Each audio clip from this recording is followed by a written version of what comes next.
Chapter 51, Truth Part 2. Harry. Lily came running to them as soon as they went into the living room. She gave her son a long hug before checking him for injuries. "He is fine, Lily. A healer has already performed a checkup on him." James measured her. Her eyes moved to land on her husband and she did not look happy at all. "What took you so much time? It's been hours since we received the message. I had to sit here and wait here for so long. I'm sorry." Things got a bit complicated. James looked at Harry for a second. "We have some things to tell you. You have a lot to tell me. I only know that someone attacked our son and Daphne at school." Lily had finally let Harry go of her embrace and they all went to sit down. "Before we start," James closed the door and placed an anti-eavesdropping charm. Then he approached the fireplace and temporarily disabled the flu network. This startled Lily. "What is this about, James? Why are you taking so many precautions for? What we are going to tell you must not come out of here, not even to our daughters, at least for now." James turned to look at Harry and this one nodded. "Harry?" Lily stared at his son in confusion. "This is more than just about the attack, right?" "Yes, this is going to sound crazy," Harry started. It was already 2 past midnight when Harry and James were done with the explanations. Lily sat there in silence, moving her eyes from James to Harry. "There are some details that make little sense. To begin with, time travel doesn't work like that. And second, if you are the future version of our son, why are your personalities so different? I don't want to badmouth my own son, but my Harry was not a good person. I knew this deep inside me, but never dared say it out loud, and I don't think time would have changed him soon much." Harry looked down and let out a sigh. "Lily, what are you saying? He made a magical oath in front of me. I tell you that cannot be faked. I understand your doubts, but he is our son," James insisted. He did not want his wife to make the same mistake he did. "I'm not saying he is not our son, but there is more to this story, isn't it, Harry?" Lily's intense glare was starting to make him uncomfortable. "When you woke up at the hospital, you looked at me like you had just seen a ghost. You failed to remember many details of your life, so the healer concluded you had amnesia. But there was one answer that struck me as odd." "Odd?" asked James. "You weren't there yet." Lily glanced at James. The healer asked Harry about his date of birth, and Harry answered, July 31, 1980, with complete conviction. "He got the date wrong. Why is that so important?" James didn't understand it, but Harry did. He could already imagine what conclusion his mother had arrived at. "People would often tell me that you were the smartest witch of your generation when I asked about you. They were right." Harry smiled. "Harry, what are—" James was interrupted by Lily. "An alternate timeline?" asked Lily. Harry nodded. "How is it possible? Isn't time supposed to be linear?" James exclaimed. "Research about time travel has been forbidden by the ministry for the last 2 centuries. Time turners have been limited to a few hours to avoid any big change. We don't really have a way to know, but there have been theories about alternate timelines. And if he came from a different one, where?" Lily opened her eyes widely as she realized something. "What is it, Lily?" James looked at her with concern. Lily looked at Harry. "Were you really born on July 31? "I was, yes," admitted Harry. "So really are you from a different timeline?" asked James. "One where you were born on a different day, but I don't see that changing much, to be honest."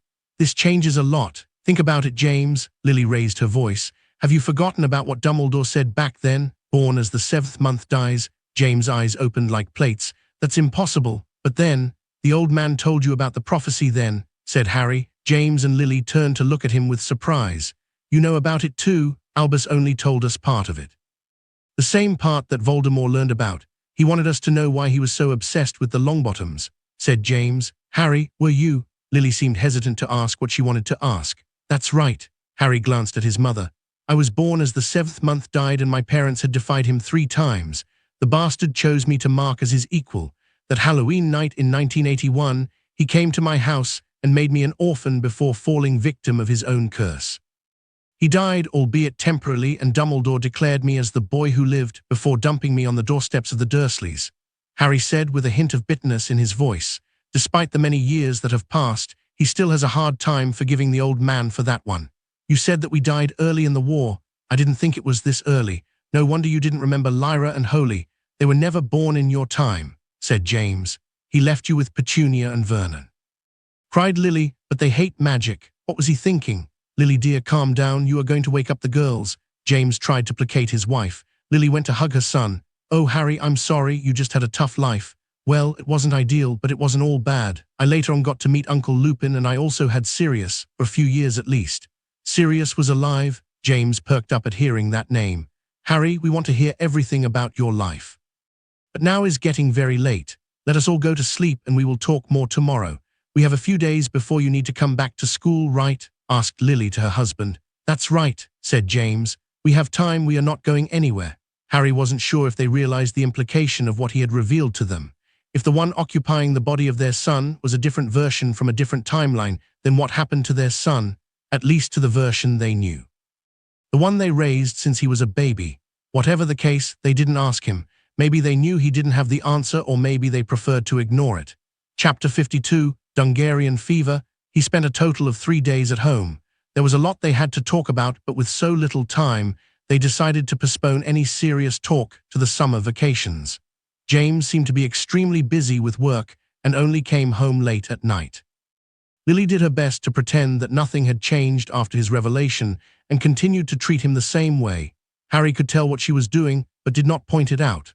Holly was thrilled to have him home for a few days, and Lyra didn't seem to care much. She received some basic explanation about the events at Hogwarts and didn't ask any further.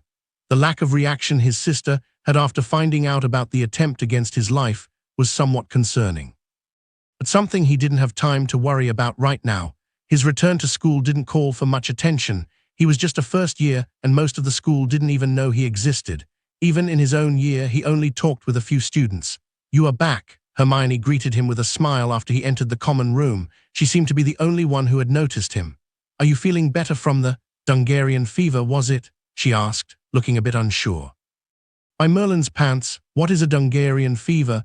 Is that the excuse Dumbledore promised to make? Harry wondered. "I'm fine now, thanks." He hoped that she would not ask any questions about this disease that he hoped at least existed, in case she goes for some research at the library if she hasn't done so already. "I'm glad to hear that." She felt relieved.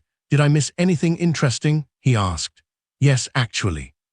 Just the day after you left, the headmaster informed us that Professor Nayar had to go back to India for some urgent matters that could not wait until the end of the school year." Hermione explained. "Oh, that's too bad. He was a good professor." It wasn't a complete lie. Nayar had been a good professor for the most part, if you don't count the whole trying to murder students business. Hermione nodded in agreement.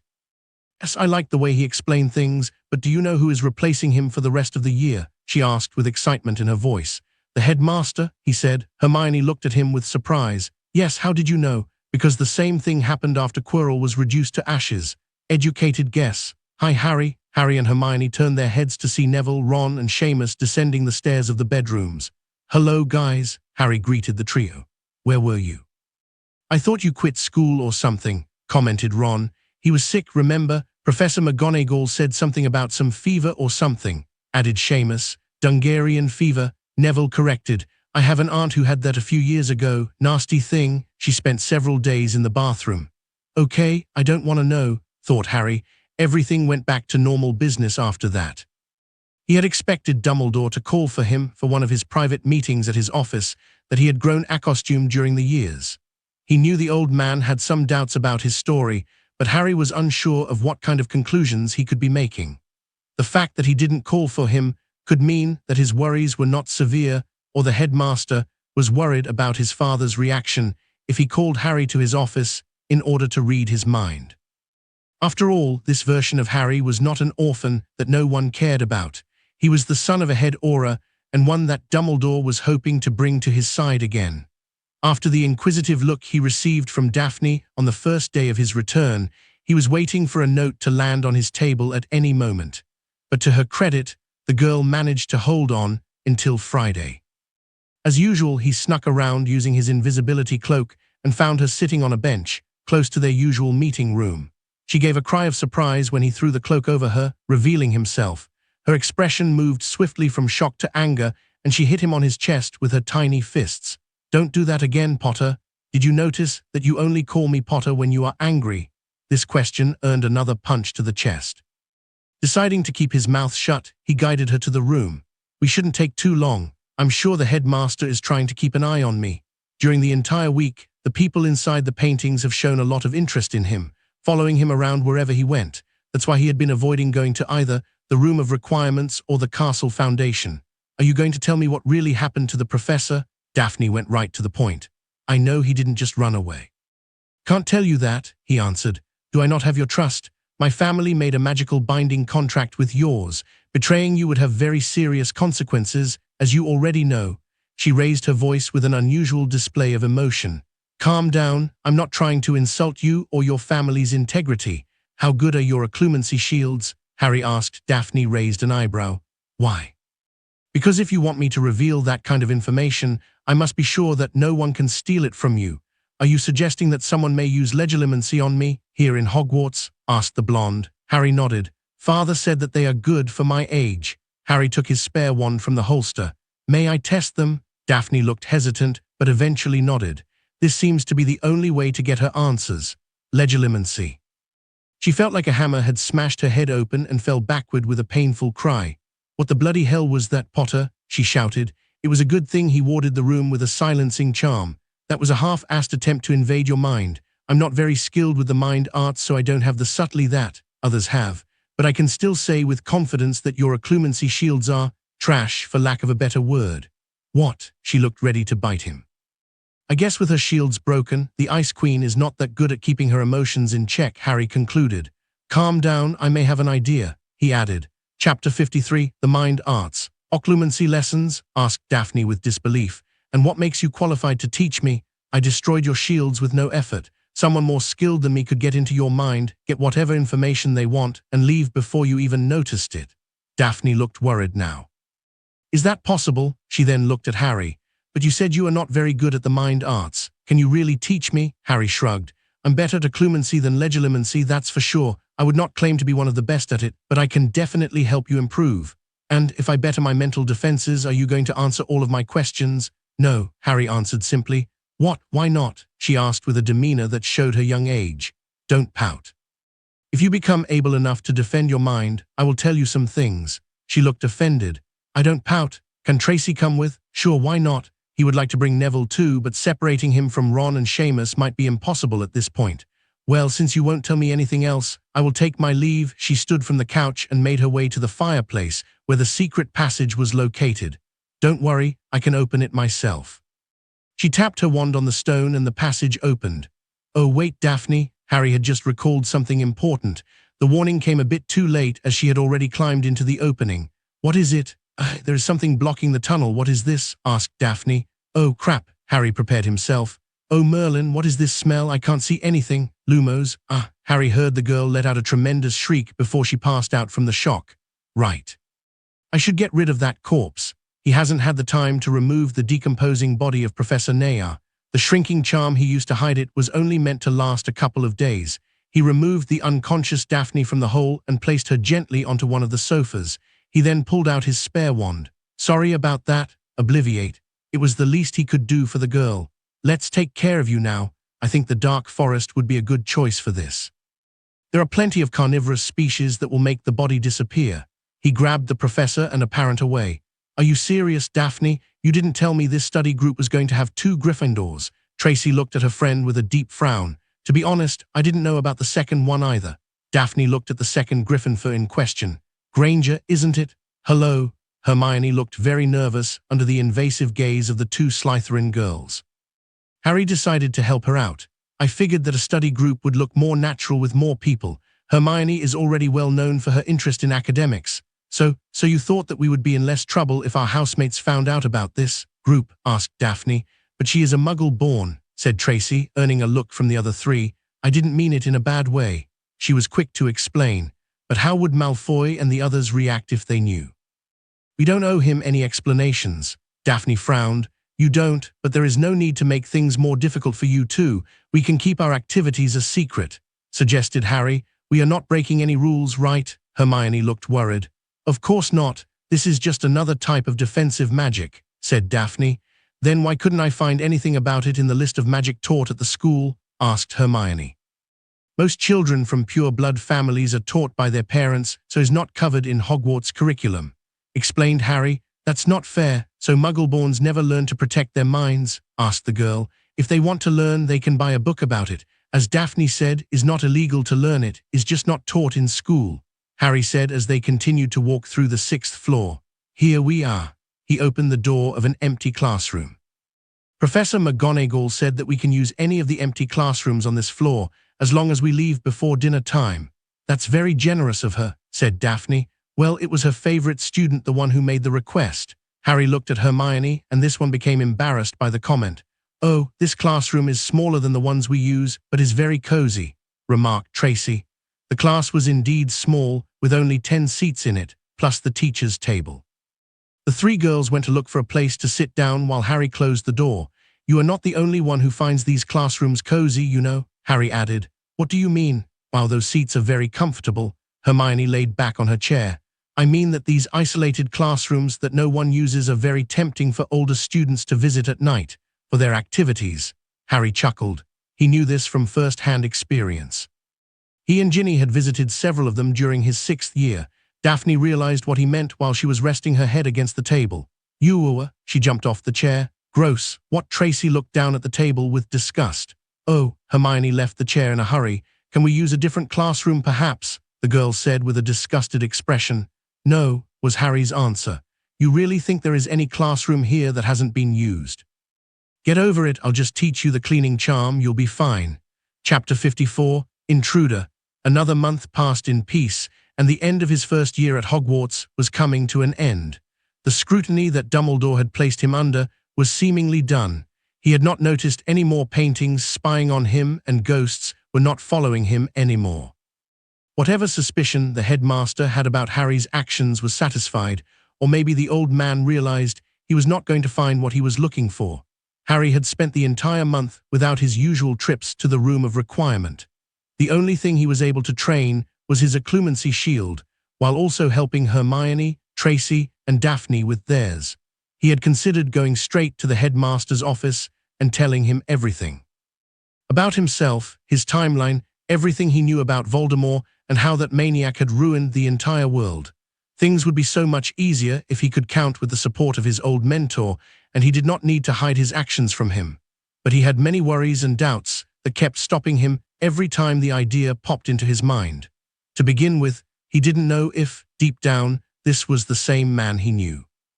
Different events could lead to people with different personalities or beliefs, and even if he was the same person he was familiar with, how would his Dumbledore react to the information he had? There was no way to know for sure. One thing he was certain of, Dumbledore would never agree with his methods and the things he has planned on doing. Harry had long moved away from being his innocent pupil who only resorted to stunners and disarming charms. Those methods had proven ineffective against the Voldemort and Death Eaters he met in the past. The headmaster wanted to make his enemies see the error in their ways and give them a chance to change their minds and be better people. It was a nice thought, but it could only be applied to sane people. Trying to teach reason and morals to a group of immoral madmen should be considered madness in itself. It might be a bit early to cast judgment upon all Death Eaters of this world. But he could judge at least one of them. Lucius Malfoy had already gone too far. Hiring an assassin to kill an innocent child was beyond vile, and Harry was not willing to let that one slide. During this month, he had not heard a single thing about the progress of the investigation involving Professor Naya, but one thing was assured: Lucius Malfoy has not and will not suffer any consequences for his actions if is left to the law. I'm sure Father would also disagree with this too. But there is no other way. Harry continued to sneak around the dungeon corridors until he reached the entrance to the Slytherin dorms. The three boys he had been following since they left the Great Hall were about to open the entrance. Always pure, as soon as the words left Draco's lips, the two snake statues moved aside, revealing an entrance. The trio of boys went inside without noticing the invisible intruder following right behind them. Harry observed his surroundings from under his invisibility cloak. The Slytherin common room was a lot darker and gloomier than the Gryffindor tower. The lack of light could be explained by being below ground and lacking windows that could let moonlight inside, but with the great variety of magical lighting sources, this was unquestionably a design choice. He could spot a few groups inside the room. A young couple were getting busy in one of the corner sofas. Someone was reading a book in front of a fireplace. And a group of 3 older boys were occupying the couches at the center. Draco entered the room and stared at the couple in the corner, a bit taken aback by their lack of shame. "Oh, is Mr. Malfoy already interested in snogging?" the one who spoke, and the other 2 boys started to laugh. "Shut up, Flint," Draco spat with anger. Despite the age difference, Draco did not have to show any special respect to his seniors in the house. After all, his father was one of the most politically powerful people in the country, and he was his only heir. Even the oldest students treat Draco with care. Marcus Flint, the fifth-year Quidditch captain, was a tall but skinny boy. He smiled at Draco. "Don't be like that, Draco. I was just joking a bit." "Yeah, we know you have a fiancée. If you want to try, all you have to do is ask her," one of the other seniors said. "Just make sure you don't leave her alone with Derek. That guy likes them very young." Flint gave Draco an honest warning. Draco frowned at the reminder of his engagement. This was something his father decided without his input, not that he had any reason to complain about the agreement, at least not a valid one. "I don't care for her. She is just an annoying girl." "Hess, give it a couple of years and Parkinson will look less annoying. I can guarantee you that." The last boy, a fourth year called Adrian Pusey, spoke. Draco got fed up with the topic of the conversation, so they left the common room at a brisk pace, with Crabble and Goyle following right behind. The trio passed through a few corridors before stopping at a series of doors. Unlike the rest of the houses, Slytherin's students had the privilege of individual bedrooms, so after speaking a brief goodnight to his two goons, he opened the door of his bedroom and went inside. He of course failed to notice that tonight he had an unwanted guest with him. Chapter 55, Kidnapper. Draco threw his bag to one side and paced around the room. "Tusk, so stupid. Why should I care for that annoying girl if father hasn't ordered me to? That's not nice, to talk about your fiancé in such a manner." The voice of Harry had completely startled the boy. "Who's there? Show yourself," Draco shouted with as much authority as an 11-year-old could muster. It wasn't strange to Harry that Draco was unable to recognize his voice. The two of them had barely exchanged a few words during the entire year. "If this is a prank, I swear I'm going to tell my father about this. Imperio." While Draco was covered by a mist that entered his nostrils and made his eyes glaze, losing their vitality, Harry removed the cloak, as there was no more need of hiding. He just had to make sure to erase his memories after his business was concluded. "I'm going to ask you a few questions. You will answer only with the truth. Is that clear?" Draco looked at him but didn't question Harry's presence in his room, and he seemed to be perfectly fine with it. "Yes," he answered. "Okay, here we go. Would your father normally be at home right now?" The boy nodded. "Yes, the father usually ends his work at the ministry around 4 in the afternoon and then goes home," Draco explained. "What about your mother?" Harry asked next. "She is always at home unless my father takes her somewhere," Draco said without showing much change in his expression, like he was just talking about something very trivial with an old friend. "Poor woman. Is there anyone else at your house?" Draco shrugged. "Just the two house elves." Harry looked satisfied with the answer. He could easily deal with that amount of occupants in the house, especially if it was a surprise attack. "Good now. Is your house located on the top of a hill that oversees a small fishing village called Wiltshire?" "Yes, those filthy muggles are where they belong, beneath us," Draco said with a satisfied smile. "So the house is at the same place I remember. That saves me the trouble of having to delve into the mind of Malfoy," Harry thought, ignoring Draco's racist remarks. "Malfoy, look down now." Harry gave a peculiar command to the other boy. Draco obeyed his order without questioning it and moved his head to stare at the floor. Harry examined the top of his head. There was nothing unusual that could be spotted at first glance, but he knew better. This was the place where the tracking mark was applied. From what he knew about this mark, it was not as intrusive as a normal tracking charm. It only kept the general location of the student while inside the castle, but its main purpose was to warn the school if a student left the ward's perimeter without permission, which also included the train station and Hogsmeade. Harry had already removed his own, but for Draco, it was better to do something else. "Stay like this," Harry commanded. He walked to the boy's desk and picked up a piece of blank parchment he had on it. He used his wand to move the mark to the parchment. The spell was not a complex one, just something that he was taught by a very talented witch one day. The previously invisible ink was now shown with a dark red color on the parchment. All that was left was to reapply the mark on his head when they came back to this room, and no one would even notice he was gone in the first place. "All right, Malfoy, hold onto my arm. We are going for a little trip." Harry held out his spare wand, and two of them disappeared from the room with a faint pop. It was dark, and the air was very chilly on the north coast of England. He could glimpse the light coming from the windows of the Malfoy Manor ahead of him, but if a muggle was in his place, they would only see darkness before feeling the urgent need to leave the place.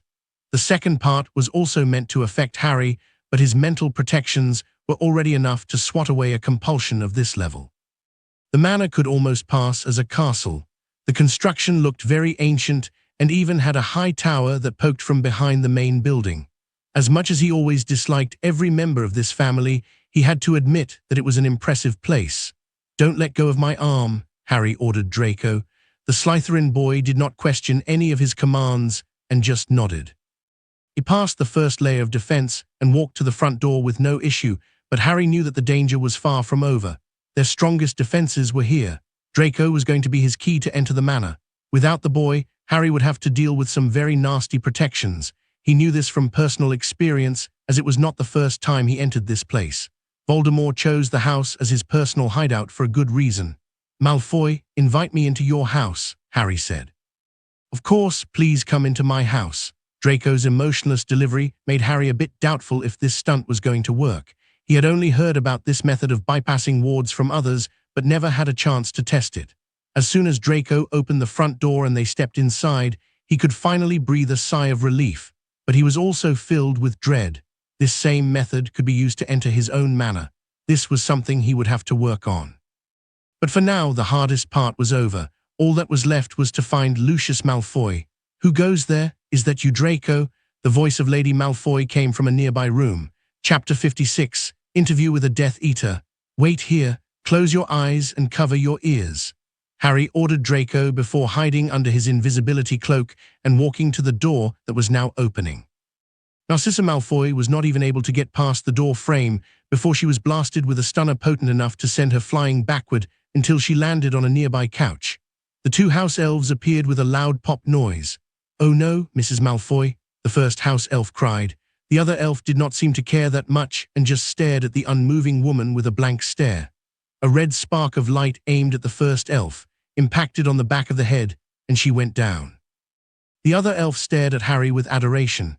"Mr. came here to kill Dobby's family?" he asked with an expression that was hard to read.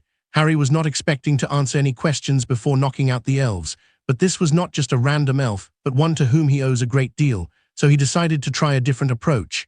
"No, okay, maybe I'll kill one of them." Dobby started to jump with joy. "Yes, the evil master is going to leave. Dobby must celebrate." "No, Dobby bad. Dobby must go pushing himself." "Wait, I have to pop." The elf disappeared before Harry could do anything. "I guess it's fine to ignore that one. What is all this ruckus?" The angry voice of Lucius Malfoy could be heard coming from upstairs. Harry placed a silencing charm on his shoes and hurried up the stairs without making any noise. "Why aren't you answering, Narcissa?" He reached the door and heard Lucius standing up from his chair and slamming his hands on the desk. "Tabby." "Dobby, damn it, you are going to be punishing yourselves all night if you don't answer me this instant." Lucius walked at a quick pace to the door. All Harry had to do was wait. Lucius slammed the door open and was met with Harry's wand pointing at his chest. "Depulso." Lucius was pushed back with tremendous force and crashed against his desk, shattering a piece of it before landing on the floor with a few broken ribs. "Let's see. Your wife and one of your elves cannot answer you because they have been stunned, but you will be glad to know that your other elf is following your wish to punish himself, or maybe he is celebrating, I'm not sure." Lucius groaned in pain and reached for something on top of his desk. He grasped a black cane and brought it down. Lucius then proceeded to use the harmless cane to support himself. With a smooth motion he had rehearsed 1,000,000 times, Lucius took his wand off the top of the can and turned around to aim it at Harry. "Divulsa." Harry's dark curse cut Lucius' wand in half before it could be used, along with 2 of Lucius' fingers. Lord Malfoy screamed in agony and clutched his injured hand. He then moved his face to look at Harry with an enraged expression. "Drop the charade. Reveal your true aspect. Who are you?" he demanded.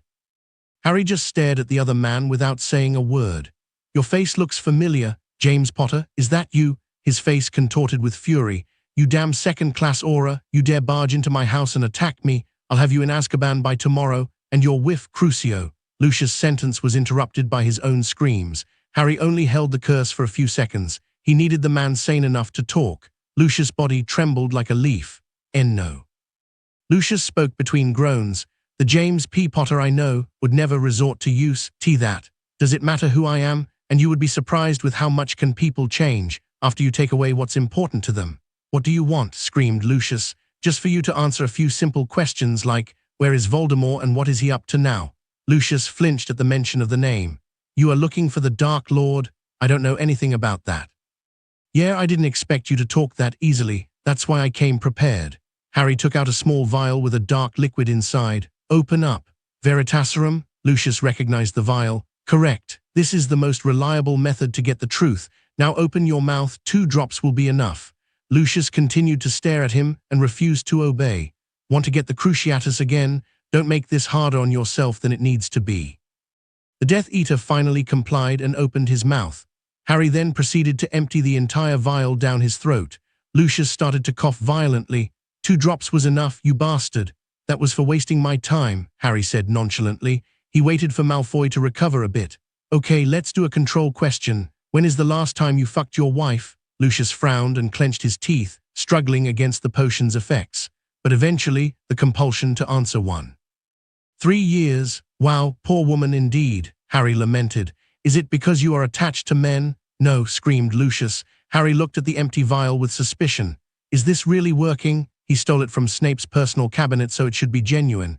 I'm going to kill you for this, spat Lucius. Fine, let's say is working. Let's try again. Where is Voldemort? I don't know, he shouted. Harry was not expecting that. If Malfoy was under some contract that prevented him from revealing that information, he should have remained silent. Even the Veritaserum is not powerful enough to overwrite something like a blood oath. You really don't know? How is that possible? When was the last time you saw him? Lucius had to think for a moment. 31 October 1981. Chapter 57, Interview with a Death Eater Part 2. That is the day he attacked the Longbottom family. He almost said the wrong name. What happened that day? That day, he had a very long meeting to iron down the details for the attacks that were to take place that same night on several members of the vigilante group created by Dumbledore. The Dark Lord had a special interest in the Longbottoms, so he decided to go alone, very much against our recommendation. What did you do then? My mission was to go with Dolohov and kill the Prewetts, damn blood traitors, Molly Weasley family.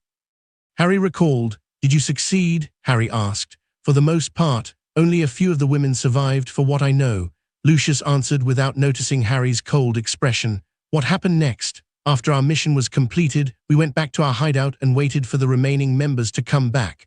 By the end of the night, all of them were back, except for the Dark Lord himself. Continue, Harry commanded. Bellatrix and the Lestrange brothers went to look for him at the Longbottom Manor, but like our lord, they never come back. We found out later, by the account of 2 surviving witnesses, Augusta Longbottom and a house elf, that the Dark Lord had been gravely injured during the attack and had fled the place. What about the Lestrange? Did they find anything? They disappeared after that night. We never saw them or received any message from them again. We don't know what happened to them. But he is still alive, Harry said. It was more a statement than a question. Lucius struggled against the compulsion. Crucio, Lord Malfoy let out a blood-curdling scream. Don't waste more of my time, Malfoy. Your wife and son are downstairs. Don't think for a moment that I will not use them to get what I want. Draco is here. Lucius was startled. Answer me. Is he alive? I know about the mark. You. Lucius wanted to be the one to ask questions now, but he knew better at this point. Yes, he is alive, he said in defeat. The mark weakened after the incident, but it never went away, and now is getting stronger. Did he leave with you a black diary, or any other object he considered important to watch over it? Malfoy looked very surprised at my question. How do you just answer? He left me a book like that, yes. But it's gone now, it vanished one day. Vanish? Harry considered this for a moment. Voldemort may have a way of recalling his Horcruxes back to where he is. That would explain why he couldn't find Ravenclaw's diadem at Hogwarts. And he never tried to contact any of you or use the mark to call upon you? Never. This makes little sense. Why would he disappear with only the Lestrange and never call upon his followers? Were his injuries that bad? But there is something else that is bothering me. He looked at Lucius. You are hiding something else. If Voldemort disappeared without a trace 10 years ago and never contacted you again, why are the Death Eaters still launching random attacks? There may be few and far between, but Harry had found records of dozens of attacks performed by Death Eaters in the last decade. At first, he thought Voldemort was just trying to make sure no one forgets about him while he prepares for his return. But if he has not been the one in charge, who is? We have a different leader now, said Lucius. Everyone just agreed to follow someone different. You better tell me everything, Malfoy. The idea was suggested around a month after the Dark Lord's disappearance. The members of the Outer Circle were starting to get anxious by the lack of news from our leader. Some started to suggest that he may have abandoned us or even died. We were having a meeting at my house when someone came up with the idea of having one of us impersonating the Dark Lord in order to calm everyone. After all, only the members of the inner circle knew what the Dark Lord looked like. I don't think Voldemort would have appreciated that, Harry commented. So, who took the mantle of the new Dark Lord? Lord Parkinson? Parkinson? MMM. He didn't recall much about that man from his past life. Which can only mean he was very unremarkable. Okay, continue. It was only meant to be temporary, a few months, maybe a year, until our Dark Lord returned. But he never returned, and Lord Parkinson's influence became stronger as time passed. He gained the favor of most inner circle members, and then he started to show himself in front of the outer circle members during our big reunions. He wanted everyone in the organization to recognize him as the one and only Dark Lord. Harry could easily guess that man's intentions. Lucius nodded. His position has become unshakable now. He is truly a Dark Lord. And what is his goal? Certainly, you are not going to tell me that he expects to take over the county with his magical might. No, Lord Parkinson is only decent when it comes to practical magic, but he is a cunning man. We have spent years following his instructions to infiltrate the most influential positions in the ministry, as well as gaining seats of the Wisegamot to our side. In just 1 or 2 more years, we could have complete control of the country. A war of politics, Harry said with dread. He had no clue how to fight something like that. And why did your group start to increase the attacks recently? He asked. What do you know about the attempted kidnapping of Lily Potter? He added. Oh. That was just a plan to lure out James Potter. The Auror has been sticking his nose in our business too much lately. He has been trying to gather evidence of any illegal dealings. You plan to use his wife to lay a trap for him and kill him. What about her? Were you going to kill her too? He tried to sound detached at least. A smile appeared on Malfoy's face. Eventually, after we had our fun, Harry clenched his wand. If that's why you don't touch your wife. You only liken it when they resist, is that it? Malfoy would have probably answered that one even without the Veritaserum is the one thing those mudbloods are good for. I like to see them squirm beneath me like Avada Kedavra.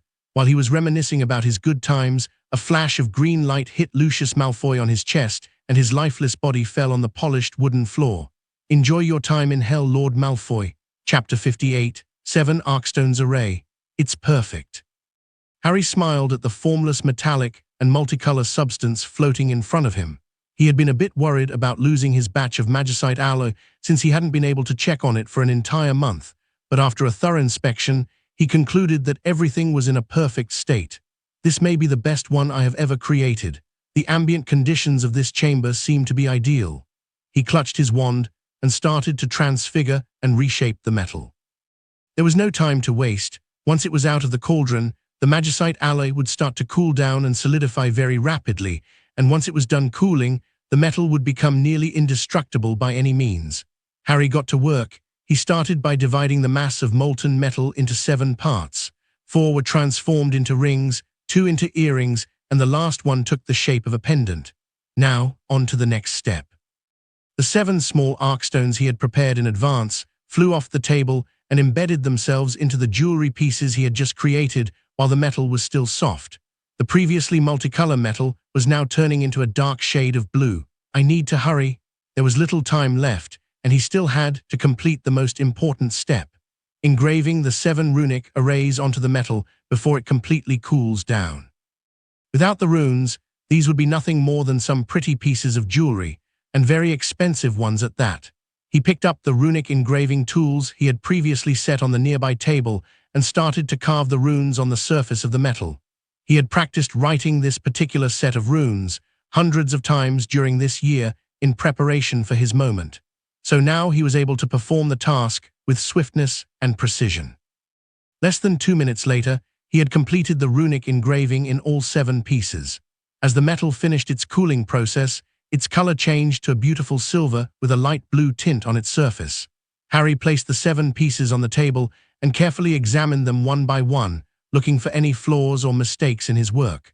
After all, a single poorly engraved rune could cause a catastrophic failure when trying to use the artifact. Harry smiled in satisfaction after finding no flaws in his work.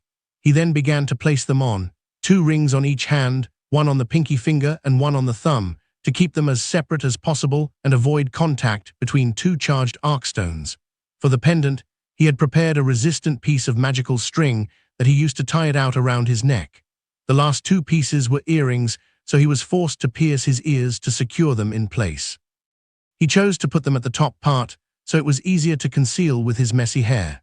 The placement for each piece of jewelry was not carelessly chosen by him. Years later, after its initial invention, the magic storing jewels received several upgrades. Over a decade after the start of the last war, a talented squib boy came up with the idea of combining a set of jewels to create a runic array where each piece will complement and enhance each other. The number 7 is a magically important one, and certain numbers have power in them when it comes to magic at least. And thus, the 7 Arcstones array artifact came to be. Let's give it a test run. Despite its small size, each of the Arcstones is able to hold the equivalent amount of magic of an adult wizard. By activating one after the next, he could perform 7 times the amount of magic that a normal adult wizard would be capable of. However, the true potential of the artifact could only be seen when all 7 were activated at the same time. These stones had been absorbing the ambient magic of the chamber for an entire month and were filled to the brim. Following Harry's will, all 7 became active and started to shine with a strong blue light. Let me see how unbreakable these columns actually are. Professor McGonagall told me that Professor Dumbledore will not be able to teach defense today, Hermione remarked during breakfast. So we have free time today? Lavender perked up after hearing the news.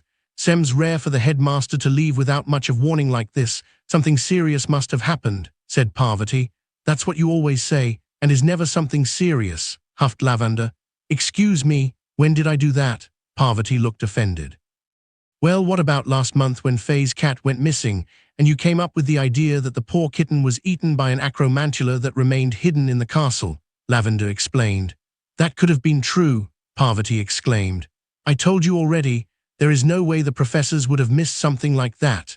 Hermione hated when people talked bad about her professors or suggested they were incompetent at their jobs. Bushy-haired girl turned her head to look at Harry, who was currently reading a newspaper at the table. Say, Harry, do you know if something important happened? Maybe he handed her the paper. Read the front page. The girl did just that. Lord Lucius Malfoy murdered. Wait, Malfoy? What? Shouted Parvati. Let me see that. Malfoy, like Draco Malfoy from Slytherin. Hermione had only seen him a few times when he came to pick up fights with Neville. That's his father. I just noticed that he is missing from the Slytherin table. Lavender said. This is a huge deal. According to my father, Lord Malfoy was one of the most influential wizards in the country, Parvati said while looking at the paper cover. Harry went on to finish his breakfast, not really caring much for their conversation. One down, he told to himself. Chapter 59, just the beginning. The school year came to an end without any more extracurricular activities. Draco had been a lot quieter after he came back. He also stopped trying to pick fights with Neville, Ron, and Seamus, and at least Neville was grateful for that. It was hard to tell how this change was going to affect Draco in the long run, but this was not something Harry was going to worry about at the moment. He had better things to think about than Draco Malfoy. The boy who lived had a bit too much excitement for his first year and became somewhat paranoid when he was outside the common room. So it was a good thing he never learned about the assassin who had been hired to kill him. As far as the students knew, Professor Nayar had just gone back to his country due to some personal emergency.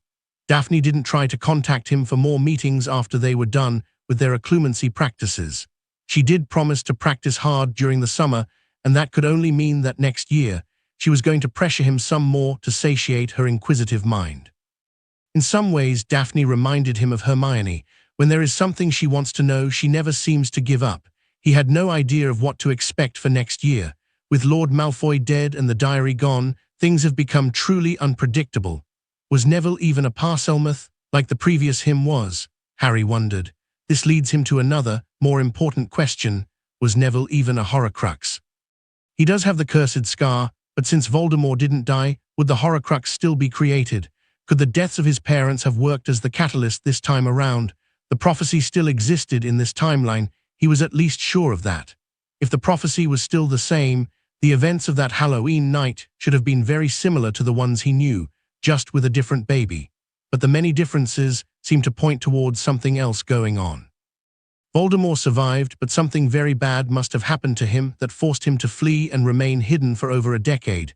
He is not the type of man who would just hide in fear. He was accomplishing something. If I could get my hands on the prophecy, that would likely solve a few questions I have. He only knew with certainty that the beginning of the prophecy was still the same from what he heard from his parents, but that was the only part they knew. The wording in a prophecy is of extreme importance. A single discrepancy in the contents could change everything. Tragically, the only person with the knowledge he needs is Albus Dumbledore, the most secretive person he knows.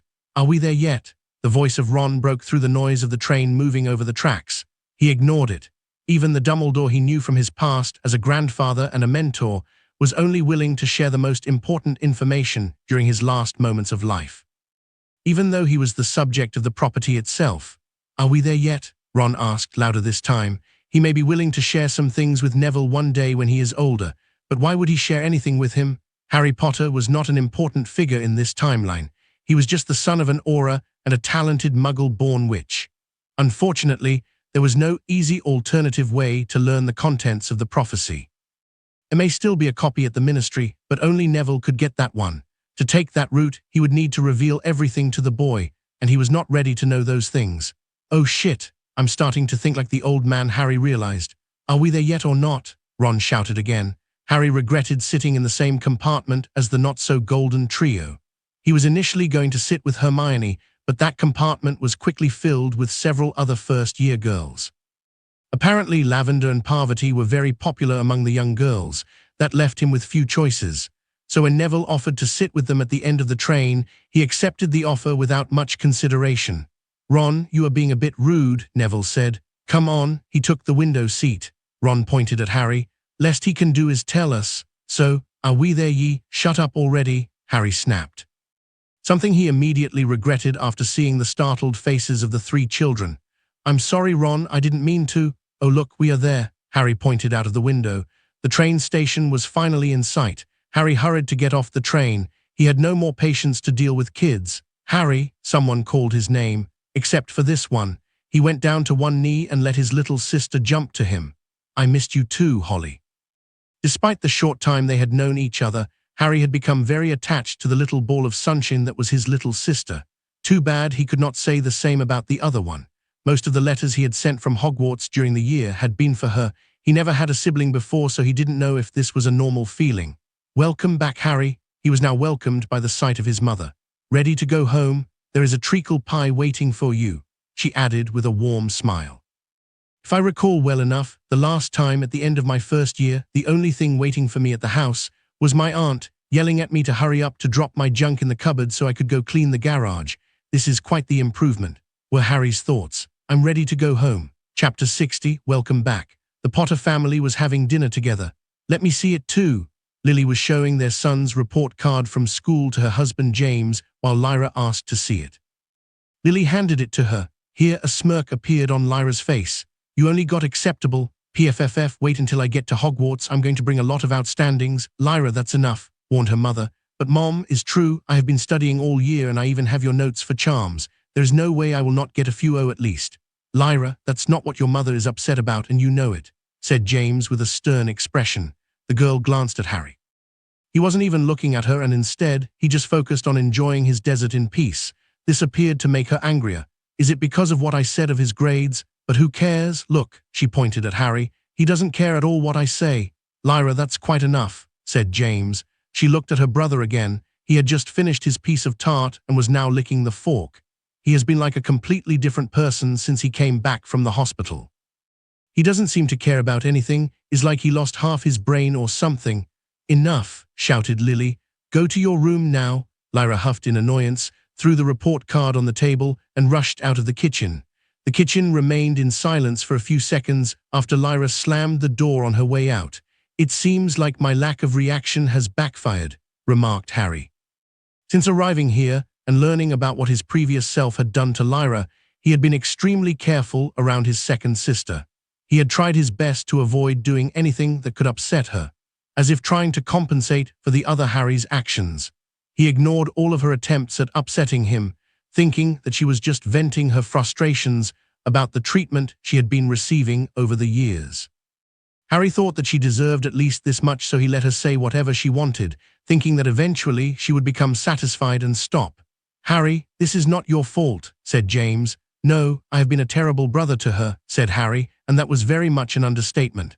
"That wasn't," Lily stopped herself before saying, "that wasn't you.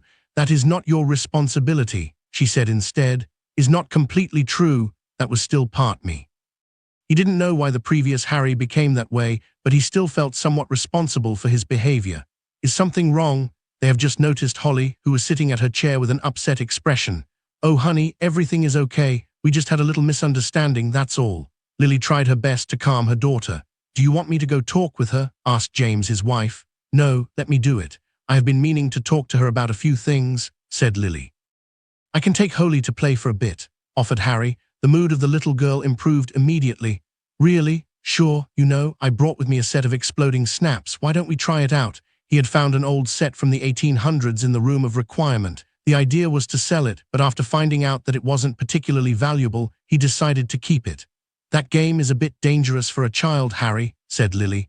"You are exaggerating, Lily. The modern sets come with several safety features, is completely secure." James brushed off her worries. "Fine, but only for an hour, then is bedtime for you, little lady." She hugged her daughter before placing her down so she could go with Harry.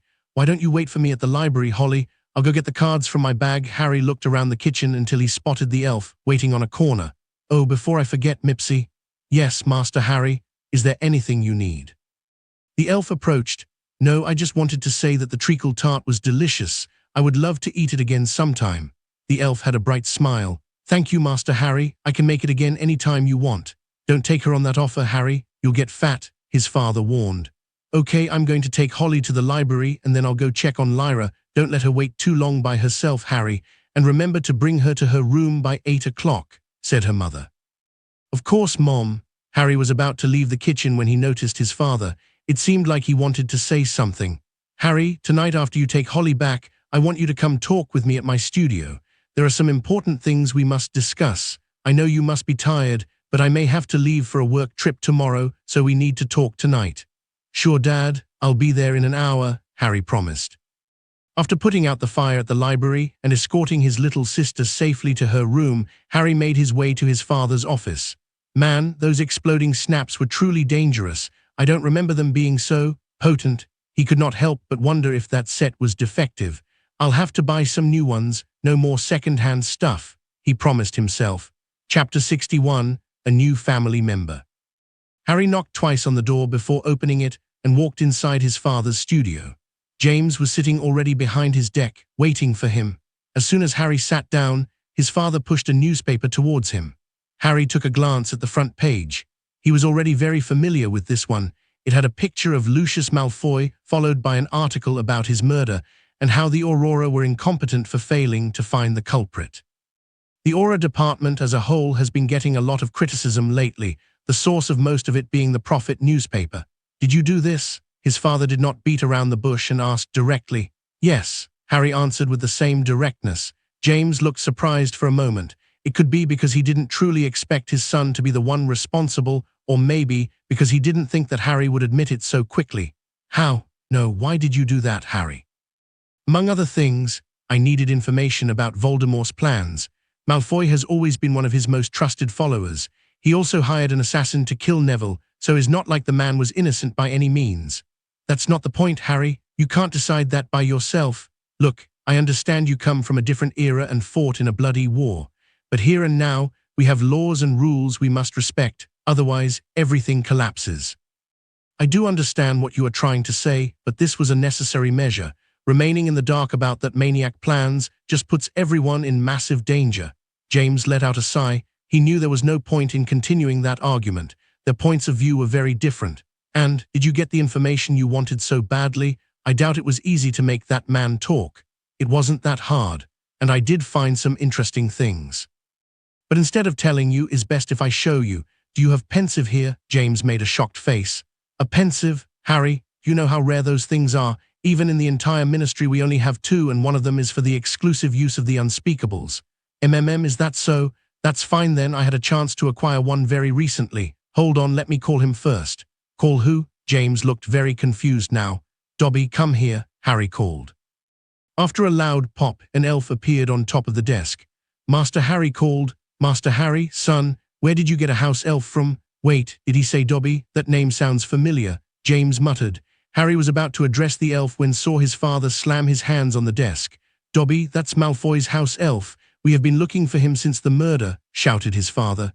Yes, he was, admitted Harry. Lady Malfoy and her son called for him repeatedly, but never appeared in front of them. We all assumed he was killed the same day that Malfoy did. James' eyes moved from the elf to his son. Dobby doesn't answer to evil masters anymore, shouted the elf, taking James by surprise. Dobby only answers to Master Harry and no one else. Master Harry saved Dobby. Okay, Dobby, I think he understands now, said Harry. The elf nodded. Is there something Master Harry needs of Dobby? There is. Remember that room in Hogwarts where I store things? Dobby knows. Good, I need something called a pensieve. It looks like a small fountain made of white marble. There is a silver liquid inside it. I need you to bring it here with utmost care. Right away, Master Harry. The elf disappeared. So you are his master now? That would explain how he got through the house protections. Harry shrugged. It wasn't something I planned. Dobby came to find me at Hogwarts. He had been wandering around for weeks without knowing what to do with his newfound freedom. Malfoy was needlessly cruel to him, but it gave him a purpose. So I told him that if he wanted, he could come to work for me, and Dobby agreed. It was true he didn't plan for this, but having Dobby back with him has been a coincidence he was very happy about. Now he could give his old friend a family that would treat him properly. I see. Is he going to live here from now on? That would be great. I don't know for how long he can stay at Hogwarts before Dumbledore notices he has an extra elf in the kitchens. We will need to inform the family and Mipsy, of course. They heard another pop near the entrance of the room. Harry turned around and saw Dobby levitating the pensieve with his magic.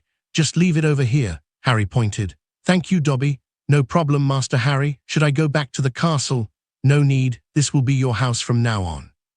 But we must inform my mother and the other house elf before you can move around freely. For the moment, stay right here. My father and I have a few more things to discuss. Dobby nodded happily. Dobby has a new home. James had left his seat and was now observing the pensieve with fascination. You really got a pensieve? By Merlin, where did you? It was at that moment that James noticed an inscription at the base of the pensieve. The word Malfoy was beautifully carved in the marble. Harry. You stole this from Malfoy? James huffed angrily. Technically, Dobby stole it. Harry pointed at the elf. Dobby did, the elf admitted proudly. Harry, James frowned. The man didn't need it anymore. James was about to shout again when Harry stopped him. Wait until you see this. I can guarantee that you won't care about a few stolen items afterward. A few? James raised an eyebrow. Harry got next to the pensieve and used his wand to pull a strand of memories that he carefully deposited inside the silvery liquid. Go ahead. Chapter 62, Moral Dilemma. James looked much paler when his face came out of the pensieve. That bastard, I can't believe. Malfoy, they think they can just go after my family. Do you understand now? Harry asked calmly. James went back to his desk and collapsed on the chair. He took a minute to collect himself before speaking again. I do understand what is at stake, Harry, but don't think you can gloss over everything I saw you do in there. Using crucios to torture and the killing curse. Those are their way of doing things. Harry did not react in the least. Would it have been more morally acceptable if I had tortured and killed that man using legal spells? I could have conjured 100 needles to stab him all over and finished him by blowing his head with a reducto. Besides, I had a good reason to use specifically those spells. Care to explain? Asked James. Now that I understand a bit better the detection methods the aura's use, I decided to leave a clue that could lead to the investigation of some rival dark wizard. After all, as you said, the unforgivable are some of their favorite spells, the ones used by his followers. You wanted to guide the investigation to other members of his inner circle in hopes the auras would find some incriminatory evidence that we could use against them. James could guess. Harry nodded. Is not a bad plan, although a cold-blooded one, using the unforgivable curses for such misdirection. James didn't feel that Harry's actions were justified. Did it work? Thought. James shook his head. I'm not in charge of that investigation, so I don't have all the details. For the things I have heard, no important moves are being made against any pureblood lord. You have to understand that all of those lords hold a great deal of power in the ministry. We can't even open an investigation without some seriously damning evidence on them. James looked at the pensieve. Obviously, we cannot use your memories. The only one who would end up in Azkaban would be you. Not that putting them in that prison will do much. Voldemort can control the Dementors. It's best to eliminate them, said Harry. Harry, James said with a warning tone, for what Malfoy has revealed, we are not fighting the real Dark Lord anymore, but a pretender with a lot of political power. True, admitted Harry. The one in charge now is that Lord Parkinson. I don't really know much about that man. I have only met his daughter a few times. I do know him a bit. I still attend some meetings of the Wizard Gamut when there is some ridiculous law they are trying to implement, and Lord Parkinson is always there. That man doesn't miss a single meeting. He is a very serious and quiet person. His political views are even more extreme than the majority of the Conservatives. He had voted for some very controversial laws, but regardless, he seems to be well respected among his peers. Now I know why. You need to be careful around him. He is the one who wants you dead the most, and the one who ordered those Death Eaters to attack me and Mom in that alley. Yes, that was— Wait a moment. James seemed to have realized something. That was you, wasn't it? He pointed at Harry. Yes, I was there too. What are you getting at? Harry tilted his head. Not that. You were the one who killed those men. There was no mysterious man with a black robe who showed up just in time to save you and your mother. You know. When you say it like that out loud, it does sound hard to believe. And of course it was me. I thought you had already reached that conclusion ages ago. I spent 2 months looking all over the country for that mysterious hooded man. James lamented. Sorry about that. James sighed in defeat. What a waste of time. Can we go back to the topic at hand? Asked Harry. James placed his hands on the table. Fine. For the moment, you need to stop playing vigilante. No more going around kidnapping, torturing, and killing. I can't believe I have to ask for his. Me neither. Am I supposed to do nothing at all? Harry huffed. We are dealing with a different enemy than the one you know. This is a battle of politics and corruption. I hate politics, said Harry. I don't love them either.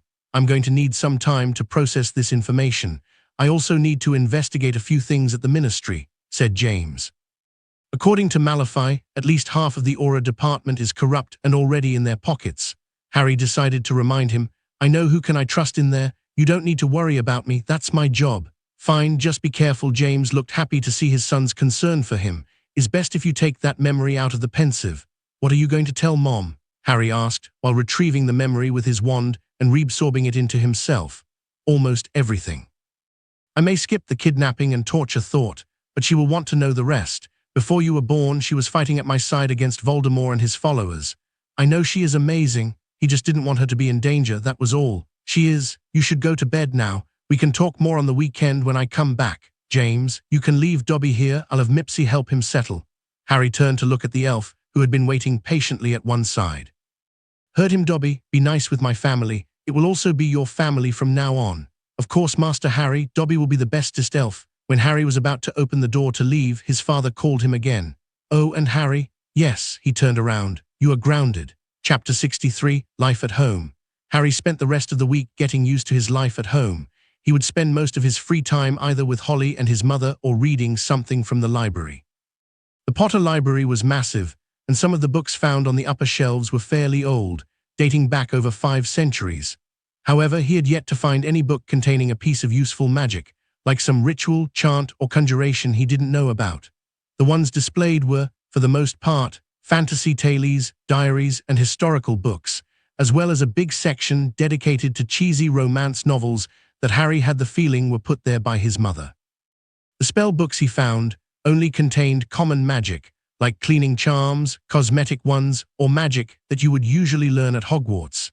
Harry was convinced that an old family like his must have a lot more interesting tomes than the ones found at the library, but maybe those were placed in a more secure location.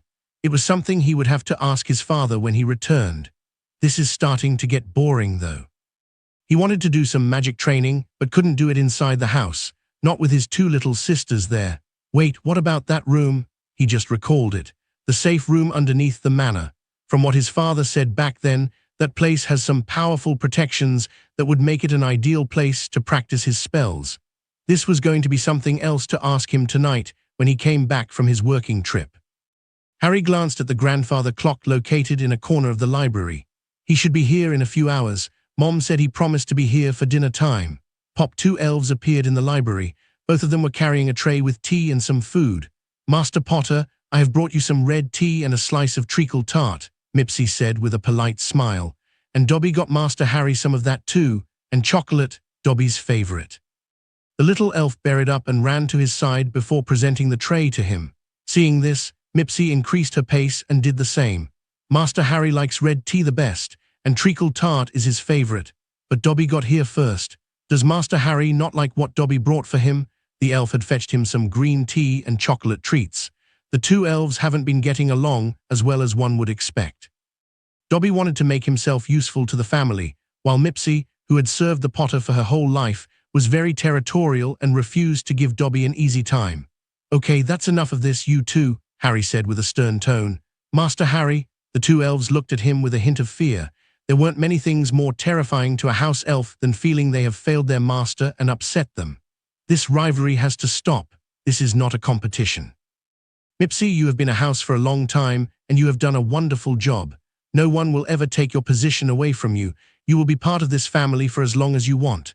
Dobby just wants the same, to be part of the family and feel useful and wanted. Can you help him with that, instead of trying to compete with each other?" "Yes, Master Harry, of course. I'm very sorry for my behavior," Mipsy said with her head hanging low. "And Dobby is sorry for not knowing what Master Harry liked the most. That's fine, I don't hate green tea and I like chocolate as well, so thank you, Dobby. Do we take back one of the trays, Master Harry?" asked Mipsy. "No, just set them up on the table. I'll do what I can with them." The elves left the food on the table located in the brightest corner of the library and left. "Oh, you are here," the newcomer spoke with disappointment. "Speaking of not getting along." Harry thought of his second sister. She has been mostly ignoring his existence since their mother scolded her on the night of his return. "I don't have many places to be. I am grounded after all." Not that he had much of a reason to leave the house at the moment. "You are grounded too? Never mind that. I'll just grab a book and leave." Lyra was about to walk away when Harry called for her. "I have some extra tea and sweets if you want to accompany me," he offered. "You want me to have tea with you? Do you have any idea of how weird that sounds to me?" Her voice was getting progressively louder. "I am aware it may seem odd, considering how strained our relationship was. Strained? You hated me to death, and to be fair, I felt the same way. You never gave me any reason to feel otherwise." "Fair enough. I don't remember most of the things that happened back then, but I can say that I'm extremely sorry for it. You didn't deserve any of that." "Who are you?" Lyra screamed. "My brother would never say something like that. He would never apologize for the shitty things he did, and would never ever invite me to have tea with him, lest he was planning on poisoning the cups." Harry waited patiently and allowed her to vent her frustrations. She seemed to have been holding them inside for a while. "At first, I thought you were making up the whole, I don't remember anything, to not get in trouble with Mom and Dad for what you did. The Harry I know would not have lasted a day without going back this usual hateful self, much less an entire year," she continued. "But now, I don't know how to talk with you anymore. My brother was a jerk, but he was a jerk I was familiar with. You are like a completely different person, and I feel like you have become a stranger to me. Well, that has an easy solution." Harry pointed to one of the chairs. "Come sit with me, have some tea, and we can have a proper conversation." "Can I really?" said Lyra with hesitation. "Please." Harry offered her a seat again and she took it. Lyra looked down at the piece of treacle tart. "Mipsy had spent the entire week making those. You really like them, huh?" "Yes, but I'm going to have to ask her to slow down, lest I will grow tired of it, or become very fat," Harry exclaimed. Lyra chuckled. "Yeah, Mipsy can be very enthusiastic sometimes. By the way, that elf that you brought is super weird." "Really? How so?" Harry smiled and let his sister talk. The next hour flew by as he talked with his sister, who he finally had a chance to know. Chapter 64, Plans for the Summer. "Do we have a secret library by any chance?" Harry asked directly during their next private conversation. "Where does this come from?" "Of course, we don't have a secret library," Lily Potter interjected. "If we had something like that, your father would never have kept something like that from me, right, James?" His mother had insisted on participating in their meetings from now on, since she wanted to be more involved in any decision they made. Harry had told them more or less his whole story and everything he went through during the war. Only skipped a few details he wanted to keep for himself, like the fact that he had been married to Ginny. His family was very familiar with the Weasleys already, and he didn't want things to become weird between them. Lily looked at her son. She knew that he was not going to give up on fighting against Voldemort, so she wanted to be of help the best she could. Harry looked unconvinced by this. "Really? Such an old wizard family doesn't have any obscure tome stored somewhere?" Lily noticed James' eyes flinch for just a moment.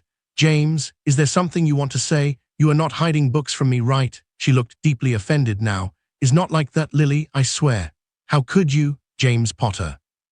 Let me explain, please, James begged his wife. She leaned back on the chair and crossed her arms. Fine, you better have a good explanation for this. I didn't do this. It's just something I heard from my father. During my grandfather's era, the ministry had started the process of banning several branches of magic that had been previously legal. Not only did the practice become forbidden, but also the possession and distribution of books or scrolls containing those types of magic. And our family had books of such forbidden branches of magic, Harry stated. Everyone did at the time, said James. What kind of books are we talking about? What branches of magic? Asked Lily with interest. I haven't seen them myself and didn't ask either, so I can't say.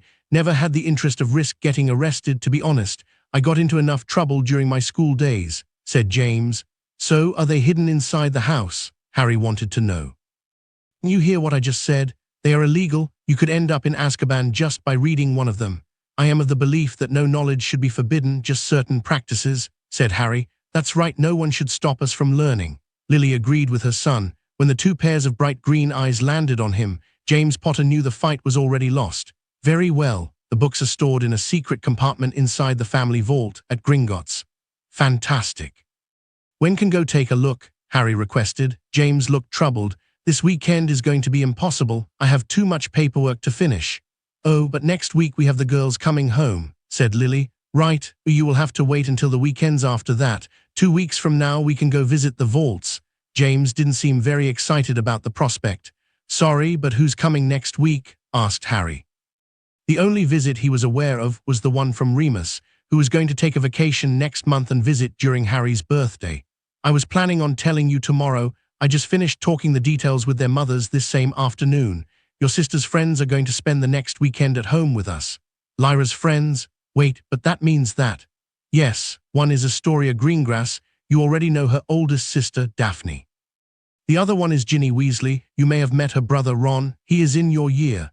Well, you did already. James was about to say something. James. But Lily cut whatever her husband was going to say. Is that so? Harry wasn't paying attention. It seems like I will have a chance to meet this world's version of Ginny a bit earlier than expected. Harry, is everything okay? Asked Lily. Yes, everything is fine, Mom. I was just thinking about some things. Right before I forget, I have another request for you, Dad. Another request? He asked with a hint of dread. What was it going to be now? As long as it's nothing too illegal, I'll be happy to help. I need a safe room to practice magic during the summers. A safe room? Asked James. You want to practice magic during the summer? Said Lily. Yes, but I already have a place in mind. Remember that underground safe room where we arrived by flu? You want to use that basement. James considered the request. He knew that he wasn't going to be able to stop Harry from doing magic during the summer, so giving him a safe place where no one else could get hurt was not a bad idea. I suppose is safe. The walls have been heavily reinforced against destruction. What about Hogwarts rules? You know he is not allowed to perform magic during the summers. Even if we let him, the trace of his wand will alert the ministry, said Lily. James looked at his son for an answer. I have a spare one without a trace, said Harry. What? Lily looked shocked. Why am I not surprised? James shrugged. Can I see that wand? Harry lifted his left arm and a wand appeared from the holster. You got a holster too? James examined the wand. I assume you didn't get this from Ollivander. He would never sell an untraced wand, or even a spare wand at that. No, I bought that from Borgin and Burke's. You went to Nocturne Alley. Lily exclaimed. If they are frightened about something like this, it may be better not to tell them about the stuff I crafted, Harry considered. By the looks that his mother was giving him, he may be about to be grounded again. Chapter 65, Old Politics. What are you reading? Lyra sat down on the couch next to him. Harry lifted his gaze from the old tome to look at his sister before answering. It is a diary written by Tobias Potter back in 1710. He worked at the Ministry of Magic during its early years. That sounds interesting, she said, but her expression indicated otherwise. I do think it's interesting to know how people lived back during the beginning of the modern wizard society, and besides, it is by learning from the past that we can avoid repeating the same mistakes. You sometimes talk like an old man, Lyra pointed out. I do get that a lot. Wait, you said that this, something Potter, Tobias Potter, Harry corrected. Yes, that one. That guy was working at the ministry during its early days in the 1700s. But shouldn't the ministry be a lot older than that?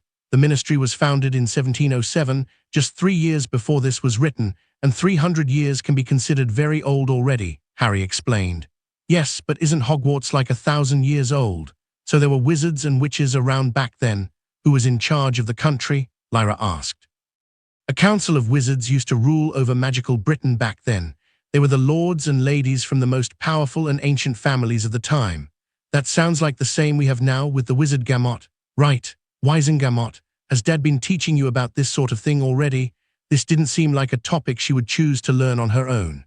Harry knew his sister was smart and liked to read, but she was not Hermione. She would not take on 1,000 pages ancient tome about the rules and regulations of a chamber of commerce from the 1800s, just for some light reading during the weekend. Lyra shrugged. He gave me a few lessons about the workings of the ministry a while ago. He said it was especially important to us, since our family is also a member of this Wizengamot thing. It is, and to answer your question, the current government shares some similarities with the old Wizard Council. But there are at least two very important differences. He raised one finger. The first one is the amount of members and the requisites to join the current government. The old council was composed of only 11 seats, who held absolute power over the rules and laws. The Wizengamot has 50 members. Basically, every wizard family who was around during the forming of the ministry got a seat in it. This meant a greater variety of opinions and beliefs were now present. Also, the most ancient families were now wielding the same amount of power and authority that much newer ones. I bet those old fogies didn't like that one bit, Lyra grinned. The Potters were part of these old fogies. Harry glanced at the time on his lap. This was written by the youngest brother of Arthur Potter, former member of the Wizard Council. And for what it says about him, the old Lord Potter was very supportive of the change and saw it as the beginning of a new golden age for all magical folk. He pondered for a moment. Of course, not everyone was that supportive of these changes. And the second difference? Lyra questioned. That would be the creation of the ICW. Oh, I know that one, Lyra said with excitement. That is the International Confederation of Wizards. Right. Among other things, the ICW dictated some baseline rights and laws for all the magical countries to follow, further limiting the influence of these ancient families. Of course, this did not stop the most conservative faction of the Wizengamot from trying to pass laws that would go against some of those baselines set by the ICW. Harry wasn't sure what they were trying to accomplish with this, as they would never allow these to hold. But that was something only the old families knew. While you know a lot about old politics, Lyra looked impressed. Actually, is the contrary. It is because I don't know a lot about it that I need to read all of these tiresome books. It looks like my new brother is a bookworm. Lyra chuckled. She had taken to referring to him as her new brother in an attempt to drive a clear distinction between the old Harry and the current one. He could only wait until she gets used to him for long enough that she can start calling him just Harry or brother. I don't understand how you got those grades if you're so smart. You need to try harder next year. I know you can do better. She tried to encourage him. He could tell that she was sincere this time, so he offered her a smile and a thank you. His father had already scolded him for his grades, not because they were bad, but because they were too unusual. After all, no one is average at everything. Harry could only say that he was trying his best. After all, he was playing outside his comfort zone now. He never had the need to hold back before. Everyone who knew him already knew what he was capable of, but now he has to pretend that he is just one more student. They heard the sound of someone mumbling from the nearby couch where Holly was sleeping. She was the original reason for Harry's visit to the library this afternoon. She had urged that he read her a story, only to fall asleep around 10 minutes into his reading. She won't wake up that easily, commented Lyra. She looks peaceful. Harry looked at his little sister with a grin. Yeah, she does now. The moment she opens her eyes is going to start demanding stuff. I almost forgot. Lyra moved her green eyes away from Holly and looked at her brother. Yes, what is it?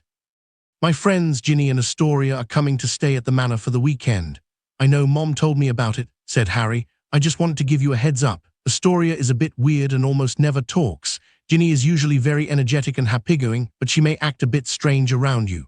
Harry looked surprised at hearing this. How so? Have we met before? So don't remember any of that either, huh? Then I guess it's best if I just tell you. She came here almost 2 years ago and you did meet her. Well, sort of. It didn't end well for her. Let me tell you what happened. Chapter 66, Visitors. Welcome. Lily greeted the duo of newcomers. Out of the fireplace came a young woman wearing a beautiful green dress, followed by a little girl. Greetings, Lady Potter. The woman made an elegant, short reverence. How many times do I have to tell you to call me Lily? The redhead frowned slightly before moving her eyes to the little girl. "Hello, Astoria. We are going to have so much fun this weekend." The little girl looked up at Lily with an expression completely devoid of emotion and nodded. Harry and his two sisters were left waiting on one side, with the two house elves waiting behind them. It was a show of respect among old families to have the entire house present to greet important guests. Since his father was still working at the ministry, this was the entire Potter family. Harry was sure that Molly Weasley was not going to care for etiquette, but Lady Greengrass certainly would. His eyes were drawn to the young woman, who didn't look a day older than 25. He could see where Daphne got her looks from. Lady Greengrass was a stunningly beautiful woman. Long blonde hair, clear blue eyes that shone like sapphires, and the elegant dress she was wearing showed just enough to tell that she had a perfect figure. Lord Greengrass is one lucky bastard. He could not help but to think. He hurried up to remove his eyes from Daphne's mother before anyone noticed it and looked at the daughter, Astoria. The girl was small, even for her age, but her most striking feature was her long black hair. It wasn't just black, but the deepest shade of charcoal black he had ever seen. It looked almost unnatural. He could also feel something strange in the girl's magic. His senses were not sharp enough to pinpoint exactly what it was, but he recalled hearing some strange rumors about the Greengrass family having a generational curse that was passed from parents to children. Hello. His train of thought came to a halt when he saw his little sister move from her spot at his side and run towards the guests in a very unladylike manner. I guess her patience ran out. Harry knew she was not going to hold in place for too long. Both Astoria and her mother turned their heads at the same time and saw the little girl dashing at them. Lily made a quick maneuver and intercepted her daughter before she could do something very impolite and held her in her arms. "Holly, I told you to wait with your siblings until I called for you. But Mom," she pouted, "I'm sorry about this. I told them." Lady Greengrass raised her hand to interrupt. "It's fine, lad. No, Lily, I'm not as strict as my husband when it comes to following old traditions." She looked at Holly and smiled. "Greetings, little miss. Holly, I'm 5 years old already. What's your name?" Holly held her palm out to indicate she was that many. "I am Selene Greengrass, and this is my youngest daughter, Astoria." Astoria looked at Holly and nodded. "How many years do you have?" Holly asked innocently at Lady Greengrass. Lily's eyes opened widely and was about to scold her daughter when Selene spoke while maintaining a polite smile. "I forgot," Selene said without skipping a beat. Holly looked aghast at hearing this. "You forgot? How?" She could not comprehend how could someone forget about something so important. She would be counting the days until her next birthday if she knew how. "My dear, you will one day learn that when a witch reaches a certain age, they will stop counting the years and eventually, they will forget about it," Selene said with a mischievous smile. Holly still looked confused. "But Mom did not forget. She told me she is 30 mm." Lily hurried to cover her mouth. "That's enough of you, little rascal. Let's introduce your siblings." "Well, you already know my other daughter quite well." "Yes, I do. Greetings, Lyra. It's nice to see you again," said Selene. Lyra greeted Lady Greengrass with an elegant curtsy she had been practicing since last year. "Hello, Lyra." Astoria finally spoke her two first words. Lyra smiled and got closer to Astoria. "Hi, Tori. This is going to be such a fun weekend." This was the first time she had friends staying over at her house, so Lyra was extremely excited about the experience. "Looking forward," Astoria spoke once more. Every sound she produced had the same flat intonation, and her facial expression never changed. "She is very talkative today. Normally she would not say more than 2 words a day. That goes to show how happy she is," explained Selene. Her blue eyes then moved until they landed on Harry. "And this must be Harry Potter. My eldest daughter has mentioned you several times during the last year. She rarely talks about other people. You must have made a powerful impression on her." "Yes, we got along, I think. It's a pleasure to meet you, Lady Greengrass, and you too, Astoria." Harry had no idea what Daphne told her parents about, but it made him somewhat uneasy. The black-haired girl stared directly at him for several seconds, and just when it was starting to become uncomfortable, she nodded and looked away. Selene got closer to Lily and spoke softly. "If anything happens, you know how to contact us, right?" "Yes, don't worry, Selene. Everything is going to be great and I'll take care of her like she was one of my own." Selene nodded. "I know you will, that's why I agreed to let her stay." "Well then, I must be going now." "Don't you want to stay a bit longer? Molly should be about to arrive," suggested Lily. Selene flinched. I have some important matters to take care of. I'm sure she will understand." After saying goodbye to her daughter, she moved smoothly towards the fireplace and disappeared in a burst of green fire. Lily grinned. She doesn't get along very well with Molly. I think their personalities are a bit too different. A bit? Lyra raised an eyebrow. Not even a minute after the departure of Lady Greengrass, the fireplace came alive again. They are here already, said Lily. Chapter 67, Meet the Weasleys. A big woman with short red hair came out of the fireplace. When is James going to change that name? Marauder's Nest makes it sound like I'm visiting his bachelor dwelling. Harry was filled with nostalgia when he saw the woman he once considered a mother figure. She was just like he remembered her. Lily chuckled at Molly's comment. I have already told him that way too many times. He refuses to change it because Remus finds it amusing. Another burst of flames, and a very young girl with long, vibrant red hair appeared into the room. Molly went to give Lily a hug. It's good to see you again, Lily. Hey, what about me? Holly, who was still in her mother's arms, complained for being ignored. Of course you too, Holly, and you know what? There is a delicious chocolate cake waiting for you if you come to visit me this summer. Yes, we are going, Holly told her mother in the most commanding voice she could muster. Oh, Molly, you don't have to bake cakes every time we visit you. Lily knew that the Weasleys didn't have a house elf, and most of the chores fell on Molly's shoulders. Please, is not bother at all. I have already baked 5 of them since my boys came back from school, and it's only been 2 weeks. Hello, Miss Weasley. Hello, Ginny. Lyra went to greet them. Molly gave her an affectionate hug. Hello, dear. Hi, Lyra. Ginny grinned happily at seeing her friend again. Molly released his sister and looked at Astoria, who had yet to make a noise since her mother left. You must be Astoria. Molly had only met the eldest daughter so far because Astoria rarely leaves the house. The raven-haired girl nodded. Well, I am Molly Weasley. Nice to meet you, Astoria. Harry noticed something unusual. Molly never tried to hug Astoria. Anyone who knew the Weasley matriarch could tell how strange that was. Could only conclude that, whatever was wrong with Astoria, Molly knew about it and was being respectful. You have yet to properly meet my son, Harry. Lily pointed at him. Ah yes, Harry, I have been waiting to meet you. You never came to visit with your mother and sister. Molly smiled at him. He noticed Ginny looking at him for a moment before moving her face away. Harry wanted to sigh in defeat. The person he wanted to meet again the most was very unlikely to talk to him now. His sister told him what happened back then. It was almost 2 years ago. Lyra and Ginny had only been friends for a few months when she was invited to the Potter Manor. Lily had recently bought the newest Boy Who Lived books to read to Holly, who was 3 years old at the time. So when Lyra discovered that Ginny was a huge fan of those books, she urged the girl to visit the library and read the newest ones. Ginny became very enthusiastic at hearing this and agreed. They went inside and failed to notice the boy reading quietly in one of the sofas. Lyra started to show her all the books they had, and Ginny was delighted looking at everything. She started to speak about the Boy Who Lived books she had read at home, and then asked Lyra if she thought that Neville Longbottom would be that incredible in real life. According to Laura's recount of the events, it was at this moment that she heard someone approach.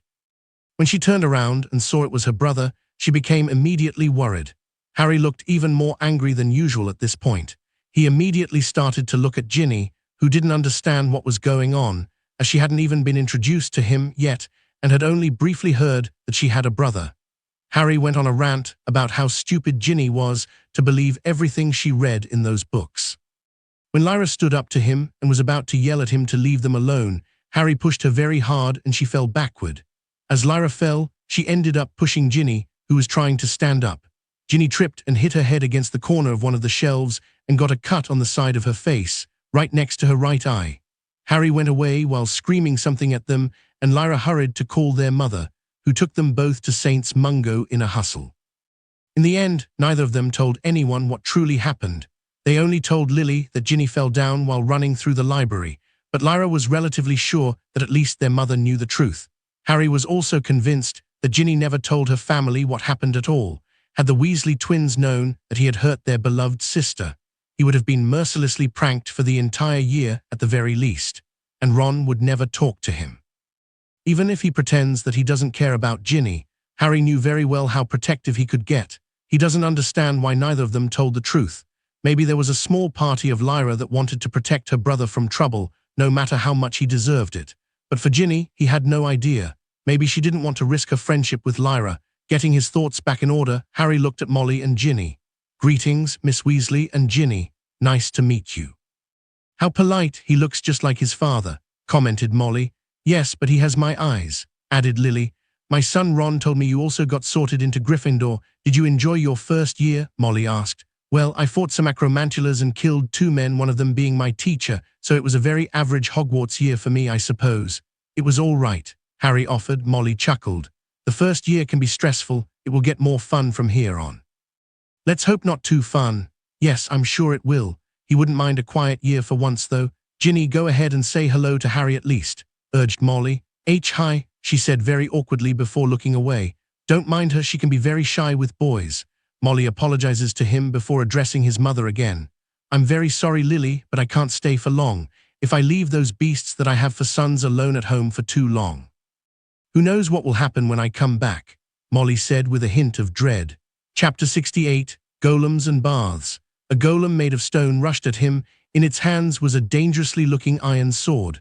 Harry dodged the sharp blade by moving to one side as this one came down in a vertical motion. The golem promptly recovered his posture and attacked again, this time with a horizontal slash aimed at his upper torso. With a fluid motion, Harry moved behind the golem, and as soon as he did, this one used its free hand to launch a backhanded punch at his face, forcing him to jump backward and put some distance between them. Harry made sure his wand was properly gripped. It would be very troublesome to stop the golem if it fell from his grasp. The room he was currently in was fairly small for training purposes, being only 5 square meters, 164 feet. This tight space just made facing an opponent armed with a blade a much more troublesome task. Beads of sweat fell across his face. How long it's been already? He was losing track of time as his exhaustion increased. The golem was not going to give him time to rest, as the creature itself would never get tired of moving around. It could continue to fight until the magic powering its body was completely exhausted. The construct turned around and ran at him with a level of swiftness that one would think impossible for a being made of stone. It lunged forward as its body turned sideways, piercing the air with its long word, which was approaching at a tremendous speed towards his head. The blade passed right next to his face as he moved. Shit, that was dangerous, he cursed. Harry then jumped back, trying to create some breathing room between him and the golem, but as soon as he did so, his back ended up hitting the wall. He had no more room to move. The golem did not hesitate to go for the killing move. The magical construct did not have the capability to think or make decisions. It merely follows the simple command that its creator gave it during the moment of its conception, and the command was, kill the person in front of you. The golem will not stop for anything until its purpose has been carried out, unless its creator intervenes. Finite incantatum. As the words left Harry's lips, the conjured sword in the golem's hand disappeared into nothingness, and the golem itself crumbled down until it was no more than a pile of rubble. Reparo. The rubble flew against a wall that had a hole in it and transformed until the damage was completely fixed, leaving a flawless wall afterward. Harry collapsed on the floor and cleared the sweat from his forehead before it reached his eyes. He wasn't magically exhausted this time around, just physically. He had challenged himself to last for as long as he could against the construct without fighting back. But the main purpose of this training exercise was to evaluate the combat capabilities of the golems he could create at this moment. Construct creation was considered a side branch of transfiguration. Not a very popular one due to its limitations, but a very useful piece of magic if you knew what you were doing. If he was in a disadvantageous situation where he had to face multiple competent enemies, the creation of several golems could even up the situation. These golems have some clear limitations. They could only be made from available material in your surroundings, and this meant that most of the time they would be made of dirt or rock. They only lasted for a short period of time. One has to give them a fraction of their magic during their creation. After that, the golem would function using this magic as fuel and will continue to do so until the magic runs out. Afterward, it will crumble and transform back into whatever material was used to form it. The last and most important limitation was the knowledge. The golem was unable to do something that its creator was not knowledgeable about. For example, if the caster doesn't know the first thing about sword fighting, the golem will be as clueless as his creator when given a sword to fight with. This was also the reason why they were usually created in a very humanoid shape, instead of forming them like animals or giving them extra limbs. Overall, Harry was very satisfied with the test. His own sword skills could only be called average, especially compared to the one who taught him. But combined with the golem's might and speed, it had proven to be rather difficult to deal with. This should be good enough for today. He looked down at himself. His clothes were completely soaked in sweat. I need a nice bath. Tempus. Okay, there is plenty of time before lunch. He was not looking forward to that. After the girls arrived, Harry had basically scoped out of there and went to get some training, but he could not ignore them forever. He just couldn't stand the look of fear that Ginny was giving him. How do I even begin to fix that? Lyra had probably told her already about this, amnesia, and change of personality. Otherwise, he could not imagine Ginny ever agreeing to come back here. But it seems that she is not completely convinced about his change. Should I apologize? He wondered. Does he need to once again request forgiveness for something he didn't do? He pondered while making his way to the second-floor bathroom. There were 2 big bathrooms on this floor. One was meant for him and Lyra, while the other was for their parents. However, after one big fight when they were younger, Lyra had her room moved away from him and closer to their parents, leaving the entire area of the second floor to him, including the bathroom. He didn't hate that part, as this meant that he never had to worry about having someone else use his bathroom and could enter whenever he wanted. Master Harry, he heard a pop and the panicked voice of an elf as he opened the door. He then heard some gasps, and when he looked up, Harry found himself staring at 3 naked girls about to enter the big bathtub. Ginny hurried to cover herself with a towel. Lyra yelled at him while doing her best to cover her most important parts using her hands. Astoria didn't seem to care at all about his presence or make any attempt to cover herself. Harry closed the door and looked to his right, where Mipsy was looking at him with a troubled expression. Mistress Lyra and her friends wanted to take a bath, but the other bathroom was being cleaned, so I suggested they use this one. I tried to warn Master Harry, but could not find you anywhere. Well, yes. I was in the training room that is heavily warded against intrusions. He realized. Another pop could be heard. I found Master Harry, shouted Dobby. Master Harry must not enter that bathroom. The misses are using it, Harry sighed. Thanks, Dobby. Chapter 69, The Cursed Girl. Pervert, Lyra muttered again while giving him a nasty look. Harry put his fork down. He has yet to take a single bite of the roasted chicken that Mipsy has prepared for lunch. Already told you it was an accident. Pervert, Astoria said, although she didn't seem to care a bit and was most likely repeating what Lyra was doing. Ginny had yet to say a single word. Her face was almost as red as her hair and she refused to look up from her plate. Mommy, what a pervert, Holly asked innocently. Well, that's a thing that you call the… Lyra, stop calling your brother that. Lily glanced at her daughter with a stern expression. But Mom, he saw us. Lyra huffed. Calm down already, Lyra. I'm sure your brother didn't get to see much. And besides, you girls can relax, you have little to show yet. Give it a few more years. Lily then noticed the curious look that Holly was giving her, and she knew the girl was about to start asking questions she did not want to answer, for a few more years at least. Don't ask me anything and you can have extra dessert. Yes, Holly celebrated with a happy face and went back to her food. Mom, how can you say that? Lyra looked down at her small chest. It is already growing, she mumbled. Astoria looked down and placed her hands on her completely flat chest. Can we talk about something else, please? Begged Ginny. Fine. Lyra was also tired of this conversation. I'll let this one go just this one time, don't do it again, Lyra told Harry while trying to imitate her mother's stern look. You are most kind, my lady. Harry noticed her lips forming a smile for a short second before she hid it away and returned to her frown. He knew she wasn't truly angry with him, and she understood the whole thing was an accident. But in a way, maybe she missed being angry at him, who knows? He can't claim to truly understand this sister of his, yet. Astoria just stared at him as usual before she began eating her food, and Ginny looked more embarrassed about the conversation than angry about what happened. Living in a small house with 6 brothers and 2 bathrooms, this was probably not the first time someone had walked on her while taking a bath. With lunch finally over, Harry went for some much-needed peace and quiet to the library. He read another old tome that gave him a bit of an insight into some of the oldest wizard families. After relaxing for a few hours and drinking some tea, he felt much better, but also needed to stretch his legs for a bit. Harry walked into the inner garden and spotted Astoria sitting by herself on one of the stone benches beneath a big apple tree. As he walked, Harry was able to spot several figures in the air. At first, he only saw Lyra and Ginny flying on their respective brooms and wondered why his mother left them to fly alone, but then he saw a third person hovering close by. It was his father. He must have returned while he was in the library. Harry looked back at Astoria. The little girl seemed distracted while reading some small book and failed to notice his approach.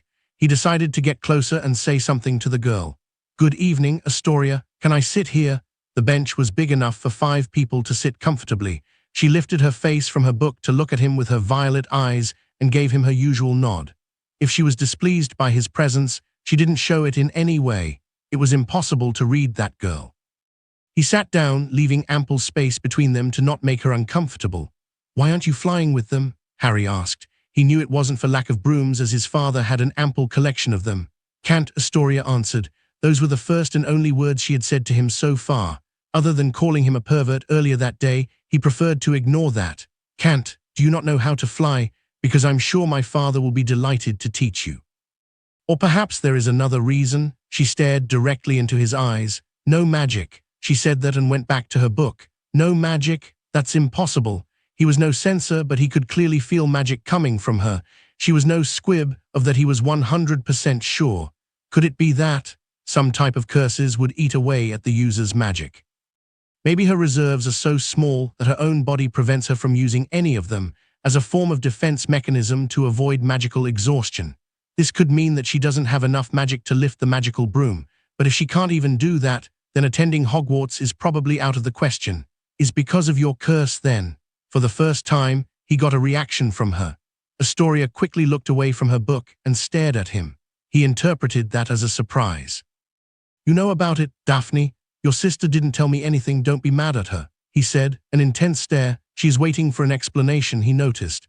Harry felt a hint of satisfaction at finally being able to understand her a little bit at least. "There are rumors about your family having a generational curse. After meeting you, let's just say I made an educated guess, and you just confirmed that I was right." She kept staring at him. "Does Lyra know?" She shook her head. "Lyra was probably told that Astoria has some sort of illness that makes her like this. Don't worry, I won't tell anyone about this without your consent." She appeared to think for a moment before nodding at him and going back to her reading. Chapter 70, Encounter late at night. He kept Astoria company until his father and the 2 girls came down. "Oh, there you are, Harry. Wanna fly a bit with your old man?" James asked him with a grin.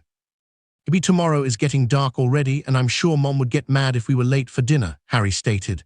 "That's right, you 2 come down already," James hollered. "Tori, did you see us?" Lyra said as she landed. Astoria nodded at her. "That was so fun." Ginny seemed to be in a much better mood now. "Mom never lets me use the brooms at home." "Then you better not tell Molly that I let you fly. That woman can be very scary when she is angry," James reminded the girl. "Don't worry, Mr. Potter, I can keep a secret," Ginny assured him. "Good girl, and call me James."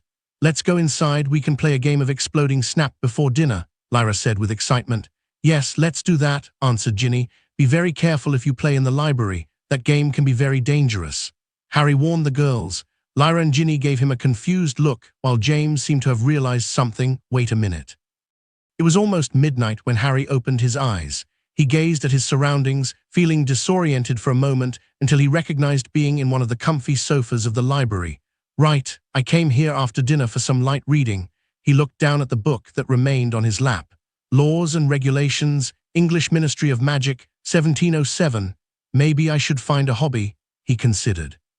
His body became immediately alert when he heard the sound of steps approaching and had to contain himself from jumping out of the sofa with his wand at the ready.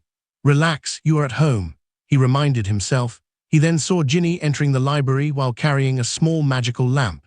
She didn't notice his presence and went directly to the section where the children's stories were placed. He could imagine what she was looking for. "On the shelf to your left." Ginny let out a squeal at the sudden surprise and turned around. "Please lower your voice, everyone is sleeping," he whispered. "Sorry, as she got nervous all of a sudden. Probably was not prepared to encounter anyone here at this hour, much less him. It's okay, you haven't done anything wrong." "Trouble sleeping?" He changed the subject. Ginny nodded. "I thought reading something would help me. You could have asked one of the house elves to bring you a book." She hasn't thought about that because her house has no elves, so Ginny was used to doing everything by herself. "The boy who lived books are over here." Harry walked to one of the shelves. "Holly has amassed quite the collection." Ginny went to her shelf, and her expression became brighter when she saw all the books. "So many, I haven't read many of these yet." "Oh," her smile fell and she glanced at Harry for a moment. "You probably think I'm stupid for still reading these." "No." I don't think you are stupid. Look, I'm sorry about what happened that day. Lyra told me that you don't remember anything from before your accident. She said that you changed, Ginny whispered. No, I don't remember any of it, but I'm still sorry to have caused such a terrible first impression of me and for hurting you. Is okay. Even my brother Ron says that I'm stupid for still liking those books or believing that any of it is true. You are not stupid, Ginny. You are a bright witch but still need to discover what you are good at. Once you do, you can truly shine and show everyone how amazing you can be. Then for the first, Ginny gave him a sincere smile. Thanks, but how can you know that? We just met. You don't know me. I can tell. I have a good eye for people, trust me. She grinned before looking back at the shelf of books. If I may, I can recommend you one. Neville Longbottom and the Mystical Cave. Found that one entertaining at least, said Harry. You read them too? Ginny became shocked. Of course, I read one of them every night to Holly. Ah, right. For a moment she thought to have found another fan. My brother Bill used to read me books too, she said with a hint of nostalgia. Say, Harry, she whispered hesitantly, can I ask you something? Yes, how is he in real life? You know, Neville Longbottom, Ginny asked. Harry could see a light blush decorating her cheeks. I should have expected that question, he thought. Shouldn't you ask your brother Ron? He is one of his closest friends. I am sure he has many stories to tell about him. He won't tell me anything. He always yells at me to leave him alone and don't bother him with questions about his friends. Ginny huffed with furrowed eyebrows. I see. That does sound like Ron. Well, Neville is a nice guy. That's it. Ginny tilted her head. We'll meet him soon enough, then you can form your own opinion of him. I guess. She didn't seem satisfied with that. He was well aware of how obsessed she was with the boy who lived at this point. But what was he supposed to do? Manipulate an 11-year-old to like him more instead? Is that even something he wants? As close as they are, this is not his Ginny. This is a different version of her with her own ideas and dreams. No, it's too early to worry about these things. The real Voldemort is still somewhere out there, until that monster is dead for good. I cannot risk losing someone like that again. Harry, you look troubled with something. Ginny looked at him. Are you feeling sleepy perhaps? No, but going to bed is not a bad idea. He said, why don't you take a book and I'll accompany you back to Lyra's room. The house is dark and easy to get lost in. Thank you, Harry. Lyra was right. You are very nice now. Chapter 71, A Little Adventure. Lyra, I don't think we should be doing this. Ginny didn't feel that this was right. It was Sunday morning and the three girls were sneaking around the manor basement. My brother has been doing something in secret all week. He disappears all of a sudden and not even Mipsy knows where he is. Lyra commented. She then felt a tug on her sleeve. It was Astoria looking at her. How? How did I find out then? Lyra guessed what the other girl wanted to ask. I was able to get it from Dobby. Isn't Dobby your family house elf too? How come he knows something and Mipsy doesn't? Wondered Ginny. Dobby is not the family house elf. He is Harry's personal elf. Lyra felt another tug from Astoria. I don't know where he got it from. My parents are very quiet about it. They also told me to not mention the elf's name to anyone. It's supposed to be a secret. Lyra glanced at the two girls. So don't say anything, okay? Both Ginny and Astoria nodded. So, if Dobby already told you what he's doing, why are you going to spy on him again? Asked Ginny. He didn't tell me what he is doing, just that he goes to some hidden room in the second basement. I don't think he was supposed to tell me that because afterward he started hitting his head against the wall. He what? Ginny sounded horrified. Dobby does that sometimes, if he thinks he's done something wrong. He said he has to punish himself, Lyra explained. That's awful, Ginny exclaimed. Awful, Astoria agreed. Hey, is not my fault. Harry said that his previous master was very cruel to him and always told him to punish himself. Lyra explained. He must have been a terrible person. Do you know what happened to the previous master? Asked Ginny. No, I think my parents are hiding something important and is about Harry, said Lyra. Mysterious, Astoria muttered. She also felt there was something odd about him. Wow, you are very talkative today, Lyra observed. I still don't think it's right to spy on him, Ginny added. You can consider it a payback for what happened yesterday. That was an accident, and you forgave for that already, remember? Ginny pointed out. I did, Lyra admitted, but it doesn't mean that we can't get a bit of payback. She grinned at Ginny. Don't you want a bit of revenge? He probably got a good look at your butt. He did not. I had a towel. Ginny became flushed red. What about you? You didn't even try to cover.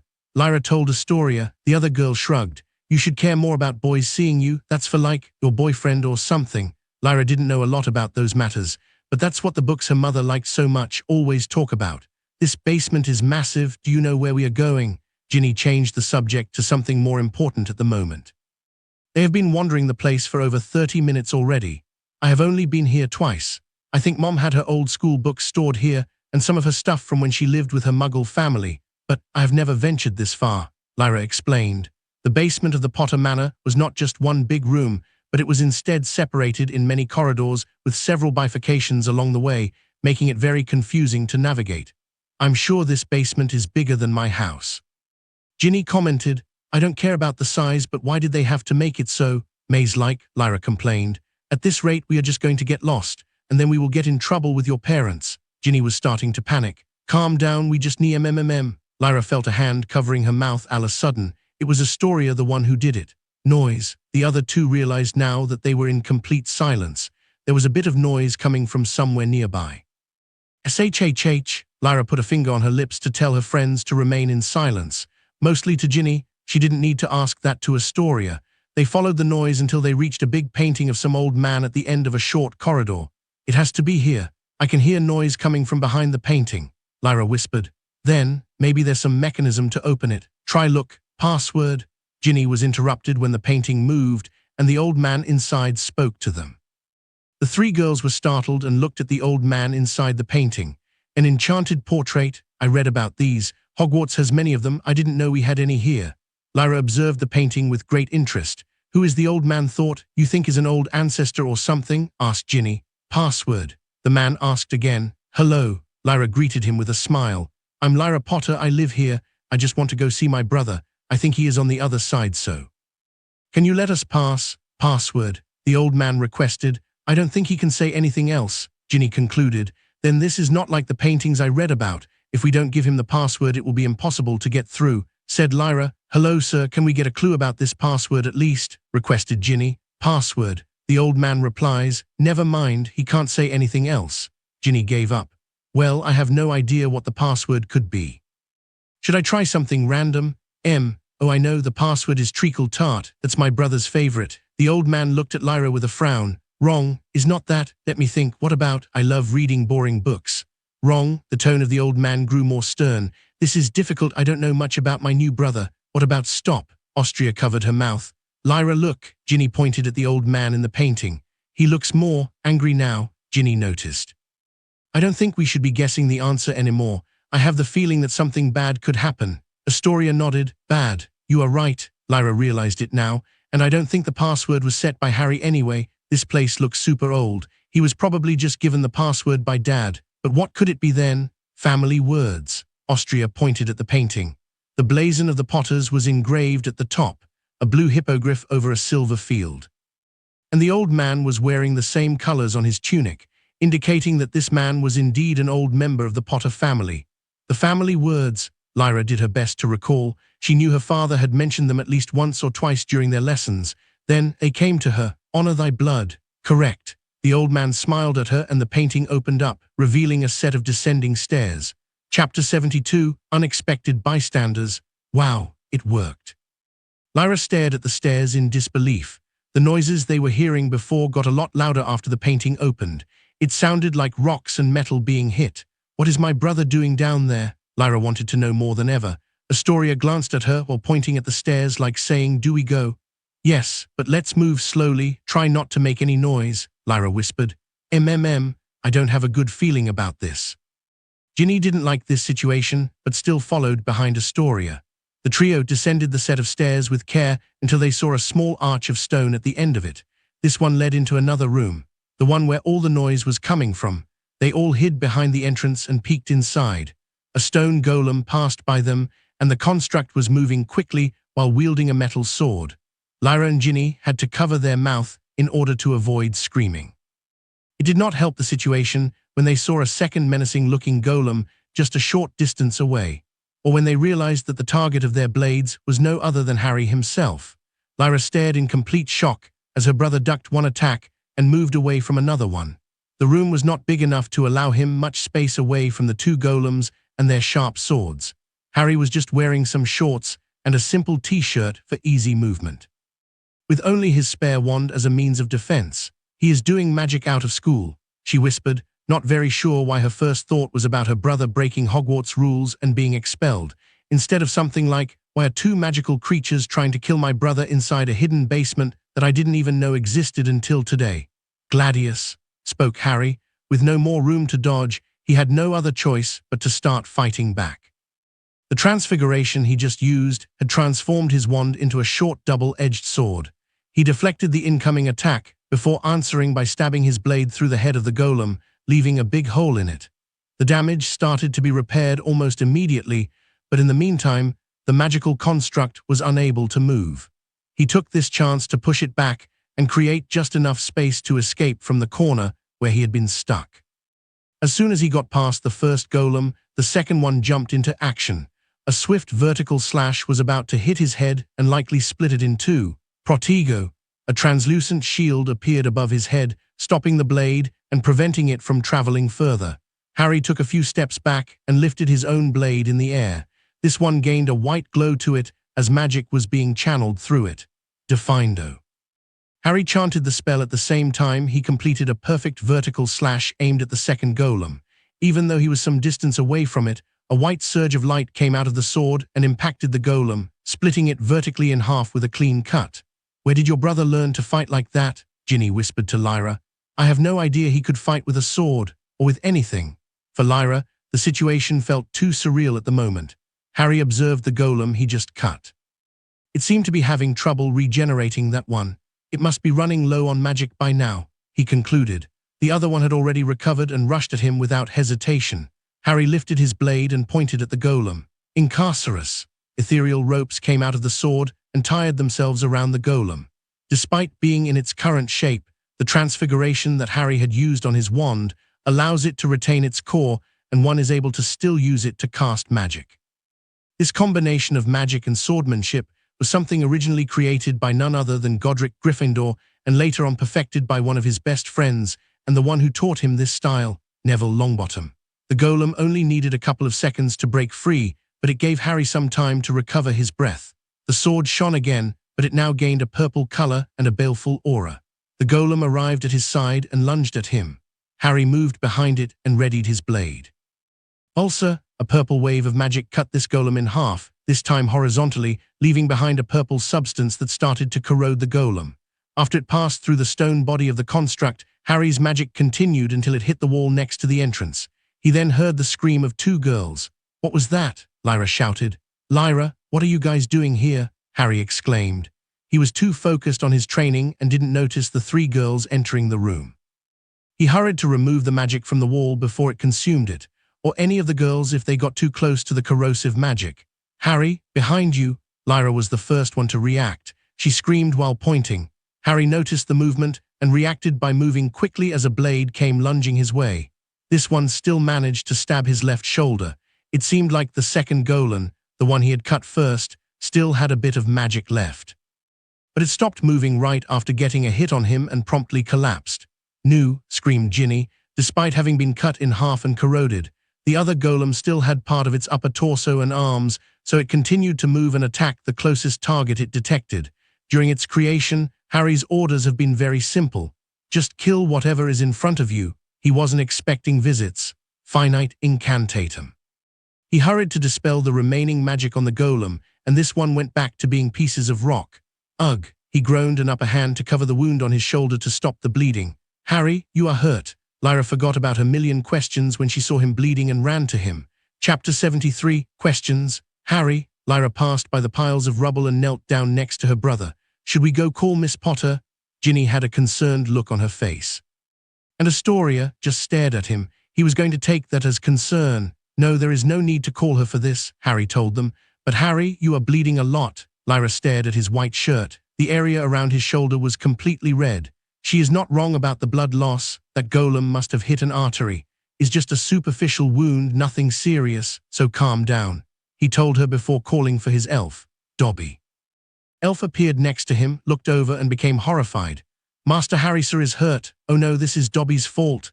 "No, it's not your fault, so don't go now to hit your head on the wall or something. I need you to do me a favor. Go to our potions cabinet and bring me a Wiggenweld potion and a blood replenishing one. Can you do that?" the elf noted repeatedly. "Then go." The girls stood in silence, looking at him for a good 30 seconds until Dobby came back with the potions. Harry took the vials and placed them in front of him while sitting cross-legged and removed his bloody shirt. The girl stared in shock as he took the first potion and poured its yellow liquid over the wound. They flinched when they heard a fizzing sound and smoke came out of Harry's shoulder. The process looked very painful, but Harry didn't complain. He then took the other potion. The contents looked very much like human blood. It was thick and had a dark red color. Harry drank the whole bottle in one go. Afterward, the wound was completely closed and his face had recovered its normal color. "Is it healed?" asked Lyra. "Yes, I'm fine now." "Good then. Can you tell me what in Merlin's beard was all of this about?" Lyra's stern face reminded him of his mother for a moment. He ignored her for now and pointed his wand at his stained shirt. Evanesco. The blood and dirt disappeared from the fabric, leaving it completely pristine. He then did the same with his shoulder, cleaning the blood stains from his skin and put his shirt back on. "Where did you learn that from?" asked Lyra. "Reparo." With another wave of his spare wand, the golem's remains returned to their original places, repairing the walls in the process. "Stop ignoring me," his sister hissed. "Fine." Harry cleared the dust from his clothes and glanced at his sister.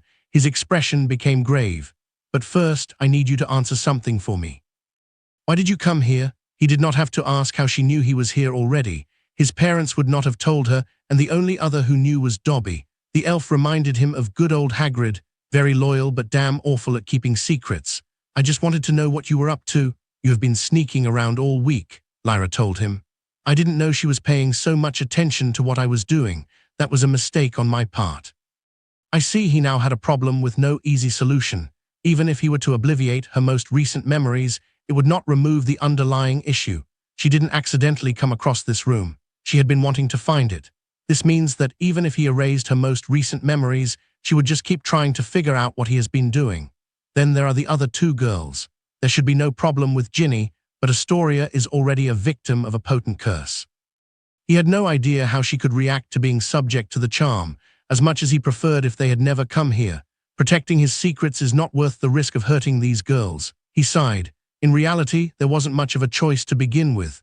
"Can you three promise me that you can keep this a secret?" "You haven't told us anything yet," Lyra reminded him. "And I won't tell you much more. Just promise me you will not talk about what you saw here to anyone." "Does Mom and Dad know about this?" Lyra asked. "Yes," Harry nodded. "Then I have no one else to tell in any case," Lyra shrugged.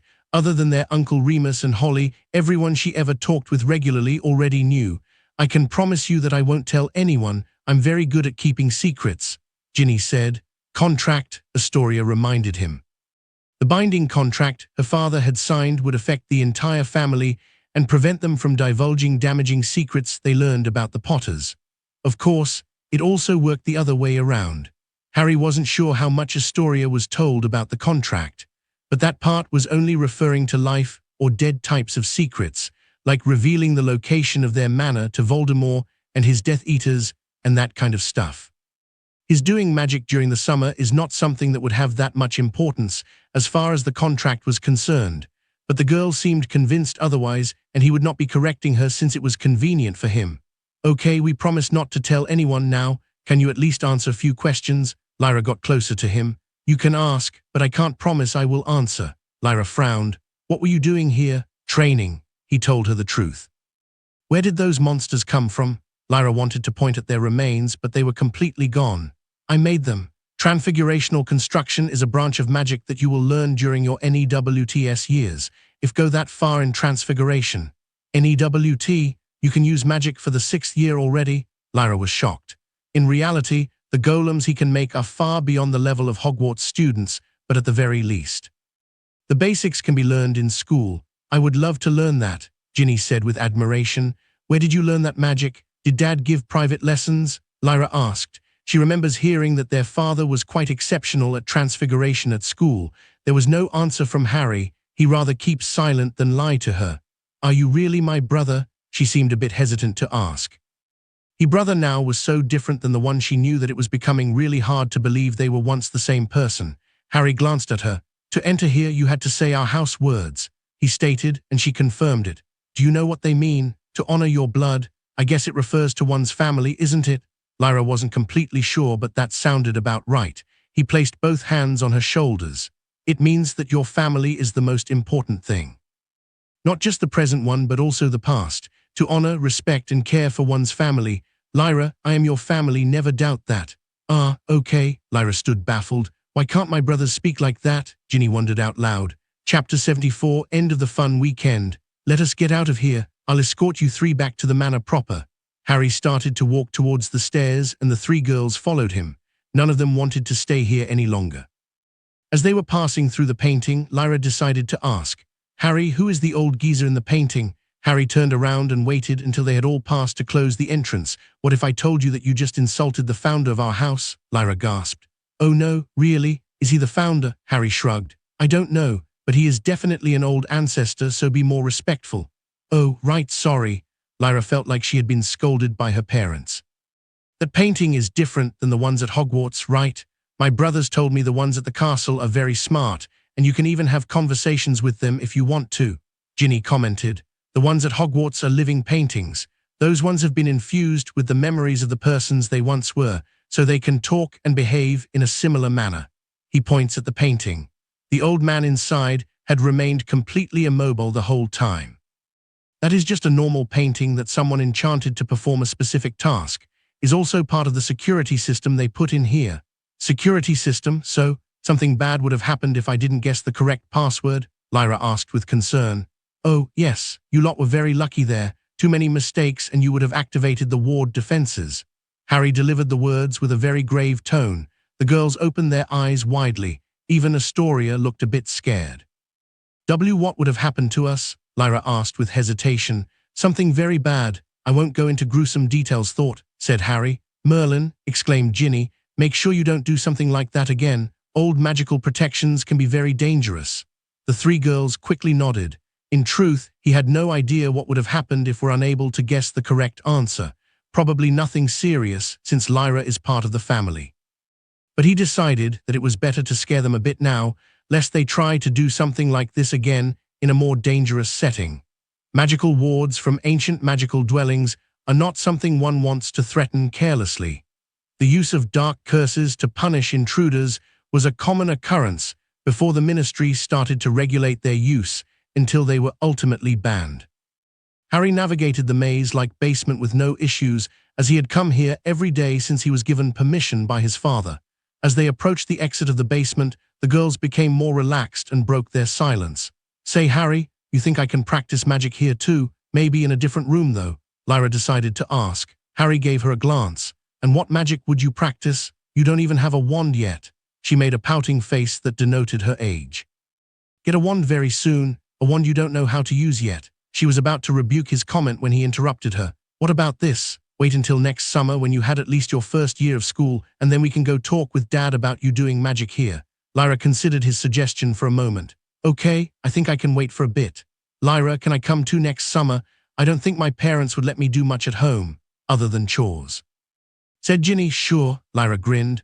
Calming, Astoria also invited herself. Here we are. Harry opened the wooden door that led to the ground floor. Enjoy the rest of your morning, ladies. Lyra hit his shoulder in a playful manner. It doesn't suit you to talk like that. She then turned to look at her friends. Let's go to my room. We can play some games before lunch. Lyra and Astoria started to walk away, but Ginny stayed behind and stared at him. Is something wrong? Harry wondered what she wanted to tell him. When Dad is working and Mom is too busy in the house, I sometimes sneak into the shred and borrow one of my brother's brooms to fly around. My mom would kill me if she ever found out. She doesn't want me to fly, says is too dangerous. I have only told Charlie and Bill, she said in a whisper so the other girls didn't hear. Harry was about to ask her why did she told him that, but then he realized. In her own way, she wanted to give him some reassurance. I understand. I'll make sure to keep your secret safe then, she smiled. And I'll keep yours, Ginny said before turning around and running to catch up with Lyra and Astoria. The rest of the day passed peacefully, and by late afternoon, Molly came to bring Ginny back home. Harry was glad that he was able to patch things up with her and that she enjoyed her visit this time at least. An hour later, Lady Greengrass appeared out of the fireplace and took Astoria away. It was hard to tell if Astoria had a fun weekend since her face barely moved, but Selene seemed to think so. Harry wondered how his sister and her became friends. Maybe Astoria could express herself much better in the letters they exchange. Or maybe it was just a matter of lack of options, since Lyra cannot leave the house too often, just for some shopping with their mother or for some party at the ministry. But in any case, now that it was over, he could take it easy until the next weekend when they were visiting the family vault. Chapter 75, The Deeps. Key, please, the goblin requested. Here it is. James handed him a golden key with intricate decorations carved into it and the letter P placed at the top. The goblin examined the key until he seemed satisfied it was authentic. Follow me, Lord Potter, and family. The goblins started to walk away, and they had to hurry their steps to keep up with him. He eventually led them into a massive chamber with any mine carts stationed in it. It was a room that Harry remembered well from his first visit with Hagrid. It feels like it was an eternity ago. I was such a naive child back then. So much has happened since, Harry thought. The goblin climbed inside one of the carts and waited for the Potters to sit. Get yourself comfortable, Harry. It's going to be a long trip, his mother advised him. Really? He had already figured that his family vault would be located deeper than the trust vault he was familiar with. From what he recalled from the structure of the Gringotts underground vault system, the oldest the vault, the deeper it is located. How far are we talking about? James had a mischievous grin on his face. You'll have to wait and see. Harry wanted to roll his eyes. His father can sometimes behave in childish ways. After several minutes of minecart riding, they arrived at an area of Gringotts vaults that he remembered well, but not in a good way. This area contained the vaults of very old wizard families and was under the protection of dragons. He even spotted the pale dragon they had used to make their escape from here, after stealing from the Lestrange vault. Let's hope I never have to do something like that again. He thought Harry was expecting the cart to slow down and stop somewhere around here. But instead, this one continued to go deeper. There's more? He asked with genuine surprise. He was sure that this was as deep as it went. We are getting close now, said Lily.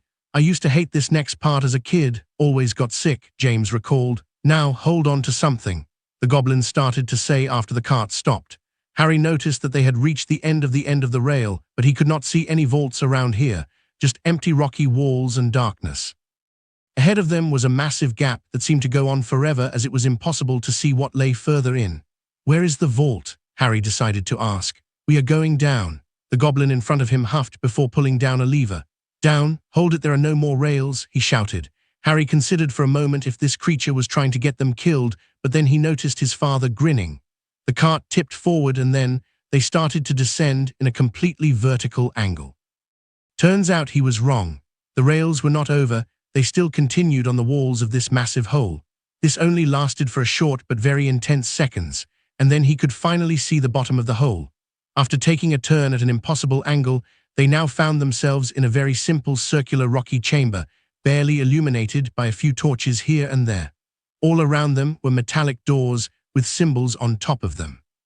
Cart continued to move until it reached the center of the chamber and then it stopped. This was now the true end of the rail, there was nowhere else to go from here. We have arrived, said the goblin despite the redundancy of the statement. That part is always so scary. Lily had her eyes closed the entire time. James chuckled and patted his back. What did you think of that, son? Was it fun? He chuckled. Harry placed his hand over his father's arm. Ouch! James made a jump. What happened? Lily was startled by the sudden shout. I just gave him a mild electrical shock, Harry answered. That was not mild at all, James cried. Wait, you did that without a wand? That's impressive. You can do wandless magic, Harry? Lily asked. She did not know much about what Harry could do when it came to magical skills. He had only talked about the most important events he went through during his past life. Just a few minor things, Harry shrugged. He couldn't do much with a complete lack of magical foci, but at least he wasn't completely defenseless. Still, he always likes to make sure he has some spare weapons at hand. Wizard, no magic here. The goblin looked to be extremely upset despite how little the display of magic was.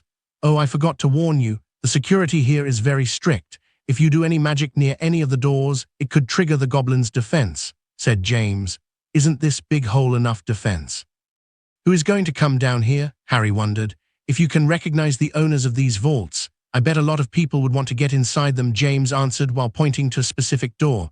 To this, Harry got closer to the doors so he could inspect the symbol on top. It was a golden griffin over crimson field. What? This is Gryffindor Vault? Wait a minute. Harry moved to the vault next to that one. A golden eagle over blue field. Ravenclaw. The next one was a grey badger over black and yellow field. Hufflepuff. And the next one, as he expected, was the black snake over a field of green. Slytherin. Why are the vaults of the 4 Hogwarts founders here? Is not just them. This chamber contains the vaults of the 11 families that formed the Council of Wizards, said James. And our family is also here, of course, said Lily. Quite amazing, huh? James chuckled. Chapter 76, The Potter Vault. But why are there vaults here? I have read about the 11 families who formed the old Wizard Council, and the founders of Hogwarts are not mentioned there, said Harry. That's because they were part of the original council that was created much before Hogwarts existed, but left shortly after the school was founded. Or maybe they were forcibly removed, is hard to tell. There is little information about that era. What we do know is that the 4 founder families had some disagreements with the other members of the council. Afterward, they were replaced by 4 families that were considered worthy enough: Lestrange, Rosier, Malfoy and Parkinson. James explained. Those 4, I see now. Harry could speculate about the cause of their conflict. He doubted these old families were pleased to have their magical knowledge taught to everyone who attended the school. Later on, there was one more replacement in the council, Lily said. The motive was a lot clearer this time. That family died out and disappeared, so it had to be replaced. She pointed at one distant door. That one. Harry approached the door with curiosity. It was rare for an old wizard family to go completely extinct. Something major, like a war, must have happened. Is that? The symbol displayed at the top of the door was something very familiar to him. Luna and her father had spent many years studying their history. But he never expected to find their vault here. The Peverils. That's right, do you know about them? Not many people do. We don't understand for sure what happened to them, but there is an old tale related to that family, Lily said. Harry felt a strange sensation when he approached the door, some sort of connection. What is this? Wizards, the angry voice of the goblin resounded all over the chamber. My time is gold, and I don't appreciate it when it's being wasted. Right, let's open our vault then. Let's not anger this good goblin any further. James went to the door with the symbol of their family. The goblin grumbled something in his language and walked to their vault. Harry, come on, Lily called for him when she saw he wasn't moving. Harry gave the Peveril door one last look before following his mother. He wondered what was that about. What could be inside that vault? He arrived in time to see the goblin inserting the key in the middle of the mechanism and giving it a twist. The gears started to turn, but the door didn't open yet. The goblin pulled out a small knife and gave it to James. Harry saw his father make a small cut on his finger and smear a drop of blood on a black plate situated next to the key. This is a necessary step. The door will not open without the blood of a Potter. James said this while looking at Harry. I understand. Harry understood that his father wanted to remember this well enough in case he had to come alone next time. The blood disappeared from the plate almost immediately, and the mechanism came to life again. The door creaked and opened, leaving a big circular entrance into the vault. Let's go. James went first, and as he set one foot inside the room, this one became illuminated by dozens of magical torches. Whoa! Harry had never seen a mountain of gold this big. Even the one he once saw inside the Lestrange chamber paled in comparison. I know, I was also shocked the first time I saw it, said Lily. Our ancestors made some wise investments. Money is not something we have to worry about thanks to them. Now follow me, I think is around here. James walked around the mountain of gold and went further inside. Harry walked while looking around the vault. There were lots of things in here. Paintings, furniture, clothes, and many boxes filled with who knows what is stored inside. It almost reminded him of the Room of Requirements, but whoever organized this place did a much better job than Hogwarts elves. Oh, before I forget, I promised Lyra to bring her something from here. It was the only way to convince her to stay at home with Holly. She really wanted to come here and see the family vault. Lily recalled. What are you thinking of getting her? James really hoped it was something legal at least. Just some nice piece of jewelry, maybe a ring or some pendant. James breathed a sigh of relief. There are boxes filled with that kind of stuff over there, he pointed. While his mother went on her quest for jewels, his father walked up to a big wardrobe that had been placed in one corner of the vault. Harry, help me move this thing. And remember, no magic here. Not even a bit. That looks really heavy. Harry stared at the ancient piece of furniture. If you don't want to see those books, that's fine by me. James crossed his arms. Why do I have the feeling that this is some sort of punishment? Fine, let's do this. The wardrobe was even heavier than Harry had initially thought, and despite their best efforts, they were only able to separate it from the wall by dragging one corner away. That should be good enough. James was feeling a bit out of breath. Harry examined the wall behind the wardrobe, but nothing strange could be seen at first glance. Are you sure is here? I was told the secret compartment was in a corner, behind an old wardrobe, so it has to be here, James replied. It was then that Harry noticed a small imperfection on the smooth, rocky wall. There is something there, he pointed with his finger. Let me see. James ran his hand around that area until he felt something move. Here it is, he said with excitement. He applied more pressure and a small part of the wall moved aside, revealing an opening no wider than 50 centimeters. The space looked small, but was enough to hide a few important objects. Come on, Dad, let's see what's inside, Harry urged his father. Chapter 77, The Hidden Books. James put his hands inside the opening and pulled the contents outside. That's all. Harry wasn't expecting much given the size of the hole, but he felt a bit disappointed when he saw his father pull out 4 books and a small black box. That's it. There isn't much room in there. Our ancestors must have considered these the most important ones to preserve. James looked down at the books. He then walked to a nearby marble table and placed the 4 books in the box on top. Lily, we found the books. Come here. That's great, dear. Give me a second. I'm almost done here. Moments later, they saw her coming over with a wooden jewelry box in her hands. What did you pick for Lyra? Asked James. Well, I couldn't decide on one, so I selected a few pieces for her to choose from later at home. Lily smiled and placed the box on the table. This one made a loud noise at the impact. That looks heavy, Harry noticed. James didn't seem to care that much about his wife filling a box with expensive jewels. Let's see those books. Lily picked the book at the top. Malgamum Compendium. It is written in Latin, she pointed out, not that she was having any trouble reading it. Harry took the second one. Ugh, this one is in Old Gaelic. Can you read it? Asked James. Just a bit, but I can already tell I'm not interested in this. This is a book about druid magic, Harry explained. Oh, I didn't know we had any druids in our family, James said with interest. Is an old family. Maybe an ancestor married someone from a druid clan and their descendants inherited a few spells. They are not very useful thoughts. Druid magic can be strong, but it has many downsides, like only being able to do certain magic under specific circumstances or needing a large number of druids to perform the strongest conjurations. You seem to know a lot of them. How is that? His father asked. I knew someone who was obsessed with this type of ancient magic. She also read a lot about shamans and their elemental rituals. Now those were a bit more useful, he recalled. Harry placed the book down and took the next one. James had noticed that his son didn't want to go into details about that topic and didn't ask any more questions, although Harry had told them many things about his previous life. His tales always become very vague when it comes to talking about his old companions. Harry uses the terms "a friend did this" or "I knew someone who liked that," but never mentions the names of those people. Human Transfigurations. Harry read the name of the book in his hands. The title caught the attention of James and Lily. Human Transfigurations. Lily observed the cover of the book. But those are not illegal. Even I could turn someone into a pig. Yes, there is also the Animagus transformation. They form part of the Human Transfiguration branch. They are regulated by the ministry but not illegal, said James. Harry grew more curious and started to flip through the contents of the book. At least this one was written in fairly modern English. At first, he only found some basic transfigurations that even modern Hogwarts students could perform. I think I see why this is here.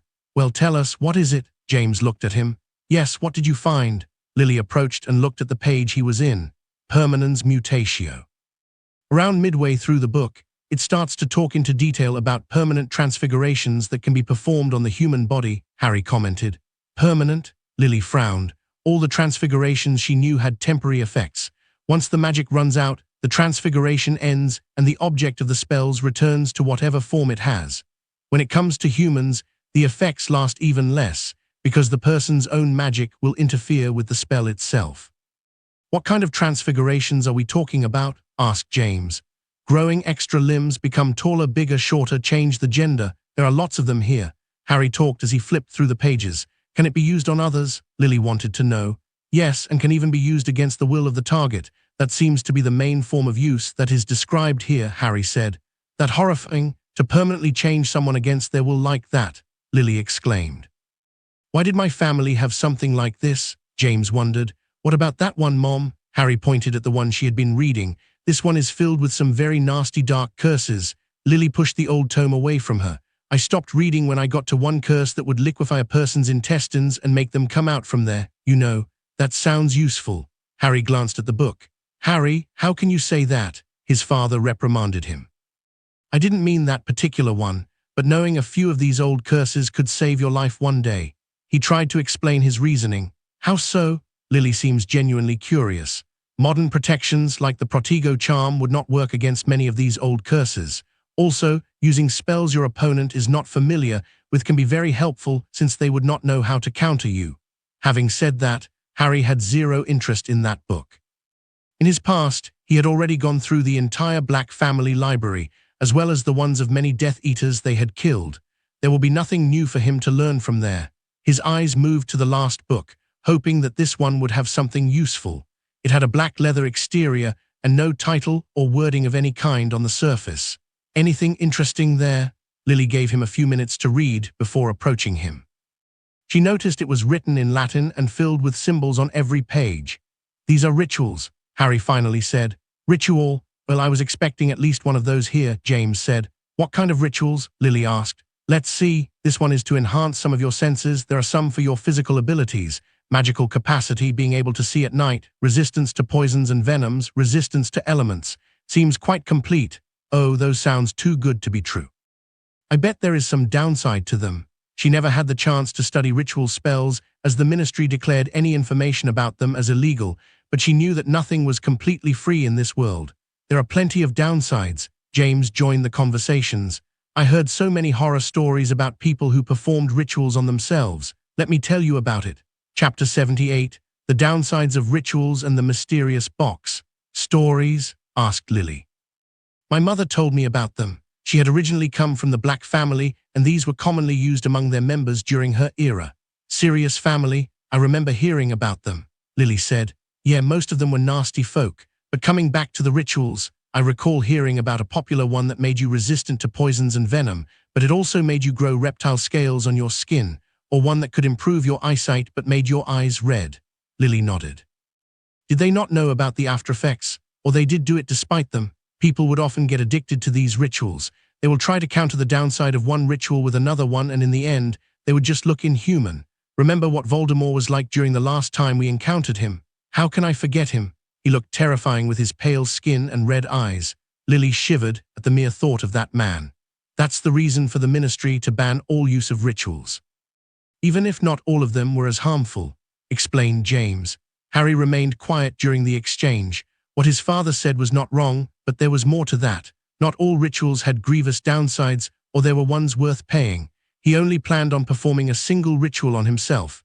He didn't want to bother with minor ones like gaining the ability to see better at night or gain resistance to an element. He could gain those benefits without having to modify his own body. He could enchant his glasses to gain a form of night vision or enchant his robes to be more resistant to fire. No, the one he had planned on performing next year was one ritual that would greatly enhance his physical capabilities. Most wizards underestimate just how important being able to move faster or have a higher stamina could be during a fight. This ritual does have a price though.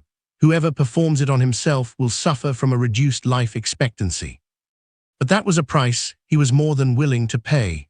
The only reason he never performed that ritual on himself during his past life was simply because he lacked the materials. During the war, finding any rare magical ingredient had become almost impossible.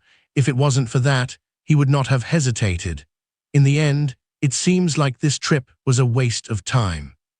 I should have expected this after all. The Blacks were as old if not older than the Potters and with fewer morals, so their library remained untouched, no matter how many new laws the ministry declared.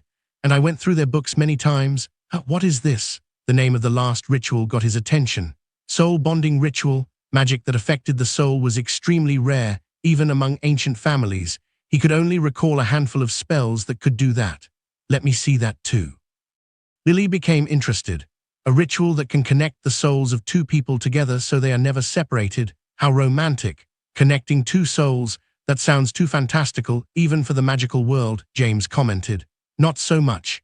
In the past, Voldemort used a ritual to sever pieces of his soul and tied them to objects in the mortal realm. This prevented his soul from ever leaving even if his body was destroyed, allowing him the possibility of returning to a new body. Harry gave them a simple explanation of the Horcruxes. So he could never die, but you said that he made a deal with demons to achieve his immortality, James recalled. There are many ways to gain something resemblant to immortality, and none of them are infallible. We found and destroyed the soul containers he created. This made him feel vulnerable once more and drove him to make the deal," said Harry. "Why didn't he create more of these containers and hide them again?" Lily asked. "He couldn't make more. To create a single container, he had to sever a piece of his own soul. You don't think there is a big downside to doing something like that? Not to mention doing it several times. What a crazy bastard he was." "You think our Voldemort also used that same ritual?" Lily asked with dread in her voice. Harry hesitated with what to answer. "I don't know, sorry." He truly didn't know. He had pondered many times about this matter, but in the end, he had no idea what could have happened to the Horcruxes. Were they recalled, destroyed, or did he never make them in this world? He would love to know for sure. "Is okay, son. We are all in this together. We will figure it out." James patted his back. "Well, now it doesn't sound as romantic anymore." Lily stared at the last page of the ritual book. Harry examined the content of the page with care. "No, this is very different than what he did. It just connects two souls to each other, but will not keep them anchored to the mortal realm. This is not meant to be used as a method to archive any kind of immortality, just to keep two people from separating. Is a relief to know that my family didn't store such a foul piece of magic at least, but I'm not particularly happy either with what I have seen," James said. "So, what do you plan to do with these books?" "I have no need for them at the moment. You can put them back in their hiding spot," he answered. "I want to keep the one about druid magic if you don't mind. It seems like an interesting read, and I'm in need of improving my old Gaelic." Lily chuckled. "I suppose that one is the lesser evil here," James comforted himself. "I'm surprised you didn't want to take the one with all the dark curses. You said it was useful." He glanced at his son. "Don't need it. I already have an abundance of those. I was thinking that I should teach the two of you a few of them." "What, you want us to learn that kind of dark magic?" James looked very displeased. This went against everything he had been taught. "I want you to stay alive, and if learning some illegal curses can increase the odds, even if it's just a little bit, then yes, I want you to learn them," was Harry's answer. James looked at his wife for support. "I think Harry is right. What happened that day in Diagon Alley was the scariest day of my life." Lily brought her son closer and hugged him. "If I didn't have my hero with me, I'd rather not think what could have happened." "Mom," Harry complained, "what if next time it happens when I am alone or with Holly or Lyra? I want to be stronger, James. I want to be strong enough to protect my family from those who wish them harm." Lily's eyes were filled with determination, and James knew this was another lost battle. "Fine, we'll discuss this at home." He relented. James stood up and was about to put the books back when he saw the small black box. "We forgot about this thing." "Right, let's open it," said Harry. "I hope to at least get something from this trip." "Wait, what if it's cursed or something?" Lily examined the box. "Why would it be cursed? This was left by our ancestors for us." James grabbed the box. "But just in case, I will be the one who opens it." The box didn't seem to be locked, so James lifted the lid without any apparent issue.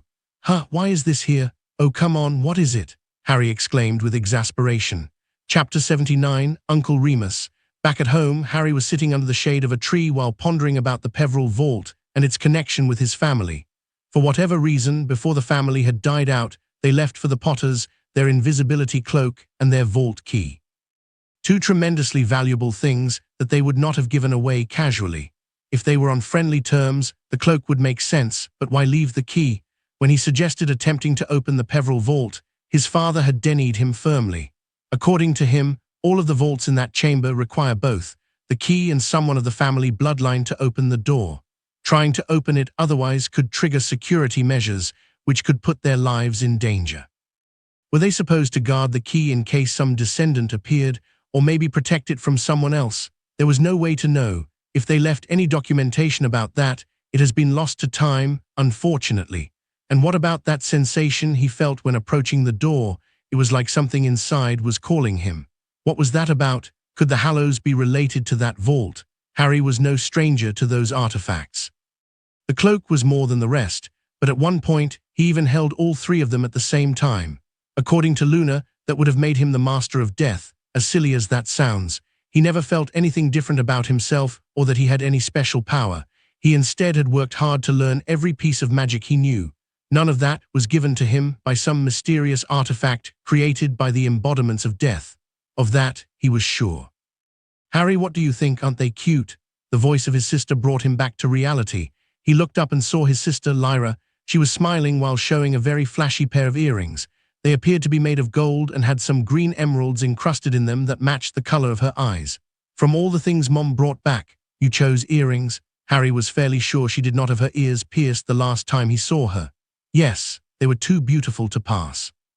Exclaimed, I see, what did Dad have to say about them? Harry wasn't sure how he was going to react. Well, he wasn't happy at first, but Mom reminded him that I was already 11 years old and more than old enough to start wearing earrings.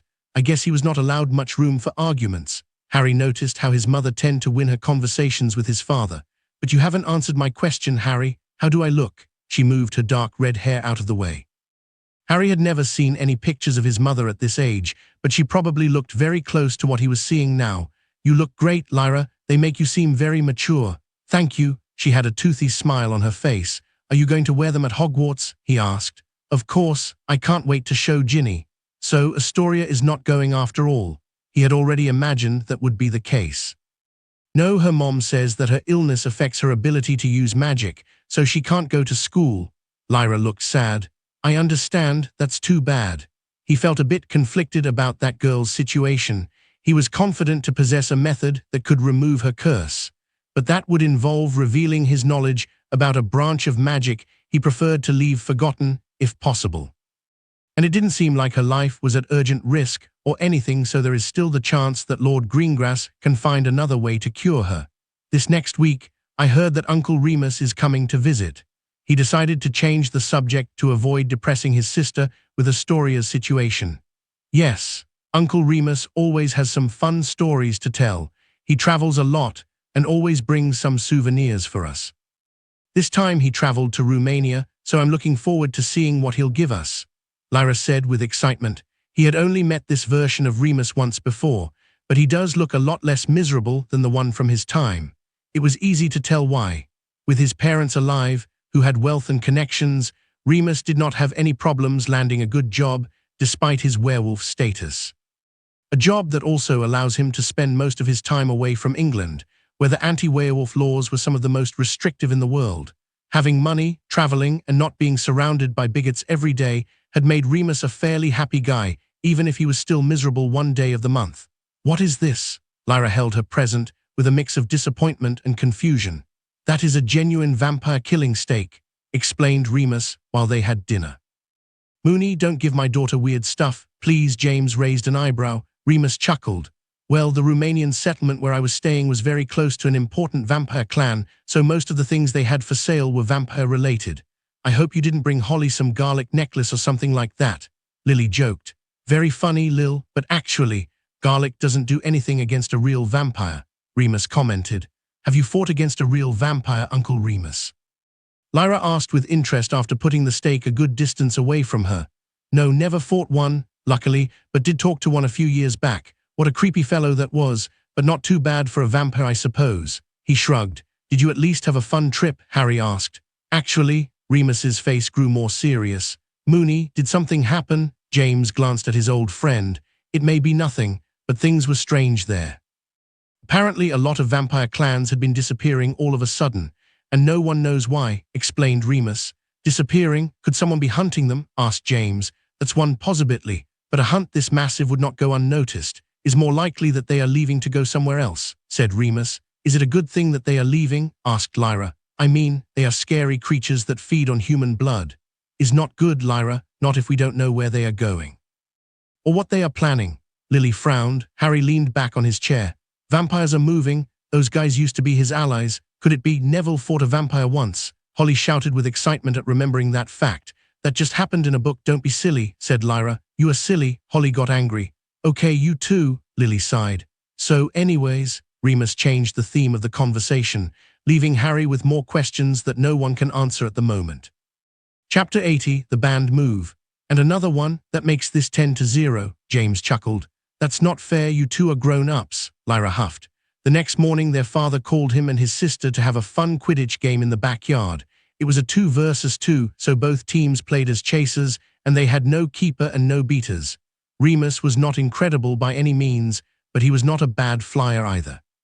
After all, the man worked for the Numbers Company, traveling around the world and making deals to sell brooms. He was also using a prototype of the Nimbus 2100, a broom that would not appear on the market for a few more months. His father James, however, was still an amazing player. Even though he doesn't play much anymore, he still remains very close to the level of the professionals. He never became interested in becoming an aura. He could have definitely had a future in the big leagues. On the other team were only Lyra and Harry.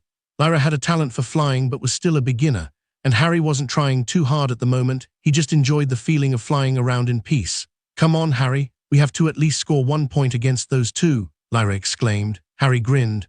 "Okay, let's do 1 point to shut them up." He could not deny that request. "Fly up to there and pass me the quaffle," Harry pointed. Lyra nodded and got ready. "Okay, let's go." Harry warned the other player to get ready. Lyra flew very quickly to the left side of the field. Remus was getting close to her when she threw the ball toward Harry. Remus turned around and flew at him. Harry grabbed the quaffle and held it under his arm. When Remus tried to approach him, Harry spun around and passed beneath his uncle before shooting forward. His father was waiting for him near the goal ring. Passing by him would not be easy, so Harry decided not to try. He made an emergency stop before throwing the ball up in the air.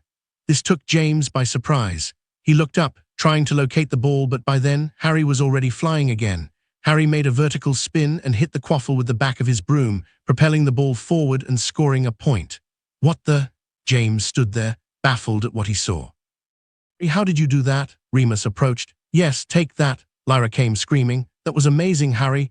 That was quite impressive. I don't know how did you made that broom move so fast," James said. "I gave it a small kick," Harry said. Remus and James' faces changed. "Harry, please tell me you didn't channel more magic to the broom," said Remus. "Harry, that's very dangerous," James scolded him. "Why, what did he do?" Lyra was confused. "How do I explain this? When you learn how to use your wand, you are going to learn how to channel your own magic through the wand while you say the words and make the wand movements," said James. "I know about that. That's the most basic stuff," Lyra huffed. "Wait, so you are saying that Harry used the magic broom as if it was a wand?" "Something like that. Brooms absorb a very small amount of magic as you fly. This is done automatically by the rune cluster inscribed on the wood, but if you manually add more magic, it's possible to make the brook travel faster for a short period of time," Remus explained. "Then what's the problem?" Lyra did not understand why they were upset. It seemed like Harry had done something admirable. "The problem is that the broom has no core to store the magic. It all goes to the rune cluster, and this one is very easy to burn down. If you burn down the runes, then your flying broom becomes a regular broom." It was Harry the one who explained it. "And you fall," added Lyra. "So you knew how dangerous it was." James glanced at him. "Is not too bad if you only do it for a second," Harry shrugged. "Harry, there is a good reason that tactic is banned from professionals. Quidditch, people have died in the past for doing that," explained Remus. "Okay, I get it. Why don't we end the game here? Lyra asked me to score 1 point and that is done. We can take a break now." Harry did not feel like arguing about flying safety with his father and uncle. "Yes, let's do that. We should get cleaned up before lunch," said James. "Ah, Harry," Remus called him. "Are you excited about your 12th birthday? Is there something in particular you want as a present? Are you going to give him a vampire tunic or something?" Lyra asked. She was still bitter about her souvenir. Remus chuckled. "No, that would make him look like Snape." "Haha, yeah, I bet that's where he gets those ugly robes he always wears." James laughed. "There is nothing in particular that I need, Uncle Remus." "Well, it is difficult to give a good to those who need nothing," Remus said. "I would like some more earnings." Lyra chipped in. "You just got those," James pointed. Hee, I'll remember it for your birthday, Lyra, I promise." Chapter 81, A Difficult Decision. Remus ended up staying for an entire week after that. Harry had won the best birthdays of his 2 lifetimes. Remus gave him the Nimbus 2100 prototype he was given by the company, but made him promise to not show the broom around until it came out for sale in September. They were sad that he could only stay 1 week, but he had more business to attend as well as make preparations for his next business trip. This time he was going to France.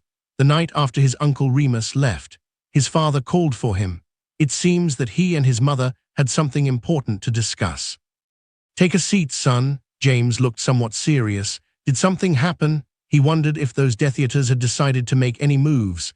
"No, is nothing like that," his father clarified. Harry sat down next to his mother and she started to talk. "We spent a bit of time talking with Remus during his visit, as you probably already know. After graduating from Hogwarts, your father, his closest friends, and I were invited to join a secret order tasked with aiding against the threat of Voldemort." Lily finished saying and waited for his reaction. "Yes, the Order of the Phoenix. I know about it," said Harry. We spoke with Mooney about the information you got from Lucius Malfoy, while Harry was stopped before he could say anything about that decision. Let me finish. We had to change the story a bit. To avoid mentioning you and the way you got that information. As much as I trust my friend, that is not something I'm willing to share with anyone, James said. Then what story did you tell him? Asked Harry. We told him that, during an investigation on Malfoy's death, I found out about Parkinson's and that he is the one behind all the Death Eaters' attacks during the last decade and that they don't have any idea where the real Voldemort is, explained his father. Lily spoke next. Talked about what to do with this information. Normally, if an aura finds something like this, the next course of action is to present a report to his superior. But since this matter involves important figures from the ministry, we have to be very careful with whom we talk with. Yes, I already told Dad. According to Malfoy, at least half of the aura forces are compromised, and I don't think he was exaggerating, Harry said. James frowned, but could not argue with that comment. Hated to admit that many of the men and women he worked with had sold their integrity for a few gold coins. Remus suggested that we talk with Dumbledore. Lily did not beat around the bush. You told him? Harry could not believe what he was hearing. No, hold on. We haven't talked with anyone yet other than Mooney. We wanted to discuss this with you first. We want to hear your opinion first, said James. Harry calmed down. But you want to get him involved? Why thought? We'll always keep secrets from you and work behind your back. We know you had some problems with him in your past, and if that Dumbledore was here right now, I would slap him silly just for putting you in the same house as my sister, but you can't move the blame to this one.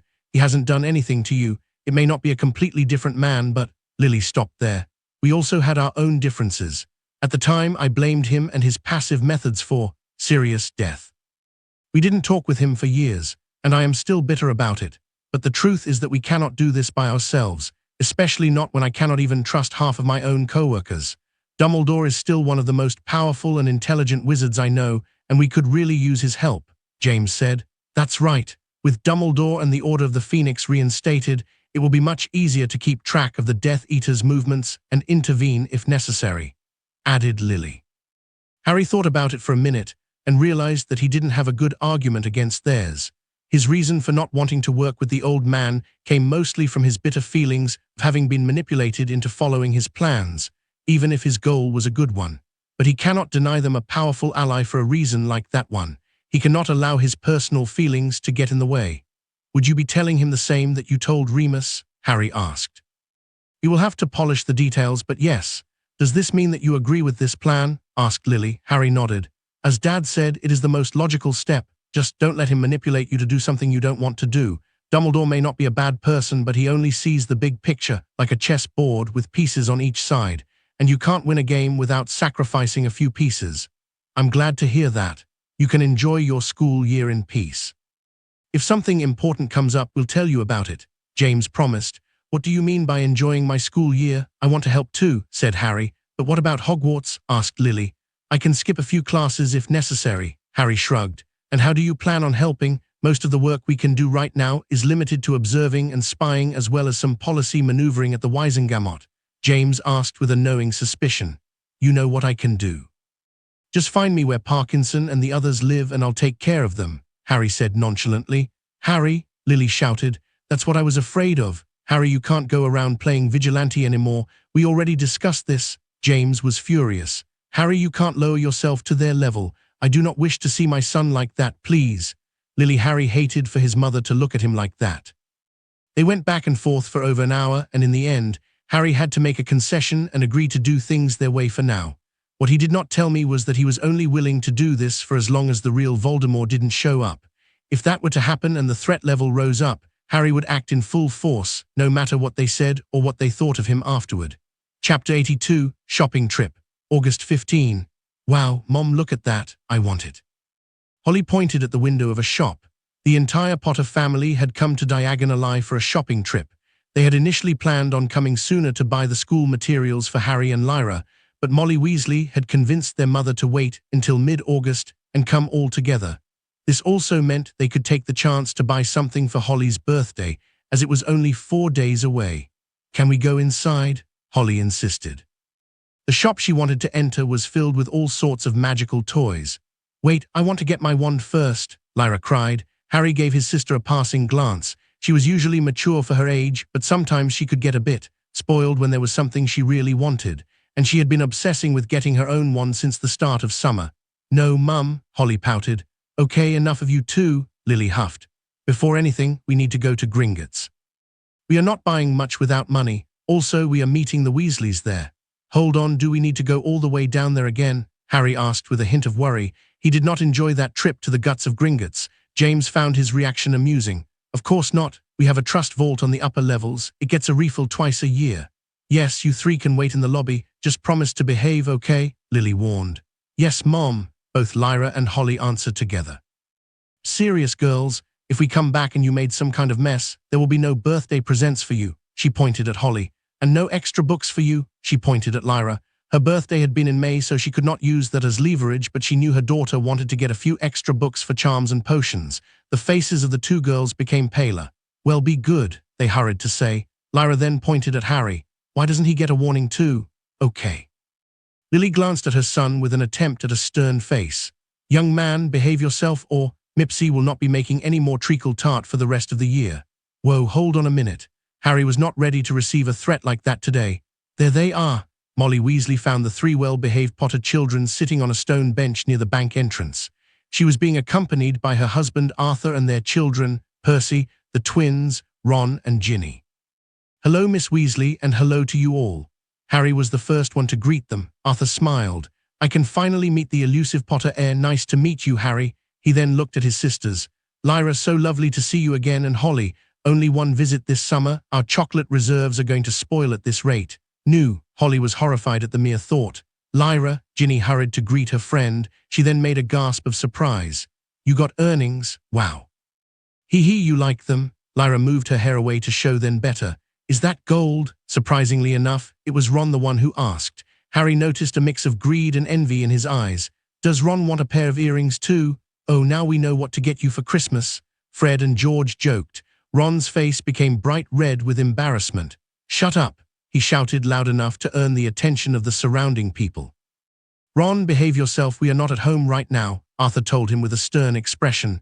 "Mom, can I get some earnings too?" Ginny asked without much hope. "Maybe next year, dear." Her mother gave her the answer she expected. "Okay," Ginny muttered.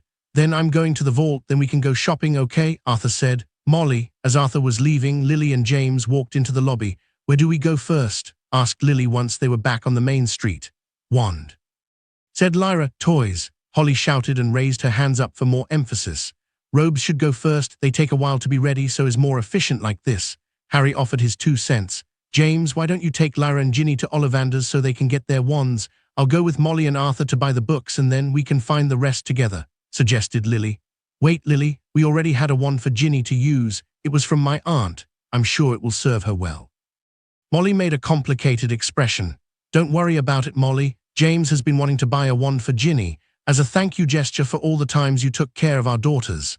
But that was, you don't have to, Lily. New wands are very expensive, is too much." Molly looked a bit troubled.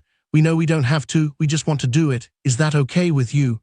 Lily knew Molly was very stubborn and didn't like to accept anything for free. But she also knew how important it was to have a proper wand chosen by you, so she had to try. Arthur put a hand on his wife's shoulder. "Is okay to accept this, Molly. Let them get Ginny a new wand." Molly glanced at her daughter's hopeful eyes and sighed. "Fine, but we will repay you for this somehow." Lily nodded. She knew this was the best she was going to get. "Wait, what about me? I want a new wand too. Why does only Ginny get one?" Ron questioned, much to the horror of his mother.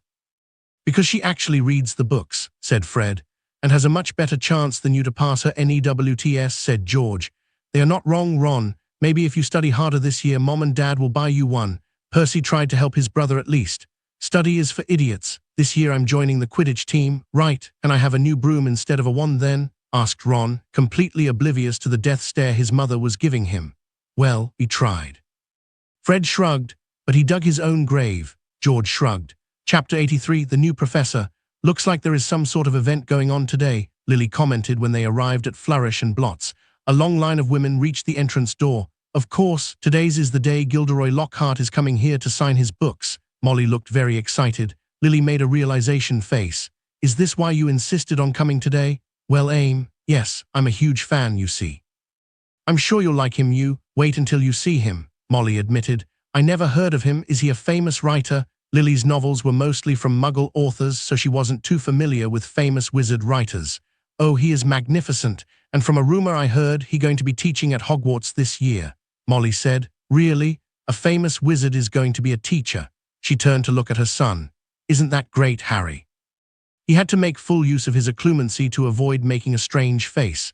Does this universe have to punish me by having this man as a teacher again? He wondered if that could be the case. As they were about to enter, Ron, who was going ahead, almost stumbled with someone else. Oh, sorry, he quickly said before realizing who he was apologizing to. Ugh, more redheads. Draco Malfoy made a face of disgust before looking at the rest of the family. Of course, it had to be the Weasleys. Came here to buy your second-hand books, he sneered. Draco, be polite. A blonde woman wearing an elegant black dress walked from behind him and started at the Weasleys. Sorry about this, he is a bit stressed. Don't talk to me like that, and don't apologize to those blood traitors, Draco yelled. Get lost, Draco, no one cares about you, Ron shouted. Come on, there is no need to argue here. Lily tried to calm things down between the children. Draco looked at her with a deep frown. Who's this, another Weasley? No. He then saw Harry next to her. You are Potter Mud, his mother hurried to cover his mouth. That's enough, we are leaving. Narcissa Malfoy grabbed him by the arm and dragged him away while Draco struggled and yelled at her. Harry looked at Draco back as he was getting away. His spare wand appeared in his left hand and was about to use it to teach the little brat a little lesson when someone pushed him from behind. I'm so sorry, he heard a very familiar voice say. Harry turned around and found himself face to face with a young boy with messy black hair, glasses, green eyes, and a scar on his forehead in the shape of a lightning bolt. What? Who? Harry was at a loss for words, as much as the boy who looked like a freshly made clone of his past self. Before either of them could start asking questions, the other boy was grabbed by one of his companions and hurried along. Wait. Harry shouted and tried to follow them. He had to shove some bystanders out of the way, but before he took more than 5 steps, the other boy seemed to have vanished into thin air among the crowd. He hurried to arrive at the place where they disappeared and looked around. The street was filled with people. It was going to be impossible to find anyone if he was even there to begin with. Did I imagine that? But it felt so real. That was definitely me. He had no clue what this meant. How could there be another version of himself here? It made no sense. Harry, he felt someone tugging at his robes. It was his mother. What happened? Why did you run out like that? She asked. I thought I saw someone I knew. He told her. Who? Someone from school? His mother asked. She never heard him talking about any school friends. I was wrong. Never mind. He didn't want her to think he was crazy. Even in the magical world, having visions of past selves cannot be a good sign. Well, let's go then. Everyone is waiting for us. His mother took hold of his hand and hurried him along. When they entered the bookshop, they realized just how filled it was with people wanting to see this famous wizard. They had prepared a podium surrounded by books and one table in the middle. The Weasleys are easy to spot among the audience. He hasn't arrived yet. We got lucky. Molly seemed to be in a jolly mod. Why don't we go find your books in the meantime? Arthur told his children, knowing that his wife was not going to move from there. Let's go get your books too. I also have Lyra's list here, suggested Lily. They went through the full list until they finally arrived at the new DADA books. The list was very unusual as it contained several books for each year instead of the usual one, and there was something else that his mother noticed.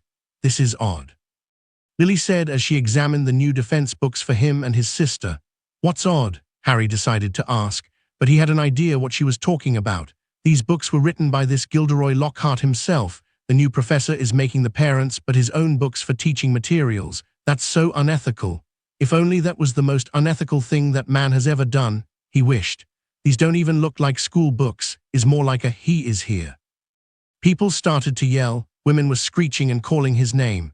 Lockhart, we love you. Gilderoy, look this way. It looks like your new teacher is here. Let's go meet him. Lily did not look pleased at all while she said that. Chapter 84, Fame and Glory. A blonde man in his mid-30s with some flamboyant-looking robes walked to the table that had been set up for him and sat down. Welcome, ladies and gentlemen, but more especially the ladies. He winked. Oh, he's such a charmer, isn't he? Molly told Lily. He is, something, yes. Lily frowned. I know you are all pleased to see me, the great Gilderoy Lockhart, here in the flesh. As you all already know, besides being a successful author, I am the recipient of an Order of Merlin, 3rd class for my many achievements. But I will admit that my favorite one is being the winner of the Most Charming Smile by the Wicked Witch magazine for the 3rd year in a row. He gave a toothy smile, showing his pearly white teeth to the crew, who seemed delighted and started clapping. "Can we go?" Harry requested. "I want a word with him before," Lily told him. "Are you going to ask him to sign those books? I could do that for you. I brought some of my personal favorites with me." Molly pulled a small stack of books from her purse. Lockhart made a gesture to calm the crowd. I know, I'm incredible. But before we get this event started, I have 2 announcements. The first one is that my latest book, Tangling with Vampires in Romania, will be coming out next month. In this adventure, I protect an old town from the attacks of some nasty vampires who wanted to kidnap some of the local virgins. Romanian vampires again? What is going on there? He wondered if this was related to what Remus was saying. He was aware that Lockhart's modus operandi was to claim the achievements of poor unfortunate fools, but the events themselves were very much real. They were just performed by others. Of course, I also took care of the virgins. Lockhart chortled. Oh, he is so humorous, isn't he? Molly grinned. Can I wait outside? Harry requested. I'm bored, Holly complained. Me too, Ron complained. Can we all wait outside? The twins requested. No, and be quiet. He is going to say something. Molly looked at them with righteous fury in her eyes. And as for my second announcement, this coming school year, you will be able to find me at Hogwarts. The headmaster, Albus Dumbledore, has personally requested me to be a teacher at the school for a year, and who can say no when it comes to inspiring the next generation of wizards and witches? Lockhart proclaimed. He is so admirable. What a hero. A teacher. I wish I could go back to class. Many women in the audience started to murmur. And now we can start with the main event. I see you are all lined up just how I liked it. He worked at the first woman in line, and this one blushed. Excuse me, I just wanted to ask something. Lily raised her hand as she walked forward. Gilderoy looked at her and smiled. He also noticed the books on her hands. What a lovely thing we have here, but I'm afraid that if you want my signature, you will have to wait in line like the rest. No, my question is about the books you marked for your DADA curriculum. All of the books you requested the parents to buy are your own books, Lily said with a deep frown. Well, I did try to find other books to select, but in the end my own ones were just the best, and I want the best for the children's education. Don't you also want the same? Lockhart asked. These, she held one of the books up, are not even educational books, they are just stories. Lockhart chuckled. Oh my dear, they are more than just stories. All the events depicted in my books are very much real. He was not lying on that one.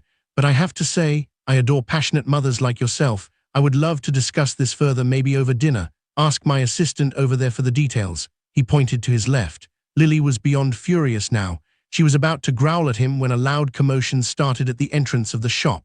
He is here. The boy who lived is here, people started to yell. The boy who lived is here? Well, bring him here. He had no doubt heard about my presence here and came to see me. Lockhart pointed towards the entrance.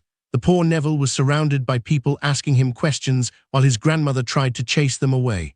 A man from the press hurried up to grab him by the arm and dragged him to the center of the shop where Lockhart was waiting. Ah, there it is, my #1 fan.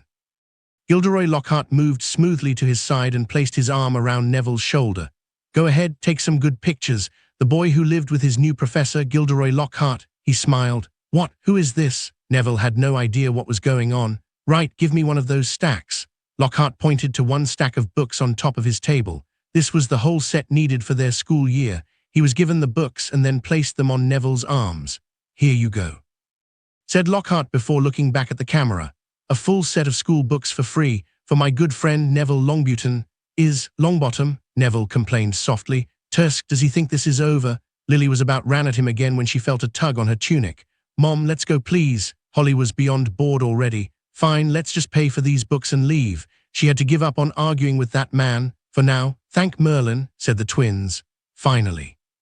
Let's leave this place, Ron huffed. Yeah, Harry glanced at Neville and felt bad for the boy, but he also felt extremely relieved for not being in his place anymore. Being just Harry was truly a blessing. Chapter 85 and Special Request. Whoa, why are you guys leaving in such a hurry? James spotted the group as they rushed to exit the bookshop. Mom, look. Lyra ran to her mother with a small box in her hand. You got your wand? Let me see. Lily opened the box and observed the wand inside. This wood. She was surprised by it. It looked extremely familiar to her. Is willow wood, Lyra said with a smile. I see is the same as mine. Lily beamed while looking at her daughter. Ollivander once told me that willow chooses those with great potential. What is the core? It feels different than my phoenix one. The core is dragon heartstring, Lyra explained happily. Like mine, James grinned. She has a mix of both her parents. It's a great wand, Lyra. Take good care of it, sweetie. Lily returned the box to her daughter. Check out mine, Dad. Ginny ran to her father. Oh, is beautiful, Ginny. Arthur stared at the wand. The wood had a very light brown tone, it almost looked white. Is made of yew and has unicorn horn as core. Mr. Ollivander said that it was very rare to be chosen by such a wand and that the owner could gain control over life and death. That's a very strange thing to say. Arthur was a bit weirded out by Ollivander's words, but that man was known for saying strange things. Life and death? Puff, you don't even know how to cast a single spell yet. Ron said with a mocking tone. I will learn soon, Ginny shouted at him. Okay, don't start now, please. Ginny, did you say thanks to Mr. Potter for the wand? Arthur said as he returned the box to his daughter.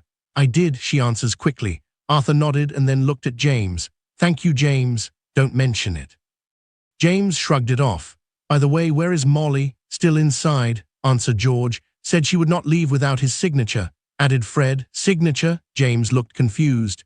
They mean Gilderoy Lockhart, a famous writer Molly likes. He is autographing books inside. Lily decided to complete the twins' explanation. Should we wait for her? Asked James. Arthur shook his head. We will never finish in time then. Forgot to mention it, but Neville Longbottom is also in the shop, Percy said. He is here. Ginny became immediately nervous. Calm down, Gin, Lyra told her. Do you want to go see him? You won't be able to see anything. Fred decided to say. Yale is filled with people wanting to take pictures and demand autographs, George added. Forget it, Ginny, even I couldn't talk to him, and I'm his best friend. Ron decided to say. Ginny looked down. Oh, come on, cheer up. You'll see him at Hogwarts in no time. Lyra tried to cheer her up.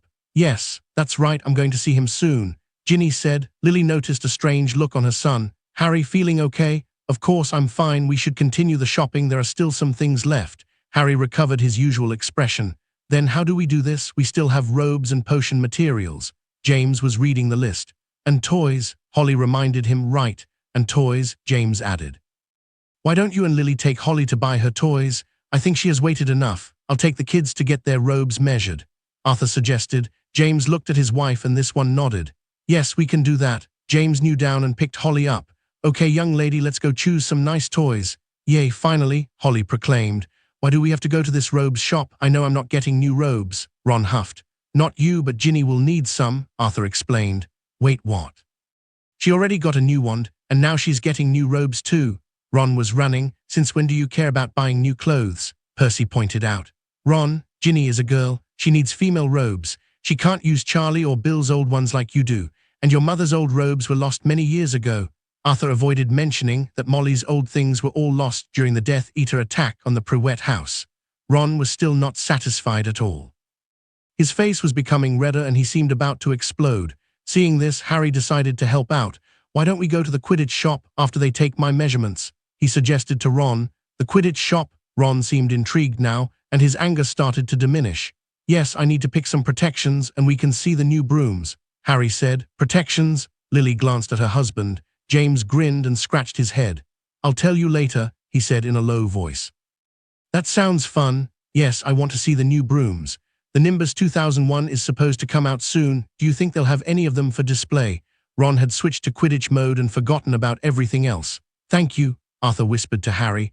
As he promised Ron after taking his measurements, he left Madame Malkin's and went to the Quidditch shop with Ron and Percy, who was acting as the adult figure. Whoa, there it is. Ron hurried to the showcase. There was a broom on display, a number 2100 with a sign that said, coming out on October 25, fastest broom in the world. There was no mention of the price. That's just a display replica. The real one is not out yet.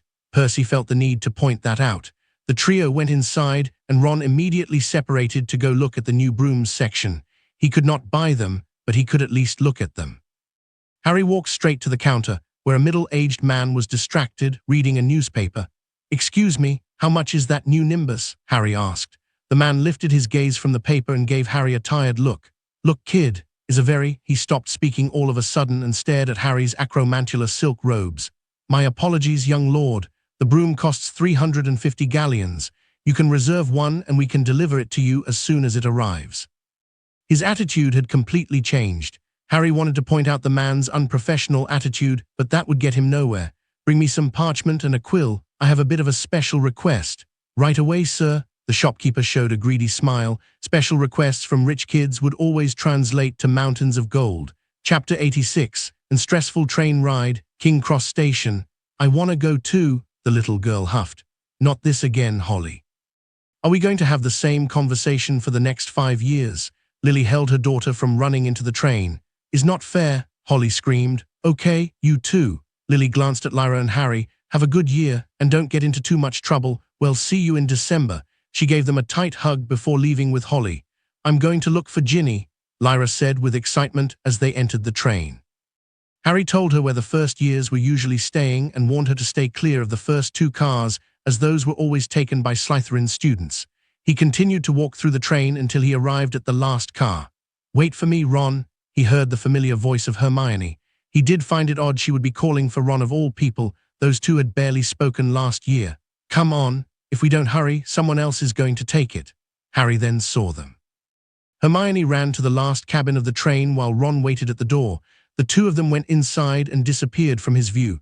That was weird. He wondered why those two were together all of a sudden. I guess I just have to go there and see it for myself. He walked to the last cabin and opened the door. Hey, at least knock, Lavender shouted. Yes, is the least that? Oh, Harry, is you? Parvati stared at him. Harry, hi, Hermione greeted him with a smile. Ah, it's Harry. But still, you should knock. What if Hermione was changing her panties? Lavender asked. What? Hermione almost jumped from her chair. Why would I be doing that here? Harry was too distracted to care about what they were saying. Where is Ron? The 3 girls were the only ones inside the cabin. Weasley, why would he be here? We can't stand him. Lavender gave him a weird look. He should be with Neville and Seamus. Were you looking for them? Asked Hermione. Wait. We're looking for the Weasleys. Parvati was looking out of the window. It seems like they just entered the station, she pointed. Now the train is about to leave, exclaimed Hermione. Yeah, well, they don't seem like the most responsible family, to be honest with you, Parvati thought out loud. Harry got closer to the window and peeked out. The entire Weasley family, except for Arthur and the 2 oldest, was there. This included Ron, of course. How can this be? I'm sure of what I saw this time. He recalled what happened during their visit to Diagon Alley. Am I hallucinating again? His eyes moved to Hermione. He observed her clothes and noticed that they were different from what the Hermione he had just seen moments ago was wearing. It was evident. The Ron and Hermione he saw were not the real ones. Hallucinating one time is a thing, but twice. This is disturbing. Harry, is there something on my face? Hermione asked. Harry then realized that he had been staring at her and got very close. Oh-ho, has Harry noticed that our Hermie is maturing perhaps? Lavender smirked. Don't call me Hermie, Hermione hissed. Our Hermione is becoming a woman. Time passes so fast. She's already mesmerizing the boys, Parvati added with a dramatic pose. Don't call me Hermione either, she pointed at Parvati. Excuse me. Harry stood up and left the cabin in a rush. Come on, Harry, we were just joking. Lavender hurried to say, he looked a bit odd today, Parvati noticed. Yes, it's also weird that he came asking for Weasley. I have never seen them talk before. He looked anxious about something. Hermione commented. Oh, by the way, I have heard a juicy rumor, Lavender whispered while leaning forward. Already, we haven't even got to towards yet. Hermione was surprised. Is this about the new defense professor? Because everyone knows about that, Parvati commented. No, is not. Shut up. Lavender gave her a shush sign. My juicy rumor is about the Malfoys. You see, Harry went into the train corridor. After making sure no one was around, he pulled out his spare wand and started to cast all the detection spells that his father had taught him during the summer. There was a real possibility that someone was attacking his mind, filling it with these visions. His occlumency shields could be considered strong, but when it came to the mind arts, he knew there were those much better than him. Nothing. He tried them all. There was no sign anyone had cast any type of spell here, and there were no traces of spells having been cast on him. There was nothing at all. Could this be in his mind alone? Am I going crazy? My daddy told me to never call myself that. Is a very bad word. He was so distracted that he didn't notice the girl approach until she was right next to him. Luna, hello, Harry Potter, have we met before? She tilted her head as she asked. No, we have not, Harry answered. Okay. She didn't seem to care that much that he already knew her name. I meet your sister Lyra, she seems nice. She can be nice sometimes. Why are you here alone instead of with them? Luna looked out of the window for a while before answering. They talk a lot. It was making my head feel fuzzy. He chuckled. I can relate to that. Just don't go into that last cabin. It will make your head explode. Harry advised her. If she cannot take a few minutes with his sister and Ginny, Lavender and Parvati could be lethal. Luna looked at the last cabin with a serious gaze. That sounds dangerous. I will keep it in mind. I was following the trace of some crumple-horned snorkax. Have you seen any? They like tight spaces like these corridors. Luna looked around. No, I am afraid not. He was already used to her talk about weird creatures. She then stared at Harry and walked around him. How strange. Harry waited patiently for her to continue. Most students have humdingers or nargles around them, but you have some that I have never seen before, Luna commented. Really? What do they look like? For what he knows about how Luna's ability works, theirs was only one thing she could be saying, his magic. I don't know, it's yellow. I think the nargles are afraid of it. Luna looked worried now. She wasn't looking at Harry directly but at something around him. Luna, Harry called her a bit loudly to make her snap from her trance state. The glaze on her eyes disappeared and stared directly at him. Those things that you saw, they will not hurt you, neither will I, never. I can promise you that, okay? Harry looked serious. Luna nodded. Good, you should go back now. I'm not good for first year to wander around too much. Harry advised her. When she left, Harry examined his hands and arms looking for something specific. Not there, that's good. He looked relief. I have enough problems now, don't need this to follow me here. Chapter 87, The Many Rumors About Neville Longbottom. This is amazing. Lyra had her eyes open like plates. She had seen images of the castle, but looking at it in person was a completely different experience. Look at that ceiling, it's like a real sky. There is even the moon there, Ginny pointed up. That's an enchantment made by Rowena Ravenclaw almost a millennia ago. There are thousands of runes carved onto the ceiling to create that effect, and they need to be maintained every decade. Hermione got closer to the first years and told them. Hermione, stop killing the first year's sense of magical wonder. Lavender scolded her. I'm not doing that. I would love to have someone explain those things to me in my first year and learn more about the castle. She responded. I personally like to leave some things unexplained. It makes the world seem more mysterious and romantic, Parvati said, but not everyone wants to remain as an idiot like you. Her twin sister, Padma, joined their conversation. Parvati was getting ready to respond to his sister when Professor McGonagall called for everyone who was not a first year to go take a seat at their table. The sorting ceremony was about to begin. What house do you think your sister is going to end up in? Hermione asked Harry when it became Lyra's turn to put on the hat. He had considered what house would be better for her, but as long as she doesn't go to Slytherin, she would be fine. Not that he believed that they were all evil. But he was afraid that the other kids would be less than welcoming to a half-blood with a brother in Gryffindor. Any house will be good, but I would like to have her here in Gryffindor, he responded. Oh, are you the overprotective brother type, Harry? Asked Lavender. She is very pretty, with those striking green eyes and her red hair. You are going to have a lot of work in the coming years, chasing boys away from her, commented Parvati. She can do the chasing away herself. Lyra has a strong personality like our mother. He said that, but if any boy were to cross the line, he would be teaching them a lesson. Gryffindor, the hat proclaimed. Harry let out a sigh of relief that he didn't know he had been holding. People at the table clapped for Lyra as she approached the table, making her feel somewhat embarrassed by the sudden attention. Here, come sit here, we'll make room for you. Lavender waved at her and pointed at the seat. Hermione moved a bit and let Lyra sit between her and Harry. Thank you, Em. Lyra was unsure how to address her. Hermione, and these are Lavender and Parvati. We are friends of your brother. Really? Lyra was surprised. Harry never mentioned any school friends to her, and she had never seen him send a letter to anyone. She thought her brother was a bit of a loner. Harry felt his sister gaze upon him, and he turned his head to meet her eyes. Yes, well, welcome to Gryffindor, Lyra. You are going to love it here. This is the best house, Lavender commented with her usual high energy.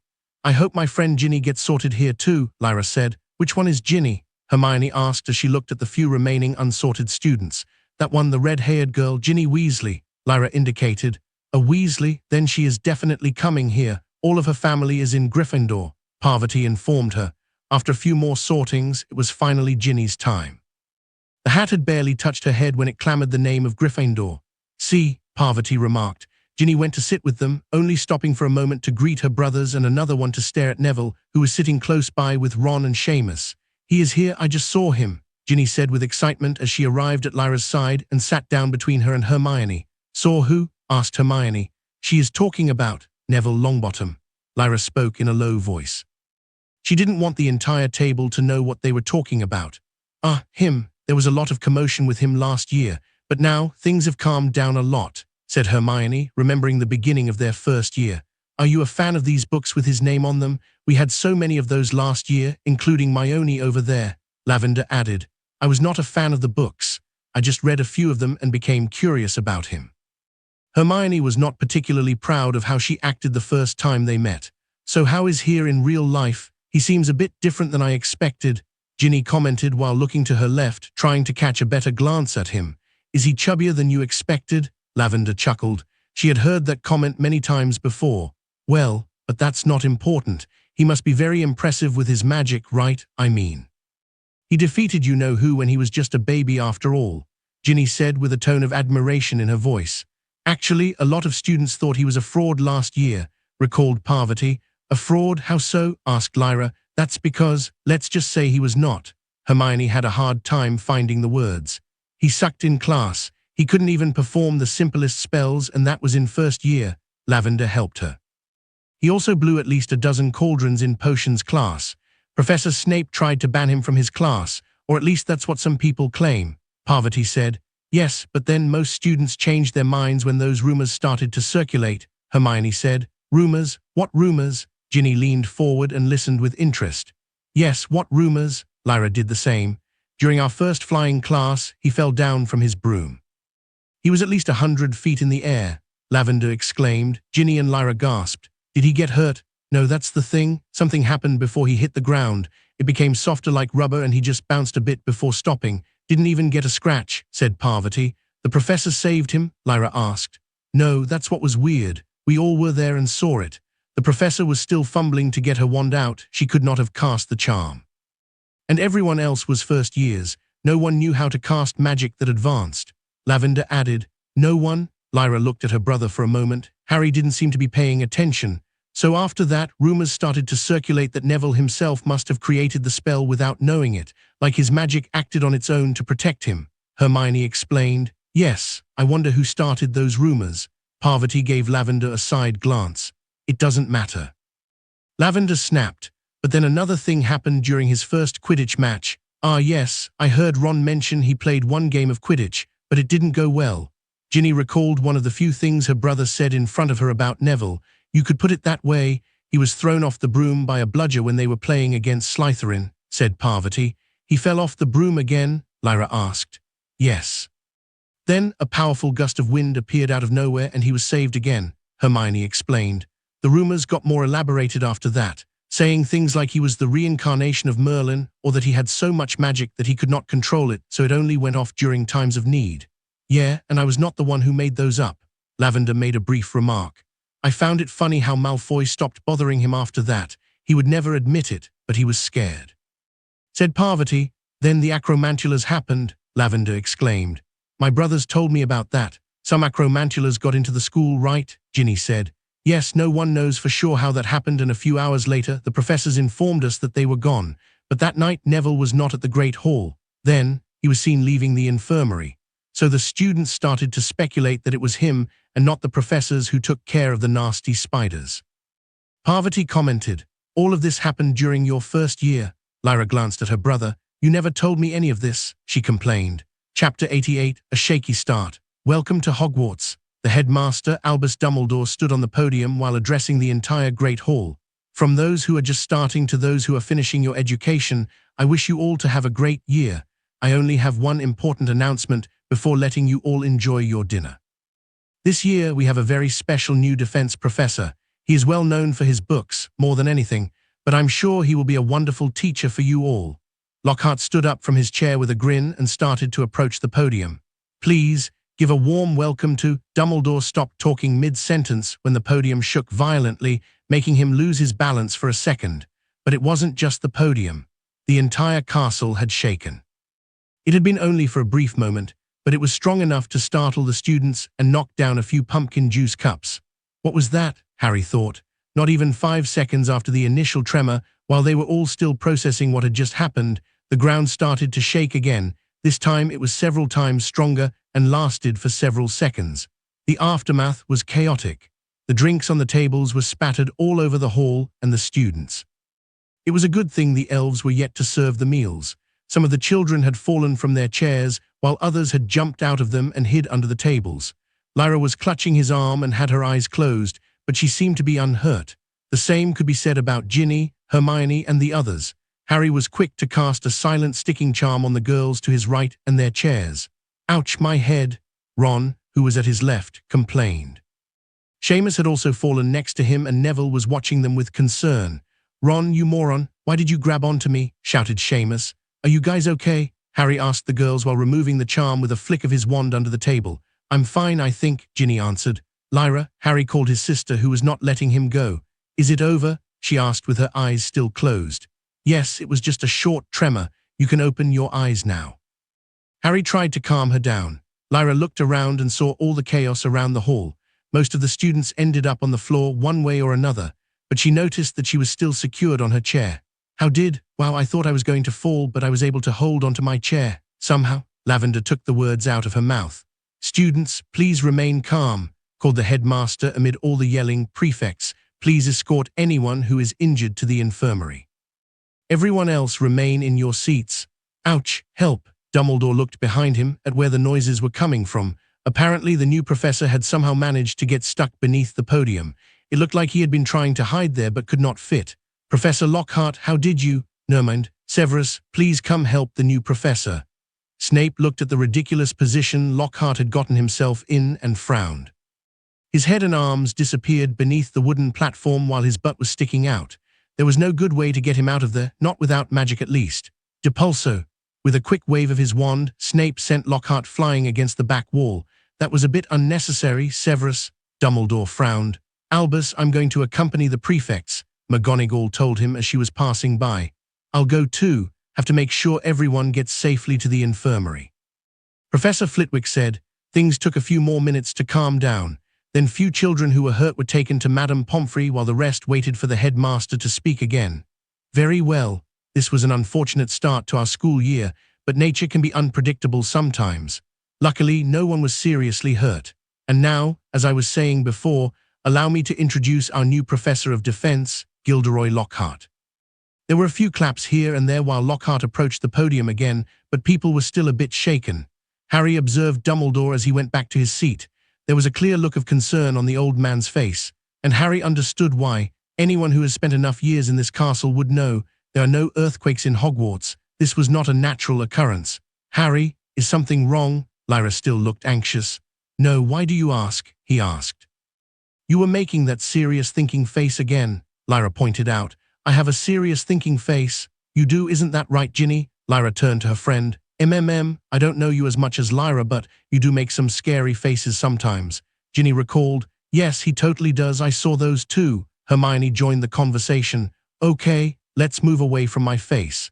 Harry adjusted his glasses. "And to answer your question, there is nothing that you need to worry about. This castle is one of the most secure places in the world. You are safe here. Just worry about getting to class in time and doing your homework," Harry told his sister. "He also talks like an old man sometimes." Lavender joined the conversation. "Does he talk like that at home?" Parvati questioned Lyra. "Sometimes," Lyra giggled. The fright from before disappeared from her mind. They then continued to talk about him. "Should see the face he makes when he eats treacle tart," Lyra exclaimed. "Oh, I remember that," Ginny chuckled. Harry sighed. He could defeat demons, dark wizards, or dragons, but winning an argument against a group of teen girls was an impossible challenge, and he was not going to fight a losing battle. It was better to ignore it. Chapter 89, A Change of Attitude and the Loss of an Old Friend. "Mr. Potter, please stay behind for a moment," Professor McGonagall requested. "Of course, Professor," Harry answered politely. "You didn't get in trouble, right?" Hermione stared at him. "No, I don't think so." But he did have an idea of what she wanted to talk about. Harry waited patiently until everyone exited the classroom and approached the professor's desk. McGonagall lifted her eyes from her papers and glanced at him. "Oliver Wood came to me yesterday to hand me the list of applicants for the Quidditch team, and I noticed your name among them. You were also one of the only 2 candidates for the position of Seeker." "That is correct, Professor." He could guess where she was going with this. "I'm sure you are aware already, but your father was a superb player during his school years, one of the best chasers the Gryffindor team ever had," McGonagall explained. "He did mention it once or twice." The professor smiled. "I bet he did. Did James teach you how to fly properly?" "He did," Harry nodded. "And did you bring a good broom with you?" The ones you can borrow from the school are suboptimal to say the least.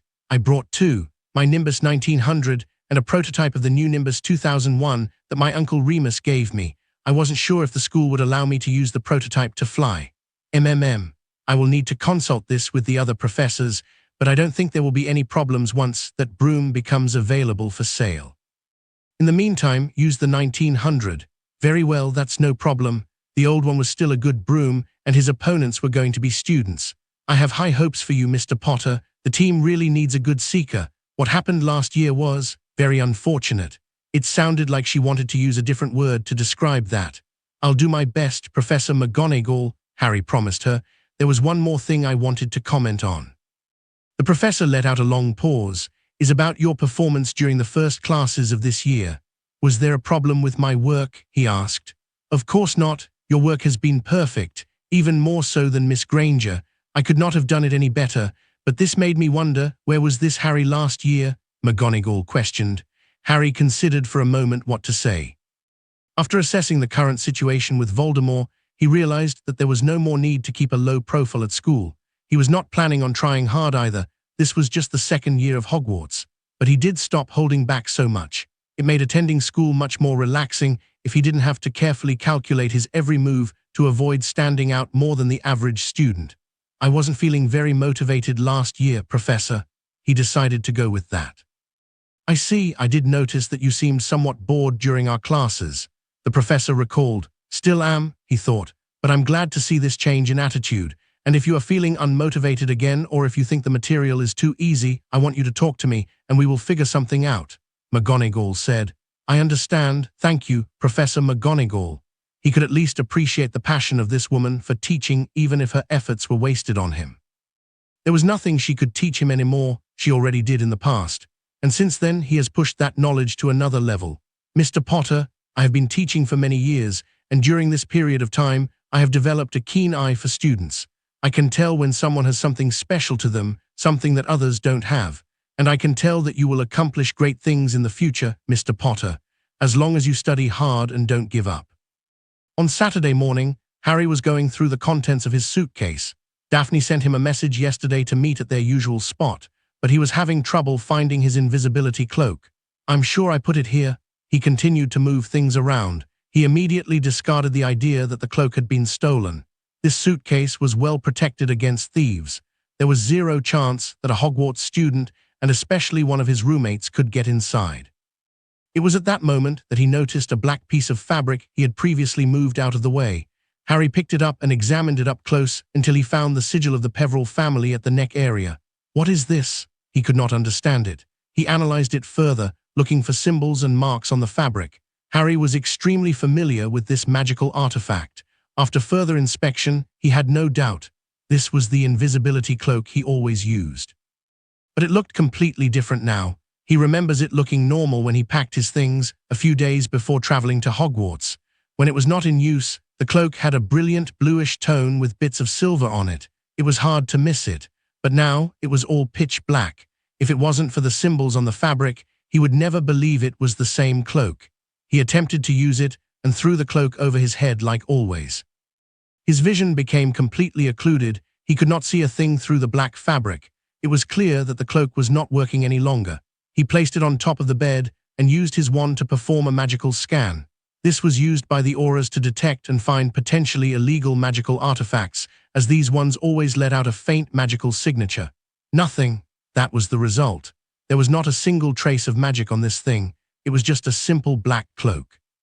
How did this happen? This magical artifact that has been around for many centuries and passed down several generations of his family has just lost its magic with no warning or explanation.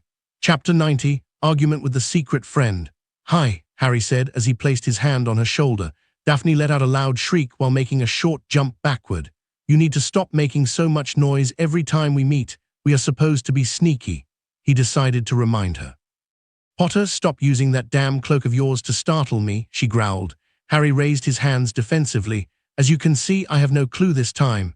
Then how come I didn't see you approaching? She asked with suspicion. Because I recalled how to use the disillusionment charm. He thought, you must have been distracted. He turned around and ignored her complaints.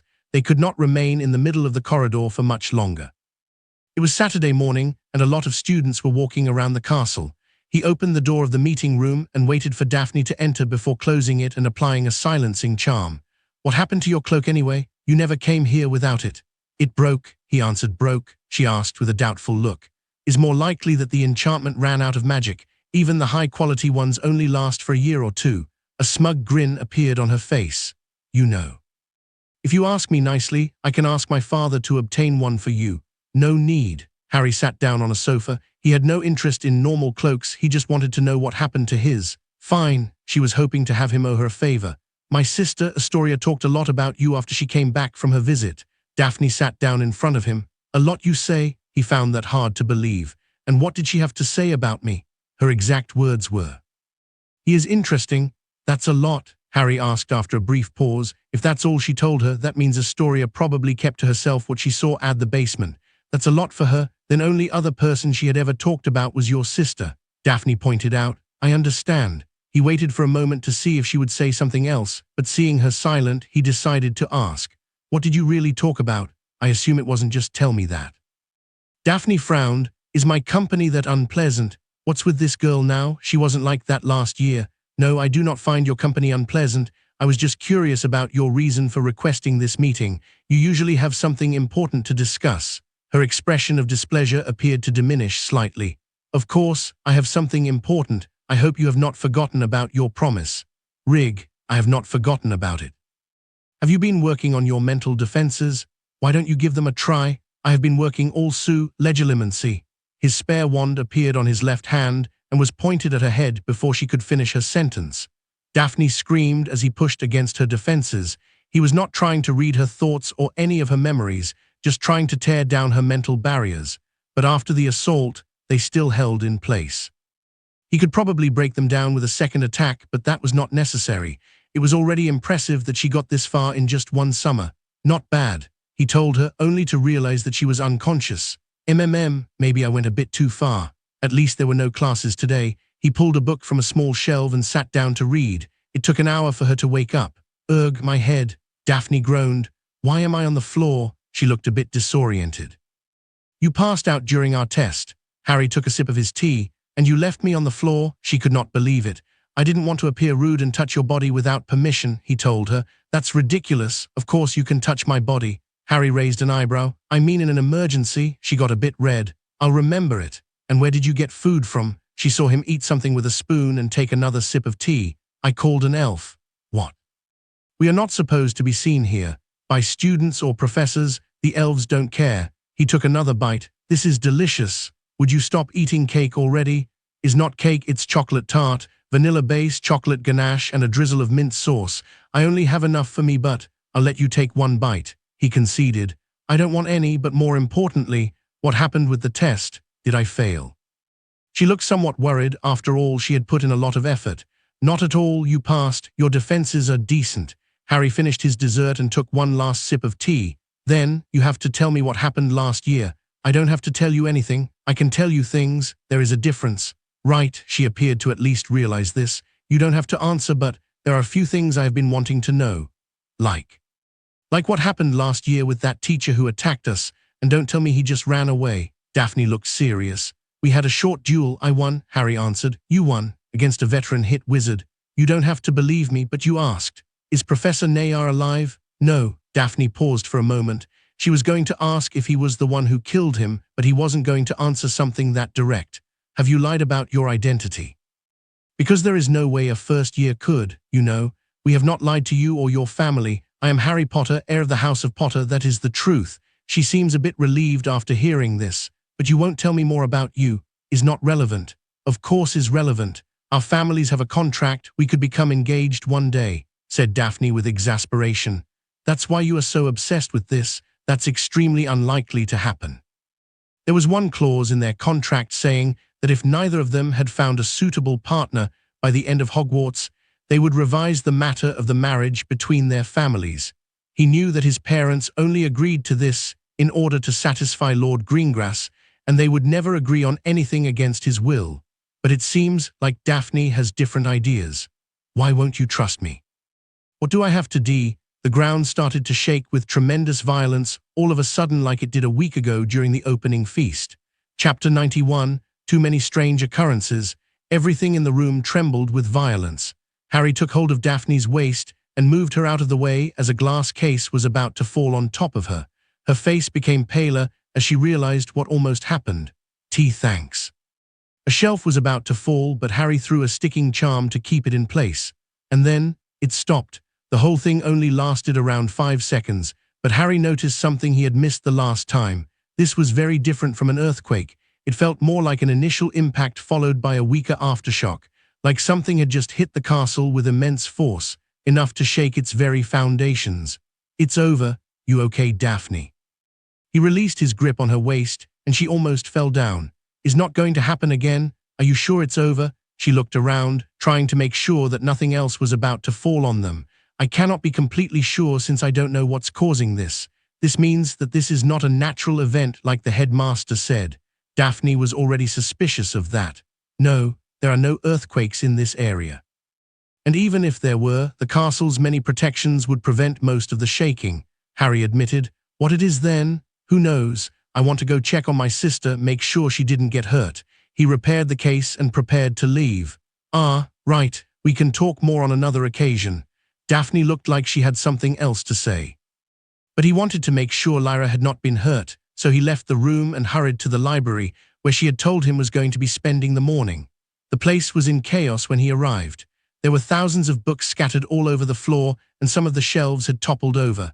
Point me, Lyra. There were many students here and didn't want to waste time. His wand moved on its own and pointed in one direction. Harry just had to follow it for a few seconds until he spotted his sisters, Ginny and some blonde girl he was not familiar with. The three girls looked frightened but not hurt, at least at first glance.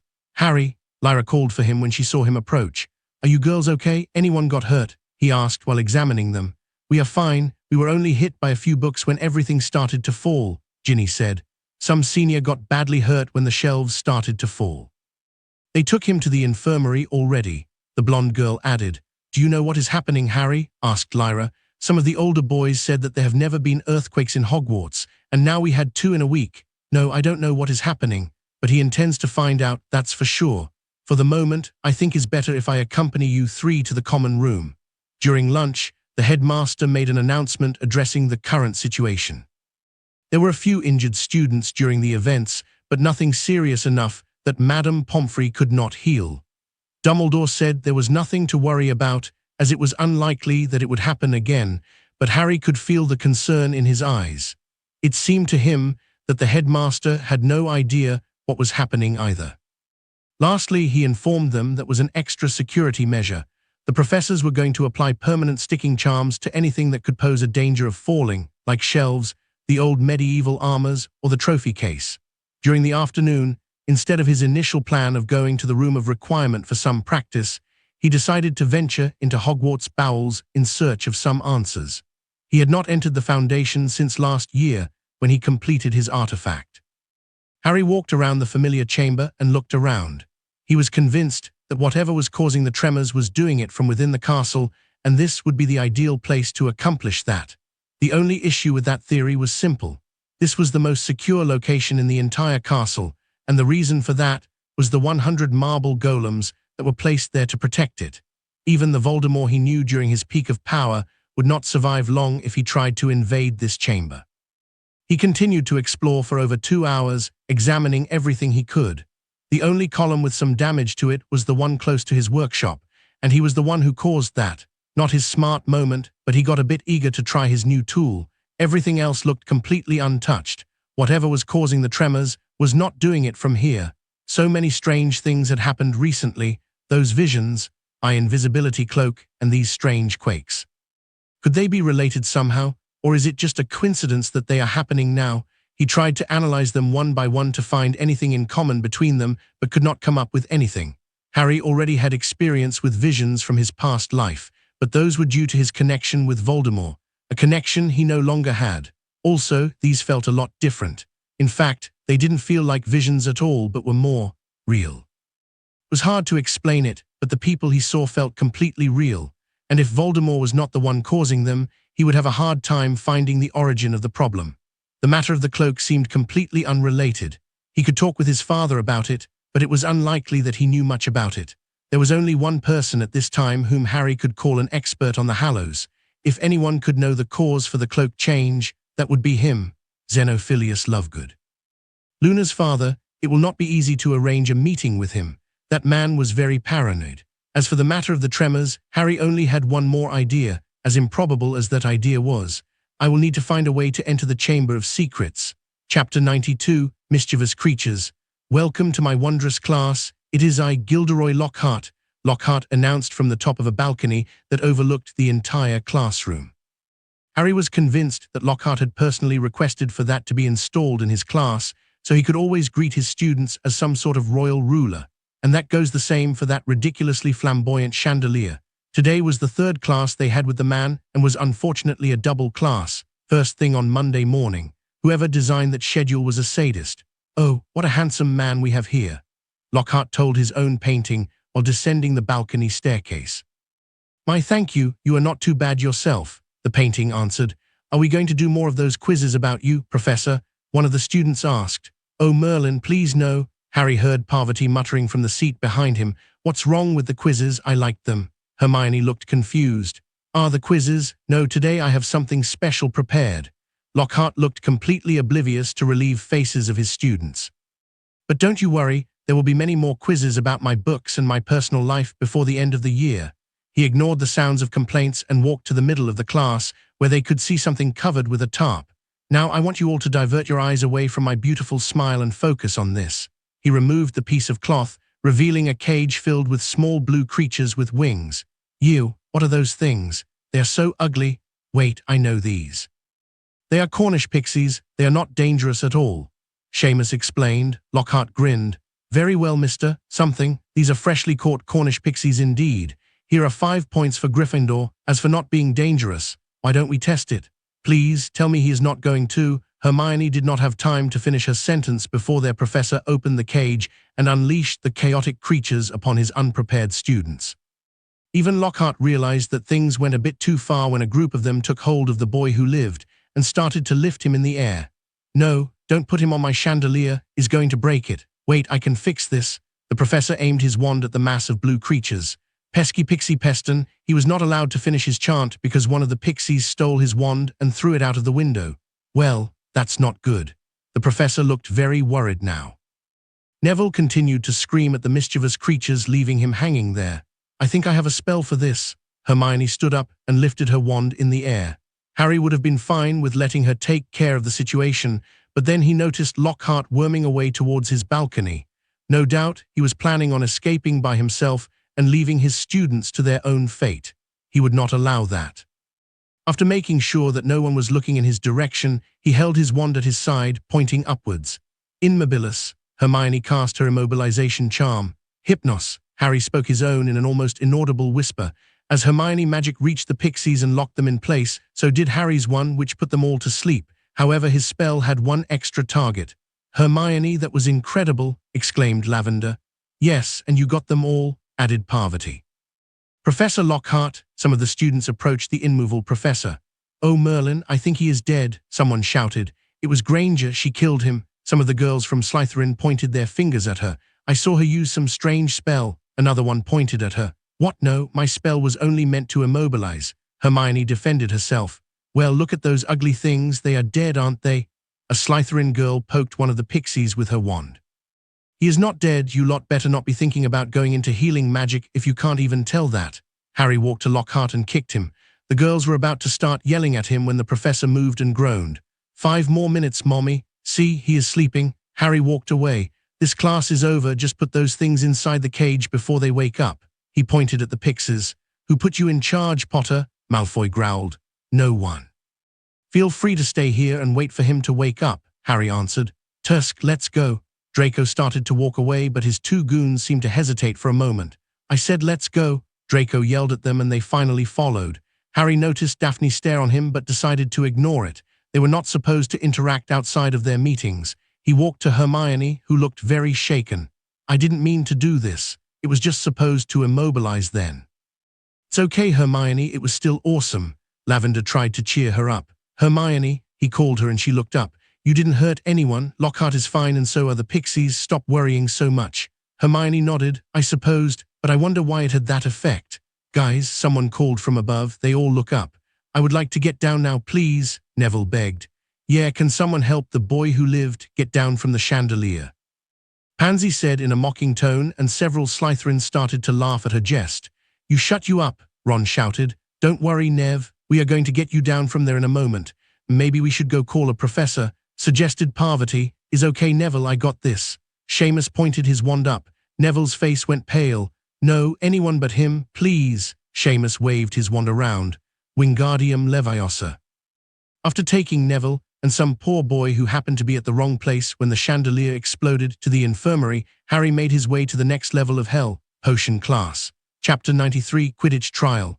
After classes were over for the day, Harry still had one more appointment. All recruits line up over there. Oliver told the 10 new recruits for the team. He was quite happy as they normally don't have more than 5, but more importantly, they had 2 candidates for seat. Fred and George Weasley stepped forward and started to help with the trials. Those who came to apply for the position of Beta, come with us, 5 boys followed them. Alicia Spinnet approached the remaining ones. Chasers with me, 2 boys and 1 girl went to follow her. Harry was left waiting next to the other candidate for Seeker. He looked like an older boy, maybe 5th or 6th year. He had short blonde hair and was severely overweight. To the point that Harry was unsure if the broom would be able to lift him. Those runes clusters have a weight limit after all. Huff, Huff, are you okay? Harry asked when he saw the boy breathing heavily. Fine, Huff, just Huff a bit. Tired, he answered with difficulty. We have done nothing yet. Harry looked shocked. Why do you want to join the team? He could not imagine why someone so out of shape would want to join a sports team. After all, there were many better ways to lose weight if that was his objective.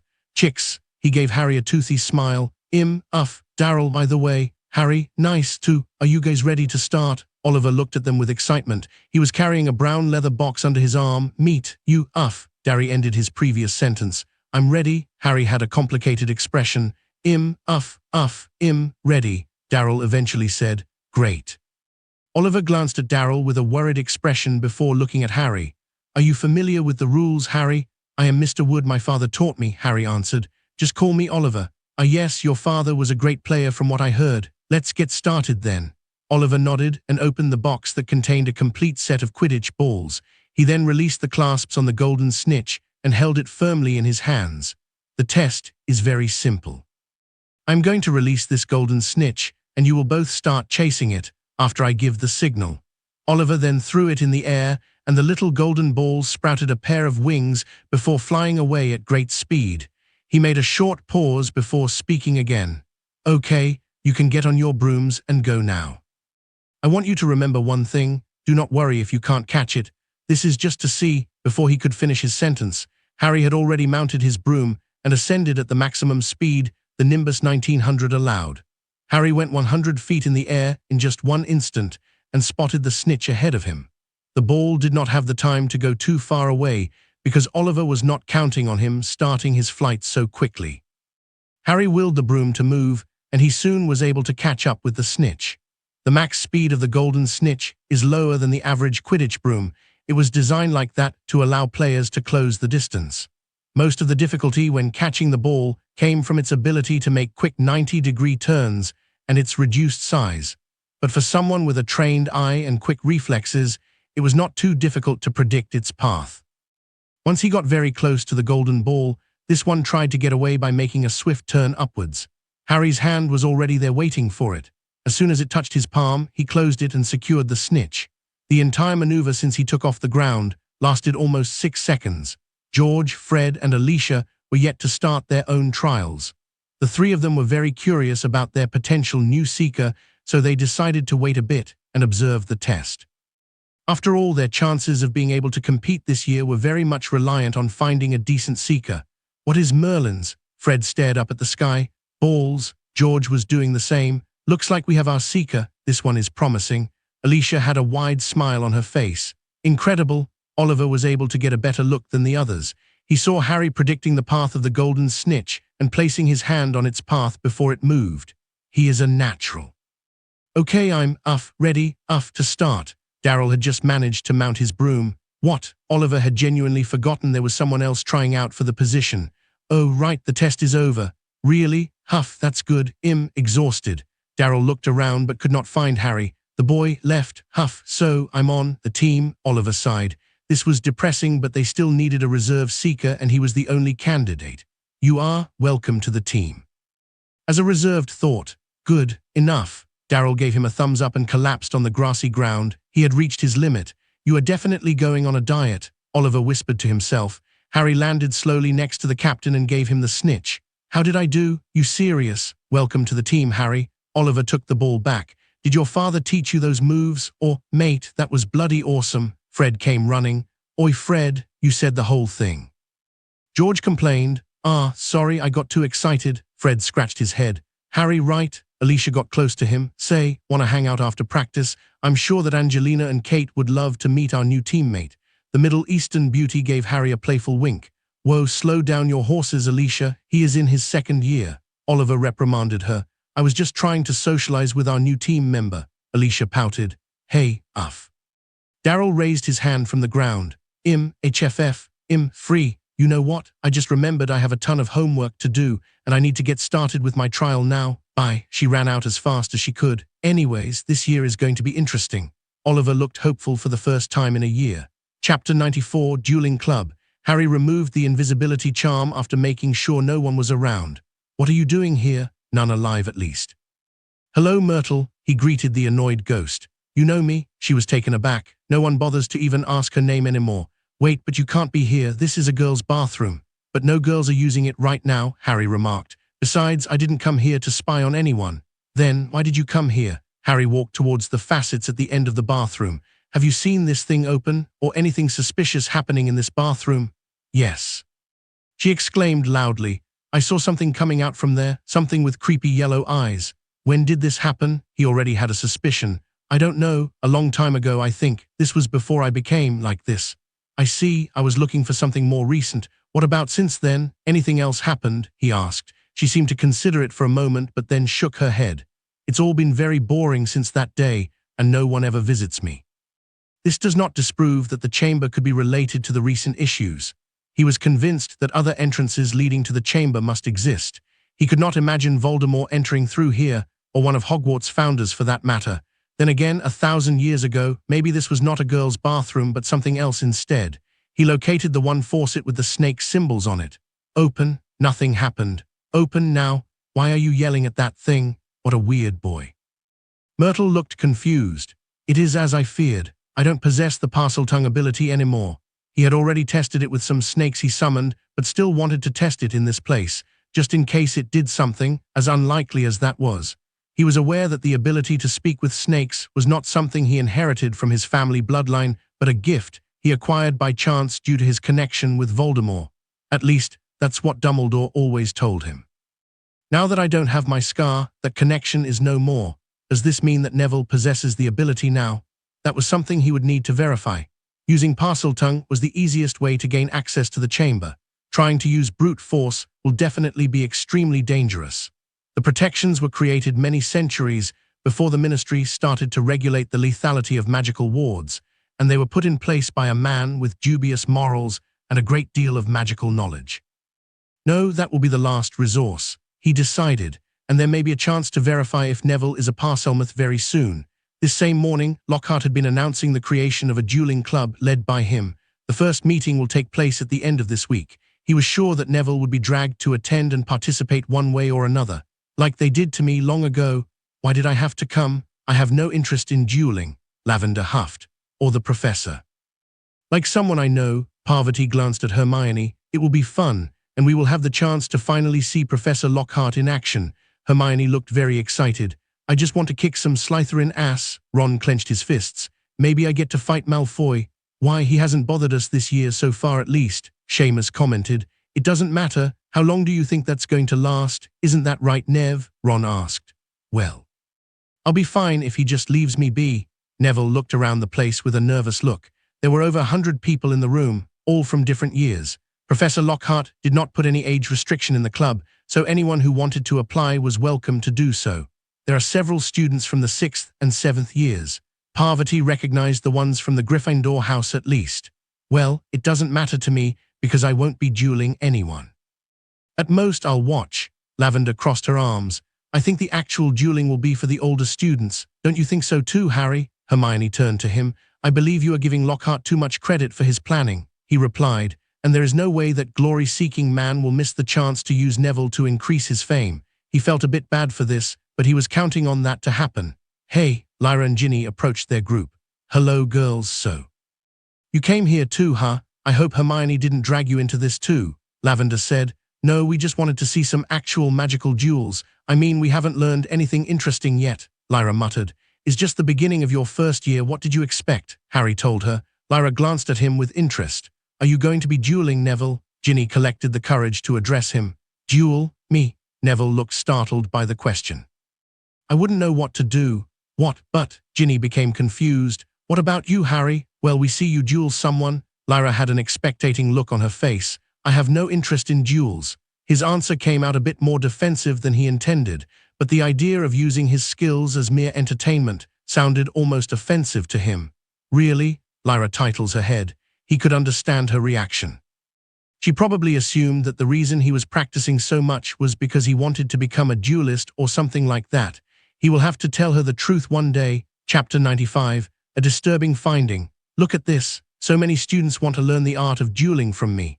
Lockhart got on top of one of the platforms they prepared for the duels. Don't you agree, Professor Snape? He asked his colleague. Snape glanced at him with furrowed brows. If it wasn't for the headmaster's personal request, he would never have agreed to this. Anyways, I was thinking that we should have a quick demonstration of what a real duel entails. I know that among the audience, there is a little wizard with almost as much potential as myself. He looked towards Harry's group. Oh no, please no, Neville begged. Neville Longbottom, please come here to my side, Lockhart explained out loud while pointing at him. Everyone in the room turned to look in Neville's direction and started murmuring. You go, Nev, get up there and kick some ass, mate.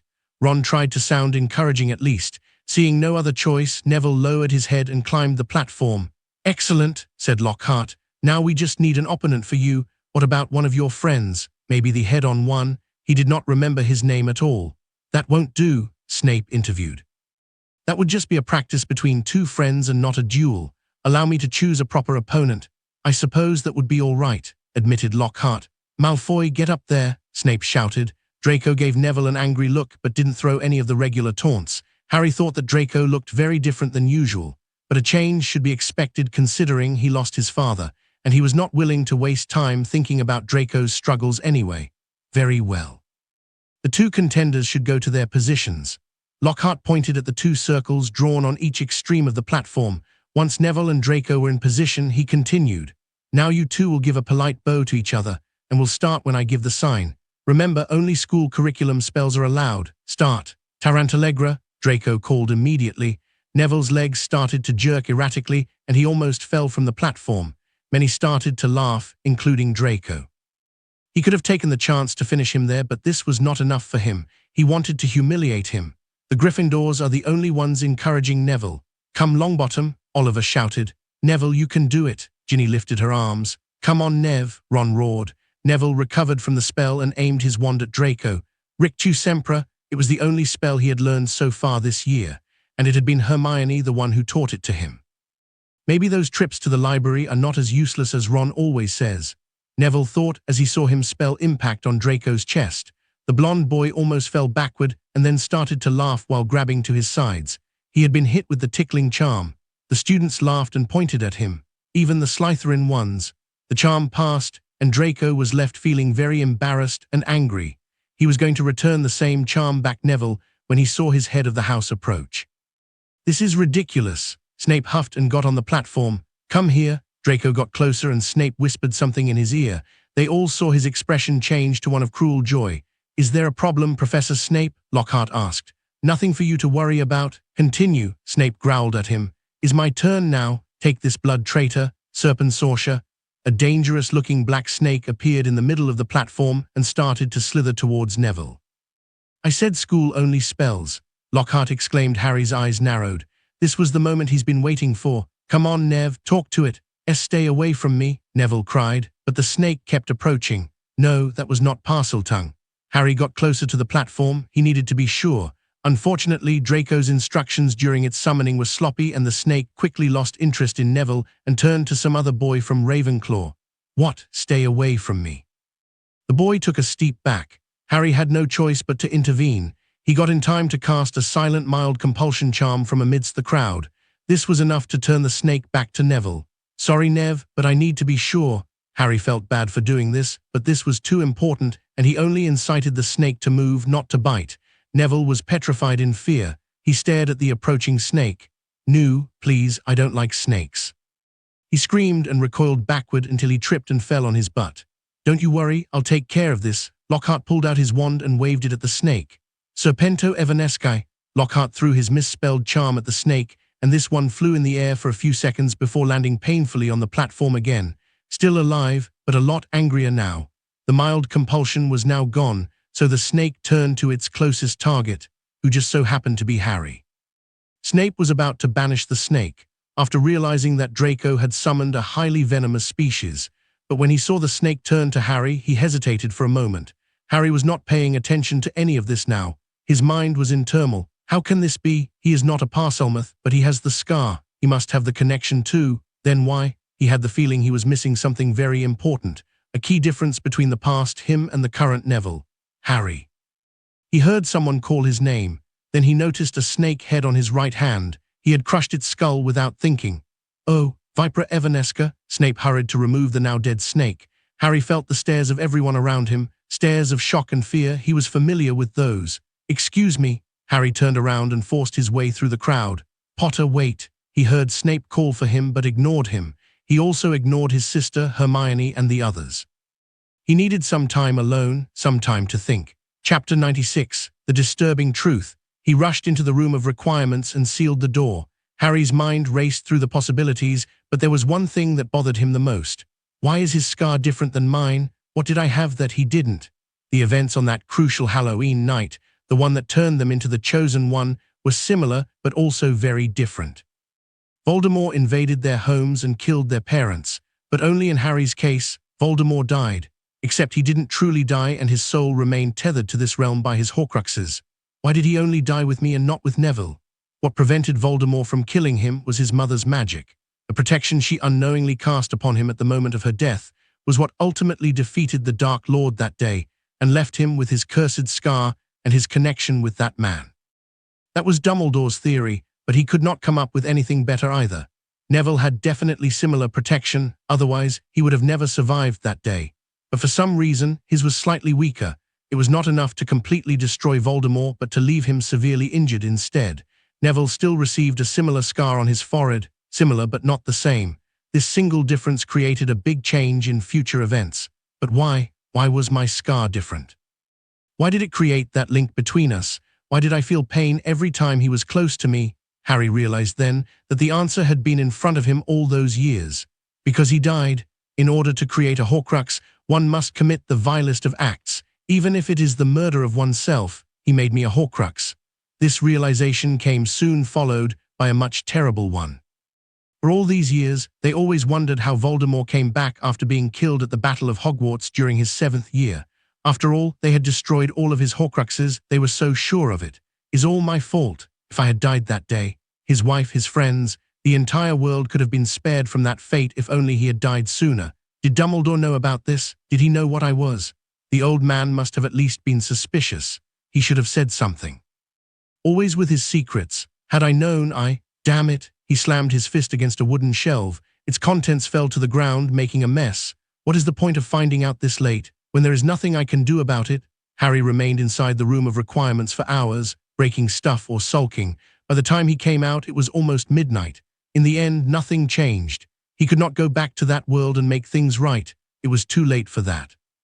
He will need to live with the knowledge that he was partially responsible for the near extinction of humanity and the deaths of everyone he cared about. The only reason he was able to continue at this point was knowing that doing nothing could mean the extinction of another world, one where his parents were alive and happy, as well as having 2 sisters. A world where Ginny, Hermione, Ron, Luna, and Neville were alive. He could not let them down. Not again. He had to do what he could to save this one at least. Saving a world in exchange for ruining a world. Seems fair. Oh, he did not expect to find anyone in the halls at this time, as he mindlessly walked through the 6th floor.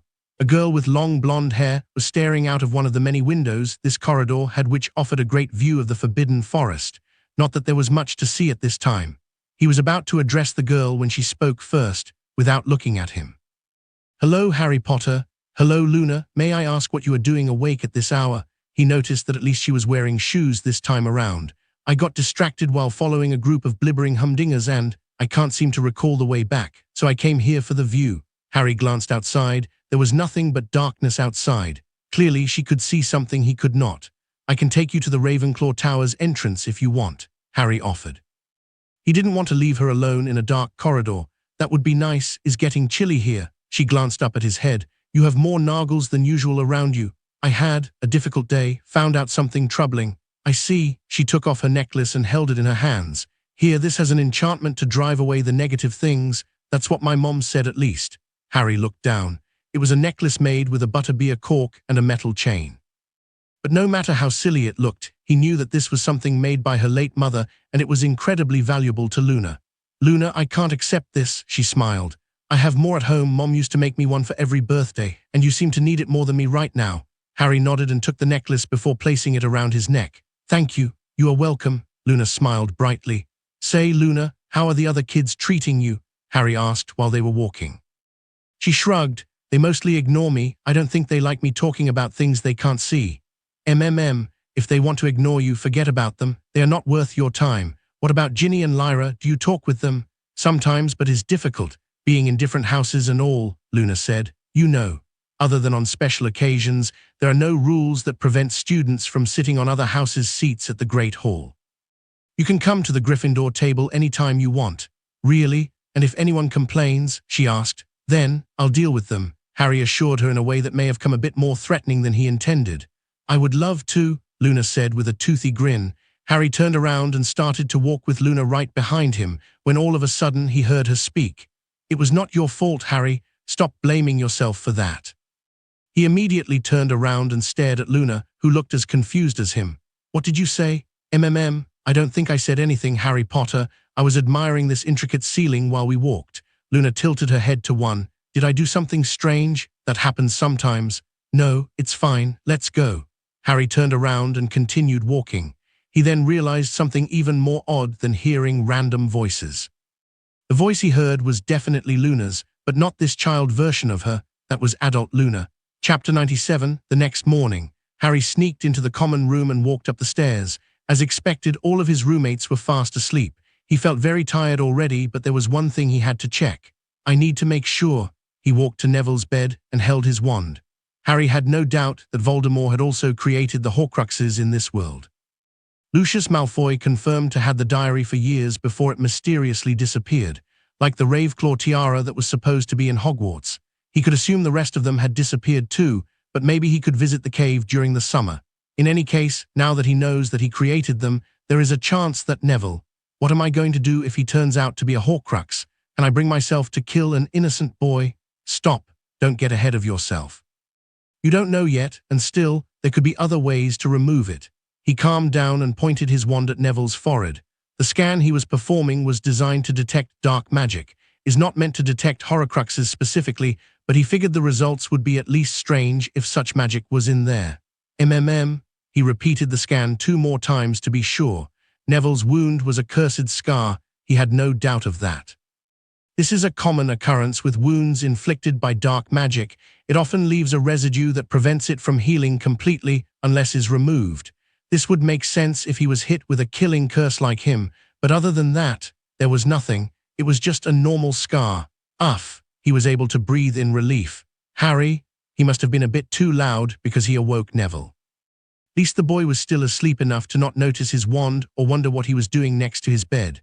"Hi, Neville, I just got back. Sorry for waking you up." "Where were you?" "Professor McGonagall was looking for you, and also Hermione, your sister, and the other girls. They were all worried after what happened."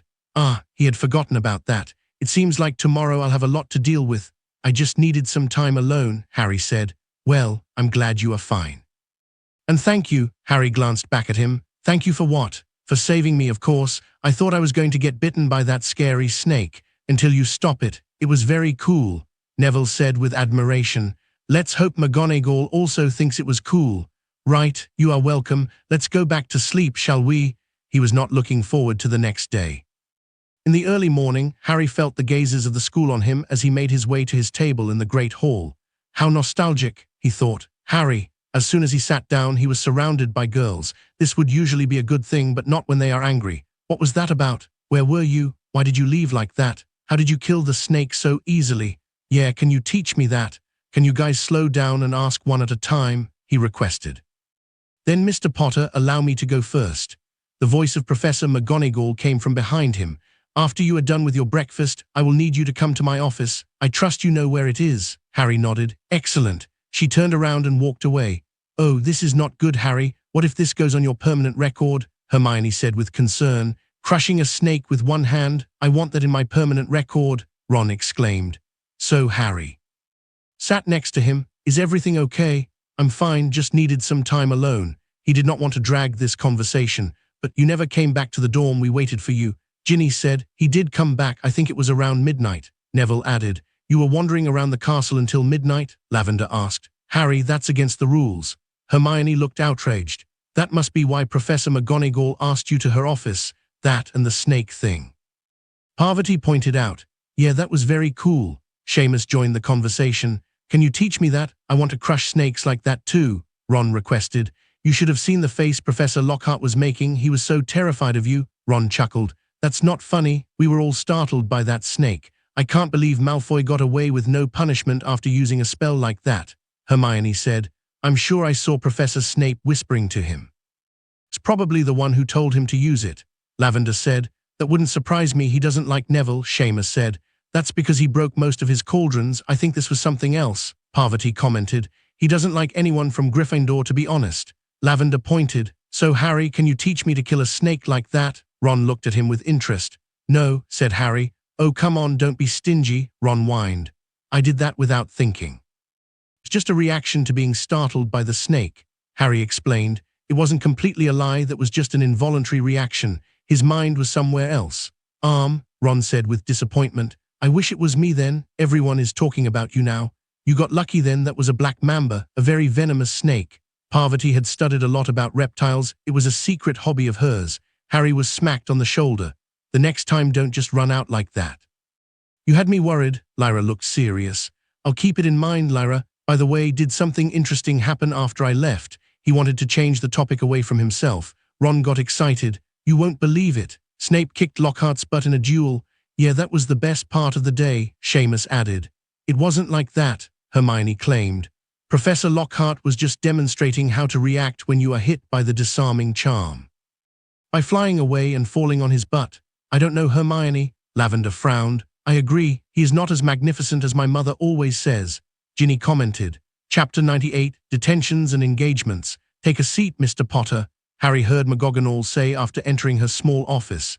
He also noted the figure of Snape standing next to her desk with his usual unpleasant expression. He ignored his looks and sat down in front of Professor McGonagall. First, I would like you to clarify what happened yesterday during the dueling club, she asked. Harry gave her the same excuse he offered to his housemates. He got distracted and the snake startled him, so he reacted like that, got nervous and ran away. You expect us to believe that, Potter? You crushed that snake's head with your hands. You must have done some dark magic, maybe a ritual. Snape narrowed his eyes while looking at him. Severus, that's enough. Also, that is a very serious accusation to throw around with no evidence. Don't forget what James Potter's job is. He would not delve into that kind of magic, and I did not call Harry here for that. McGonagall reprimanded the potions professor. He must be punished at least. He is as arrogant as his father. He leaned forward to get his face closer to Harry in an attempt of intimidation. Severus, this has nothing to do with James Potter and your rivalry with him. And let's not talk about the fact that it was you, the one who instructed young Malfoy to use that spell. What were you thinking? Summoning a venomous snake in front of 100 children. That wasn't. Snape stood straight and coughed. It was not meant to be a venomous one. Draco must have done something wrong during the summoning. Regardless, she turned to look at Harry. My reason for being upset, if not about that, Mr. Potter, is for what you did after.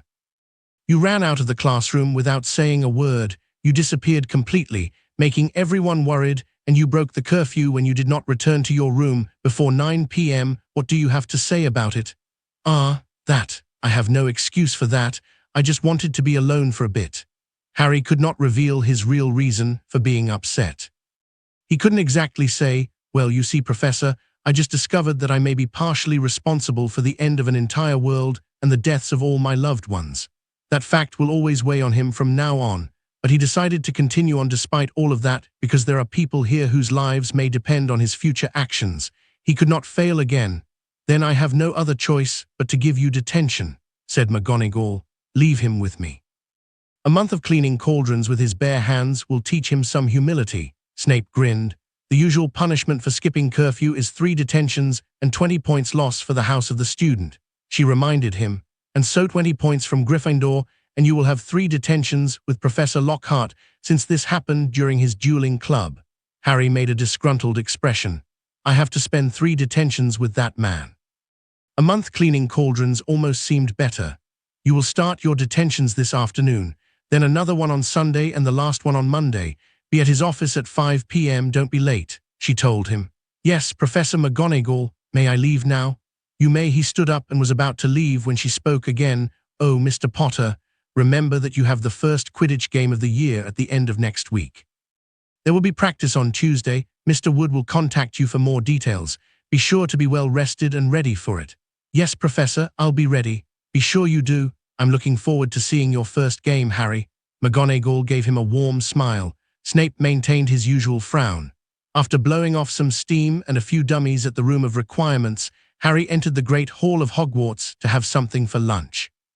The hall was unusually full that day, and he was able to find everyone already sitting on their spots. He sat between his sister and Hermione and started eating in peace. Lyra glanced at him. What were you doing? Exercise again? That was the excuse he gave Hermione last year, so he told his sister the same. Except Lyra knew more, so she may suspect his exercises involve more than just physical training. Yes, Harry answered, before taking more potatoes from the tray. Harry is always disappearing to go do something. Usually his exercise, isn't that right? Commented Hermione. Yes, he did that last year also. He's going to become quite the hunk if he keeps going like this. Lavender grinned. Parvati gave Harry an evaluating stare. There is a lot of potential there. If I wasn't already engaged, I may give Hermione some competition. Stop that, Hermione exclaimed. Wait, you are already engaged? You never mentioned that. Parvati shrugged.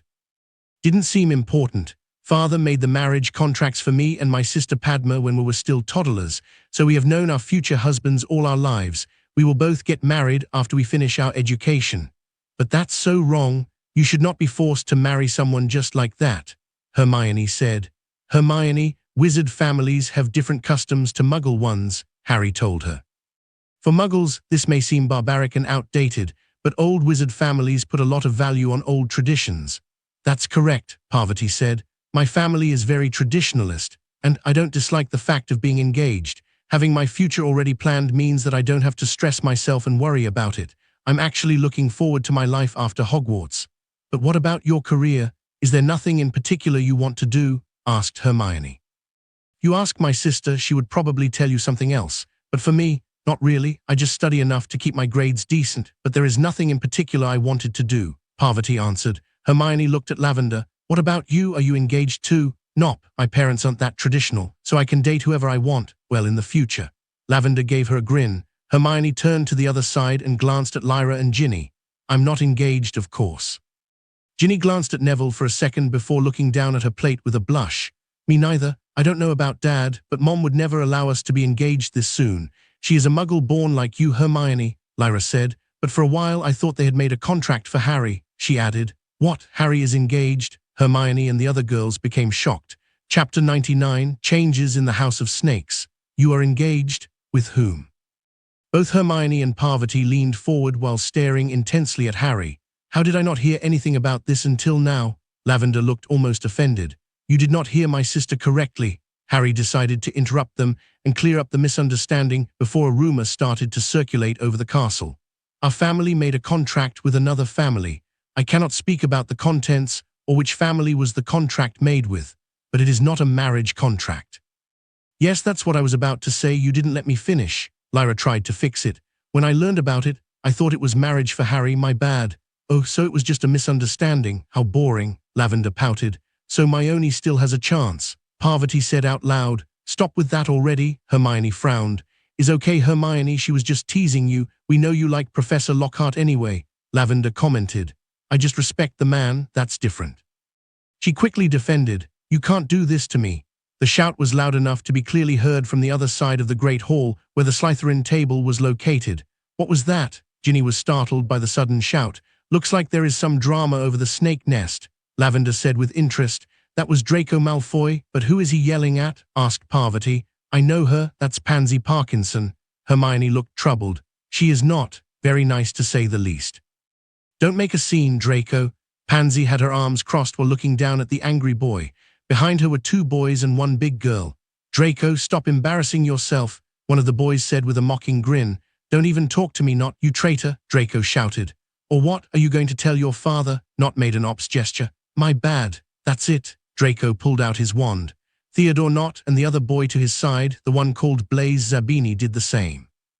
If you want a duel, we can humor you, Draco, Zabini told him. Enough. Professor Snape was angrily walking towards the students. Put those wands away now, he shouted. Not and Zabini quickly obeyed, but Draco was filled with too much anger. Snape had to physically take the wand away from him. Come with me. He then grabbed Draco by his arm and dragged him away from the hall. Harry noted that during this whole confrontation, neither Crabble nor Goyle got up from their seats to defend Draco. Well, that was interesting. Lavender looked static. I need to find out what was that about. It seems like Draco and his fiancée are having some trouble. You shouldn't look so happy about other people's misfortune, Hermione pointed out. Oh, please, the guy is an ass to everyone, Lavender said. She is right, you know. Ron poked his head into the conversation. The guy is a twat. You think this is related to that rumor you told us on the first day? Parvati asked Lavender. I suppose it could. Yes, that would make sense if you think about it, Lavender said. What rumor? What happened? Lyra asked them. You see, Lavender leaned forward and lowered the volume of her voice, but it was still loud enough for most people on the table to hear. I heard from a reputable source that the Malfoy family lost most of their fortune after the death of Lord Lucius Malfoy. How can that be? They are one of the richest families in Britain. Lyra didn't know much about those matters, but she was at least taught about the most influential wizard families in the country. There are no specifics, but apparently, the former lord had most of his money invested in some illegal deals and dark artifacts. After his death, the deals were ruined and the artifacts were lost, leaving them only with a few coins in their vault. Lavender explained. So Draco is poor now? I have to taunt him about this, Ron exclaimed. Why though? We are poor too, Ginny reminded him. I wouldn't say they are poor, they still have many assets they could sell, but compared to where they were a year ago, there is a huge gap, and is not just about money but also influence. Lucius Malfoy was the right hand of the Minister of Magic and a member of the Board of Governors of Hogwarts. Now they lost all of that, Lavender added. That would explain why everyone seemed to have turned against him all of a sudden, said Lyra. That could also explain why he was yelling at his fiancée, Parvati said. What do you mean? Ginny asked. Lord Parkinson is one of the most politically powerful wizards of the country. A marriage between his family and the rich, influential Malfoys made sense, but now, Lavender let the words hang. He broke the marriage contract, Ginny realized. I bet that's what happened, admitted Lavender, but I'm going to want all of the details. Of course you do, Hermione gave her a judgmental look. Did you notice that his two usual bodyguards were not with him this time? Parvati asked. That right, Crabble and Goyle did not move from their spot at the table, Ron said. That was weird, those two goons always follow him everywhere, said Seamus. Yes, those two families have always been close to the Malfoys, but it looks like they started to follow someone else, Harry commented while observing the Slytherin table. The two big guys stood from the table and followed behind Pansy Parkinson and her friends after she started to walk away. They were treating her like some sort of queen, much different from last year. The changes in the Slytherin house could be reflecting some of the changes happening on the outside. It looks like Lord Parkinson is getting ready to step into the light. Chapter 100. Harry goes on the field. Welcome to the second game of the Hogwarts 1992 League. The cheerful voice of the commentator could be heard resounding all over the stadium thanks to the masterful work of magical runes on the place. I am Lee Jordan, and I will be your commentator. The students started to clap and cheer. This will be Gryffindor's first game of the year, and it will be against no other than the former champion, Slytherin. But do not lose hope, my friends, for this year the Gryffindor team came well prepared with a brand new and talented seeker. Now with no further delays, let's watch their entrances. The audience cheered. The first team to hit the field will be Slytherin. The green-robed team came flying into the stadium. Their own selection of the spectator boxes started to cheer while the rest remained silent. They had not become more liked since last year, and many have accused them of cheating, but the accusations never go anywhere. And now, the team that will hopefully get a win finally, Jordan said with hope. Jordan, keep it unbiased, I'm warning you. McGonagall was sitting right behind him. Yes, Professor, totally impartial. Anyone can win this game, but you know, go Gryffindor. The player with the red and golden robes entered the field in a smooth flight. Captain Oliver Wood was first, followed up close by the rest of the team. And the last player in the queue was Harry Potter. That's him, there he is. Lily Potter pointed from the stands. That's my boy, James shouted. Mom, Dad, lower your voices please. Lyra was feeling somewhat embarrassed. They are flying, Holly shouted from her mother's lap. You think he is going to be okay up there? Lily asked with concern.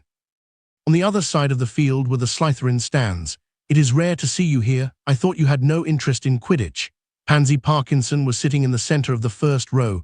Those were the best seats available. At her sides were Nott and Zabini, and behind her were Daphne and Tracy.